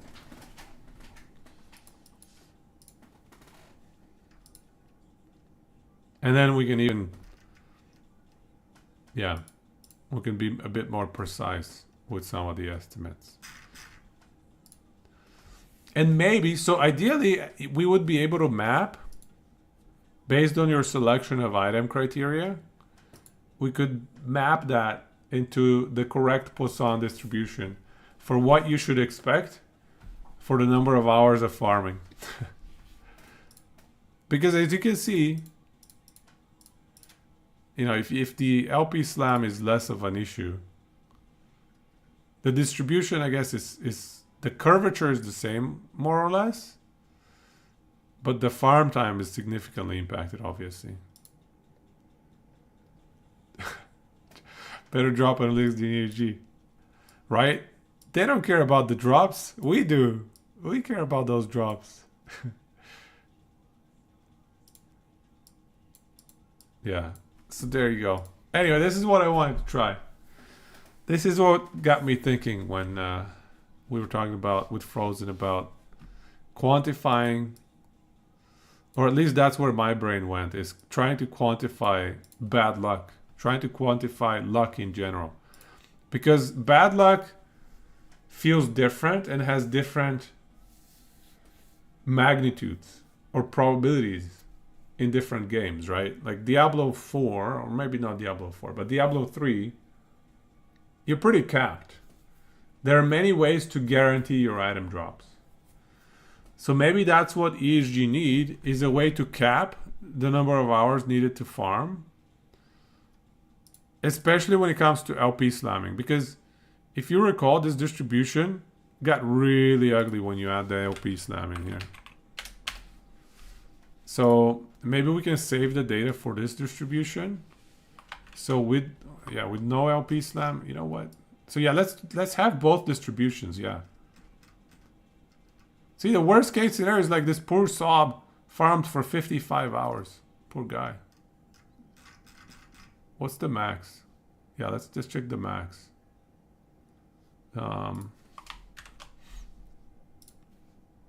16 million favor, which is, I think, 55 hours. Yeah, that's the 55 hours guy.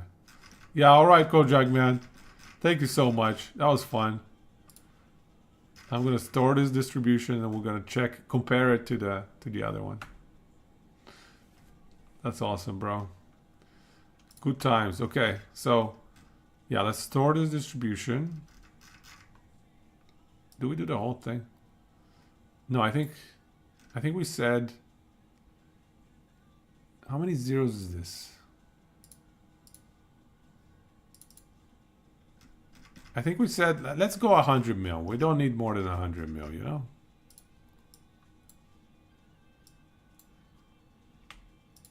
Expecting a Mirror of Calandra drop, right? 55 hours later. Pure farming, by the way. No sleeping involved there. Okay, so we have one distribution stored. Now we run the full thing with the nasty LP slam. And we'll see what the distributions look like. We'll give it 2.5 minutes. And then it's probably going to be bedtime right away here.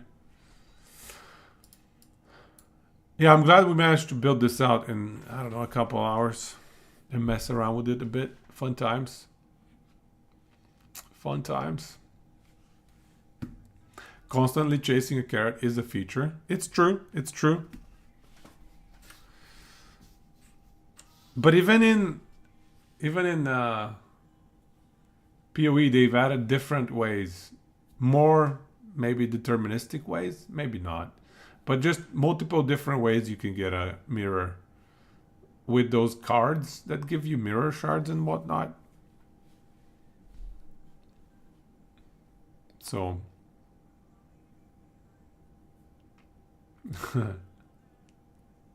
how many mirrors have you had drop?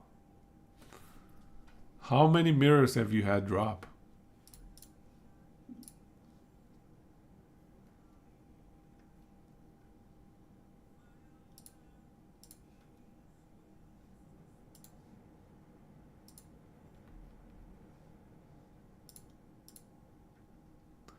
Just get a mirror shard card drop, Keck. Those are not easy either, hey?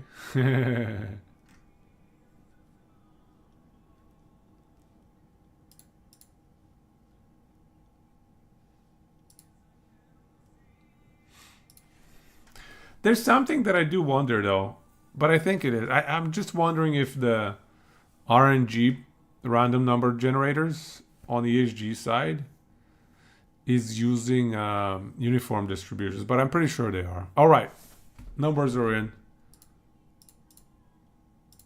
This is actually minutes now.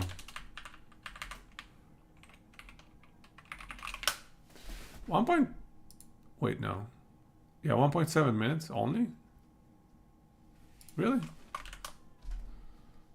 Okay. Looks correct. Yeah, the distribution changed significantly.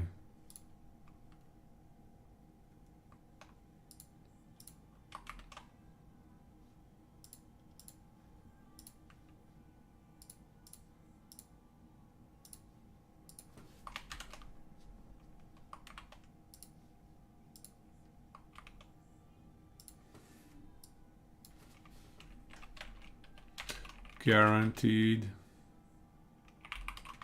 slam.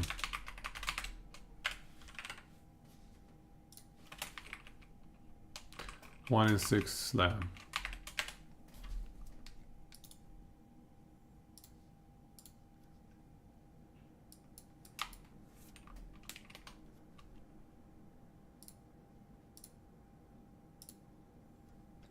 Yeah. This is what happens to the distribution.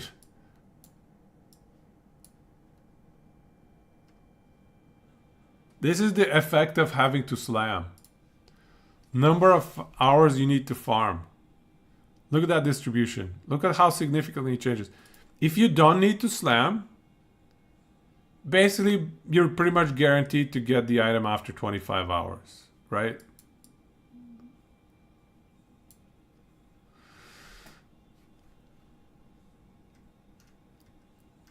But if you need to slam, it gets messy. The distribution flattens out quite a bit. And then this ugly, ugly tail, that's really scary. This is where a lot of people are uninstalling the game. This tail right here is where everybody beyond like 100 hours is uninstalling the game. Anyway, romantic, something like 10,000 hours or more to drop a mirror? Is it that stupid? Holy crap. Just juice the shit out of your maps. Run a increased quantity. Run free XP, no pickup. Open parties, have an aura bot, have a decked out Templar running Unkillable Spark. Basically be rich or get rich. You think it's either Guardian, Hierophant? Guardian or Hierophant? Another PoE retiree. PoE refugee. What do I need to slam for anyway? No, I'm good with slamming. I think we'll play some Dota next stream, everybody. I think we'll enjoy the international. The international, biggest Dota tournament in the world is happening right now. Or at least Friday, Saturday, Sunday is going to be the grand finals of the international. So I kind of feel like every time the international comes up, I feel like I need to be, playing Dota. Can't help myself. So Friday's stream is going to be a Dota stream. And I think the Surge build is pretty much done, yeah? I think it is in a pretty good spot. We made some upgrades. The only weak spot is probably the belt. 0 LP belt. TI, yeah. TI, I don't know if I can watch it. I don't know if it's gonna be too late to watch it because it's in Denmark. So by the time I play, the day is gonna be over. But still, we can chat about it. We can, catch up, enjoy some games. Used to play Dota All Stars in Warcraft 3. Me too. Me too. Is that the last time you played Dota? Mirror Shard is like 10,000 hours. You think a mirror? A Mirror Shard is 10,000 hours.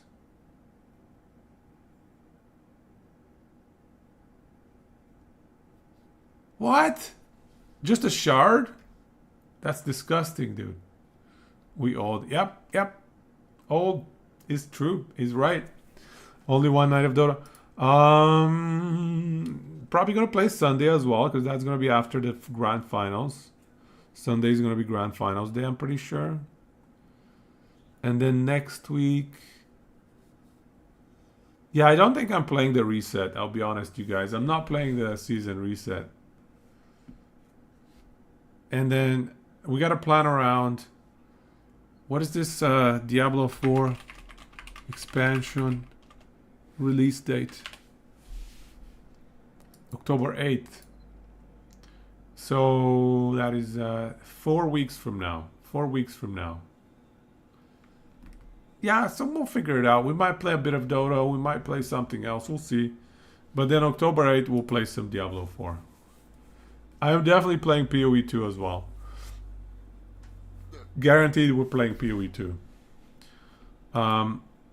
Should we play the beta as well? Just delete divines. Trade them for mirrors. Backlog game or two in there. I'll check what I have in the backlog. It's true. We could probably sneak one in there. Salo, you played some Dota 2, but boomer reflexes. I know, right? I feel the same, man. I used to be better at games. Boomer reflexes. And I'm not even a boomer. Millennial with boomer reflexes. D4 has indeed a paid expansion. I know, right? But, I'll play it probably with my bro, so it'll be alright. It should be fun. I have not played since Season 0 for Diablo 4. It has been a year and a half almost. So it has been a very long time. A very long time. I'm waiting and I'm waiting and I'm waiting for them to keep improving it. D4 gets no more of your money. Last epoch forever. I'm probably just going to finish the campaign and play very slowly. Not rush. Just watch every single cinematic. Because when I played Season 0, I skipped every cinematic. I just rush. And it was kind of annoying. A friend bought you the 3-day early Diablo 4 release, yeah?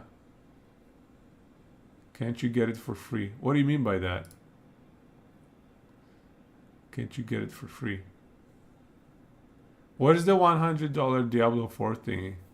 Like the actual game? The Vessels of Hatred thing?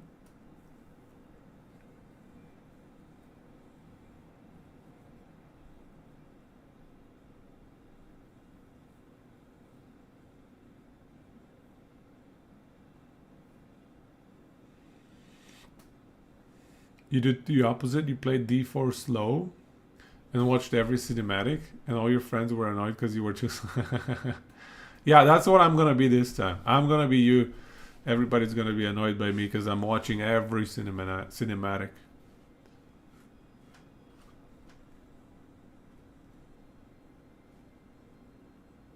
For being super special and getting the special package in the beginning. You got the VIP package, and when it released... Oh, yeah, I know, right? I think I also had the 3-day early package. They should give me the expo for free, right? D4 cinematics are the best part of the game. Yeah, exactly. So I feel very happy that I haven't watched any of them on YouTube. I want to see them. I want to experience them inside the game after beating the boss. That's the good stuff. Plebs pay for expansions. It's true, I'm gonna be a pleb this time.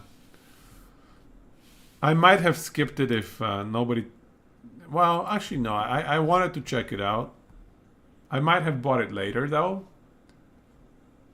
I don't know. It's hard to say what I would have done if nobody was like, yo, let's play. Hard to say. Anyways. Fun times. This is the distribution of hours you need to farm a 2 OP unstable core. And then to slam it. The red line is to get the item. The blue line is to successfully slam it. Number of hours farmed. Wait for it to get 50% off. Smart. Smart. Good play. Feel ripped off paying 100.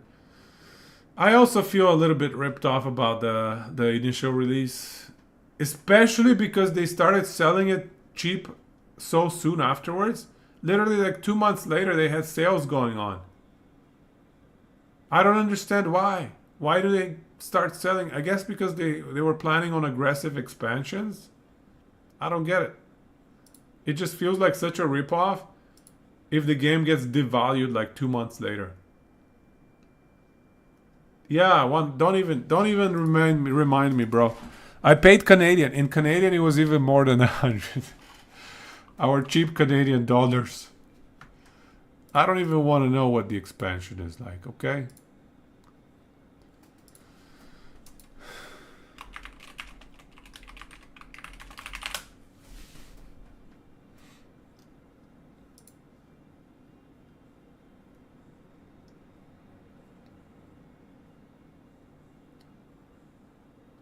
$54, okay? 54 Canadian. 54 Canadian. This screen is so busy. I don't know why they make it so busy. It's kind of lame.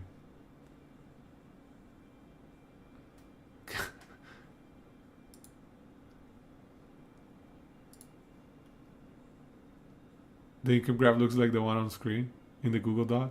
Gotta cash out on nostalgia. I know, right? Ultimate nostalgia cashing. It's true. Let's see the most unlucky pleb here. Max 47 slam fails. Yeah, that's fun. 47 slam fails. Yeah, so $54 is the expansion for me here in Canada. I hope they don't have some sort of 3-day early thing again. Did they do that? Let me check. Okay.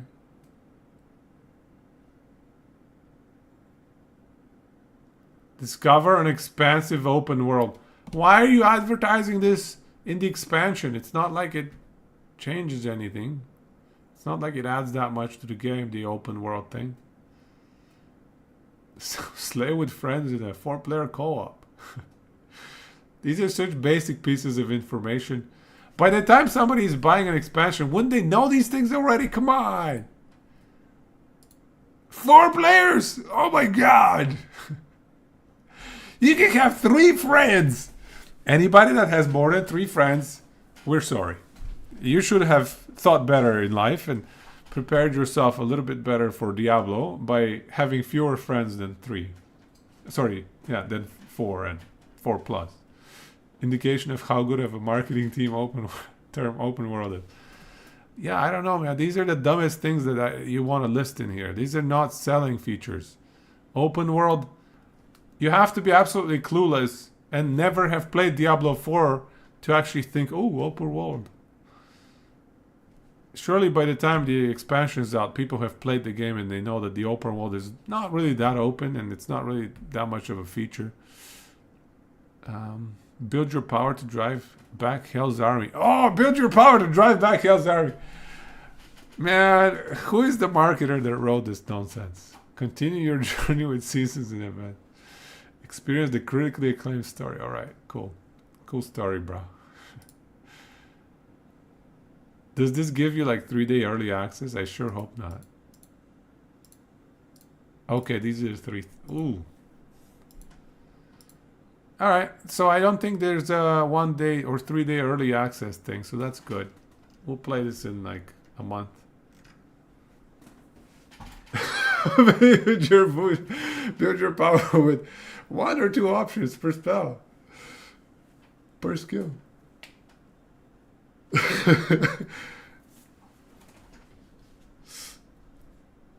Yeah, it probably is ultimate if they had the 3-day thing. So I don't think they have it.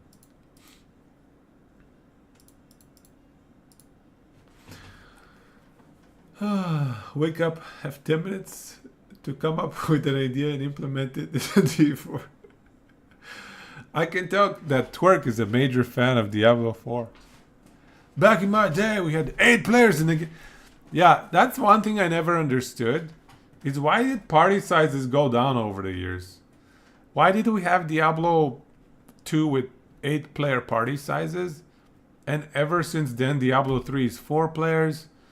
Diablo 4 is 4 players. Last Epoch is 4 players.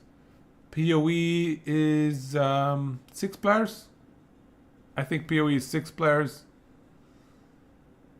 Why did the player caps go down in a party? You just want to believe that someone thought about gameplay and atmosphere and.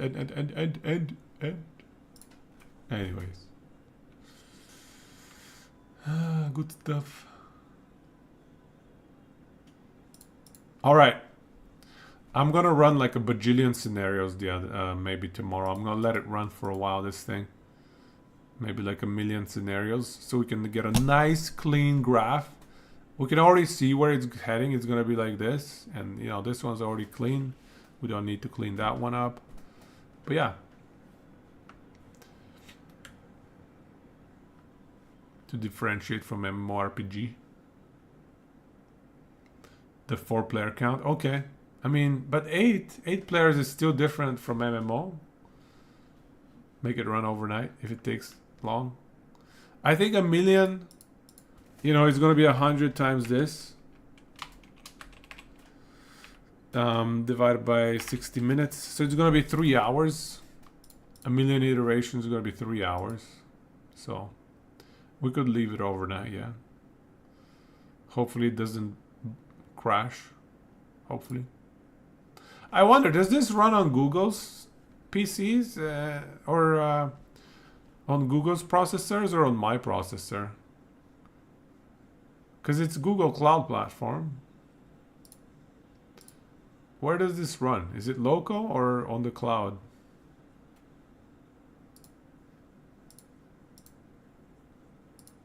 I think it's on the cloud. I don't know if this is going to impact the CPU much. Surely cloud, if it's so... It's true, my CPU is really strong, so... I wonder if there was a way to make my CPU run this in GCP. I don't know. Anyway, irrelevant. Just wondering and pondering. It's all good. Let's make it run. Let's give it 1,000,000 iterations. Let's do it. 0, 0, 0, 0. 0, 0. I just need to make sure my computer doesn't fall asleep.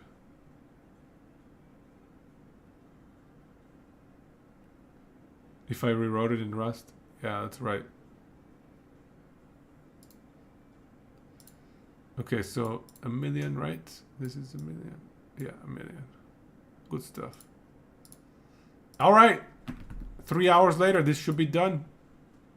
I'm looking forward to it. Let's see what happens.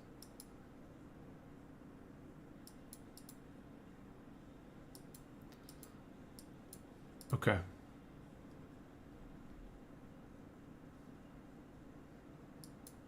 I think if I made these small enough, it will start a little bit lower. Surely. 2.9 hours later, bug found. No! I just need to make sure.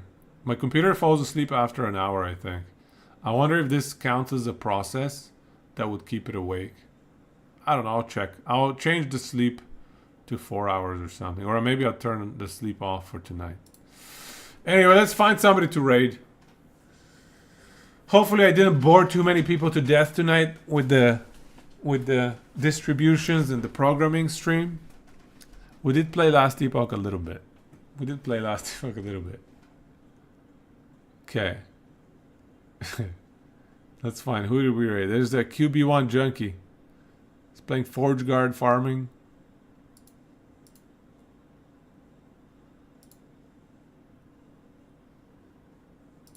Let's go. Let's go.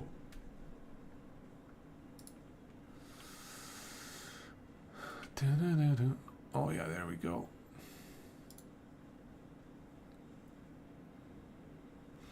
Thanks everybody. I hope you all have a good night, and I'll see you back on Friday with some Dota.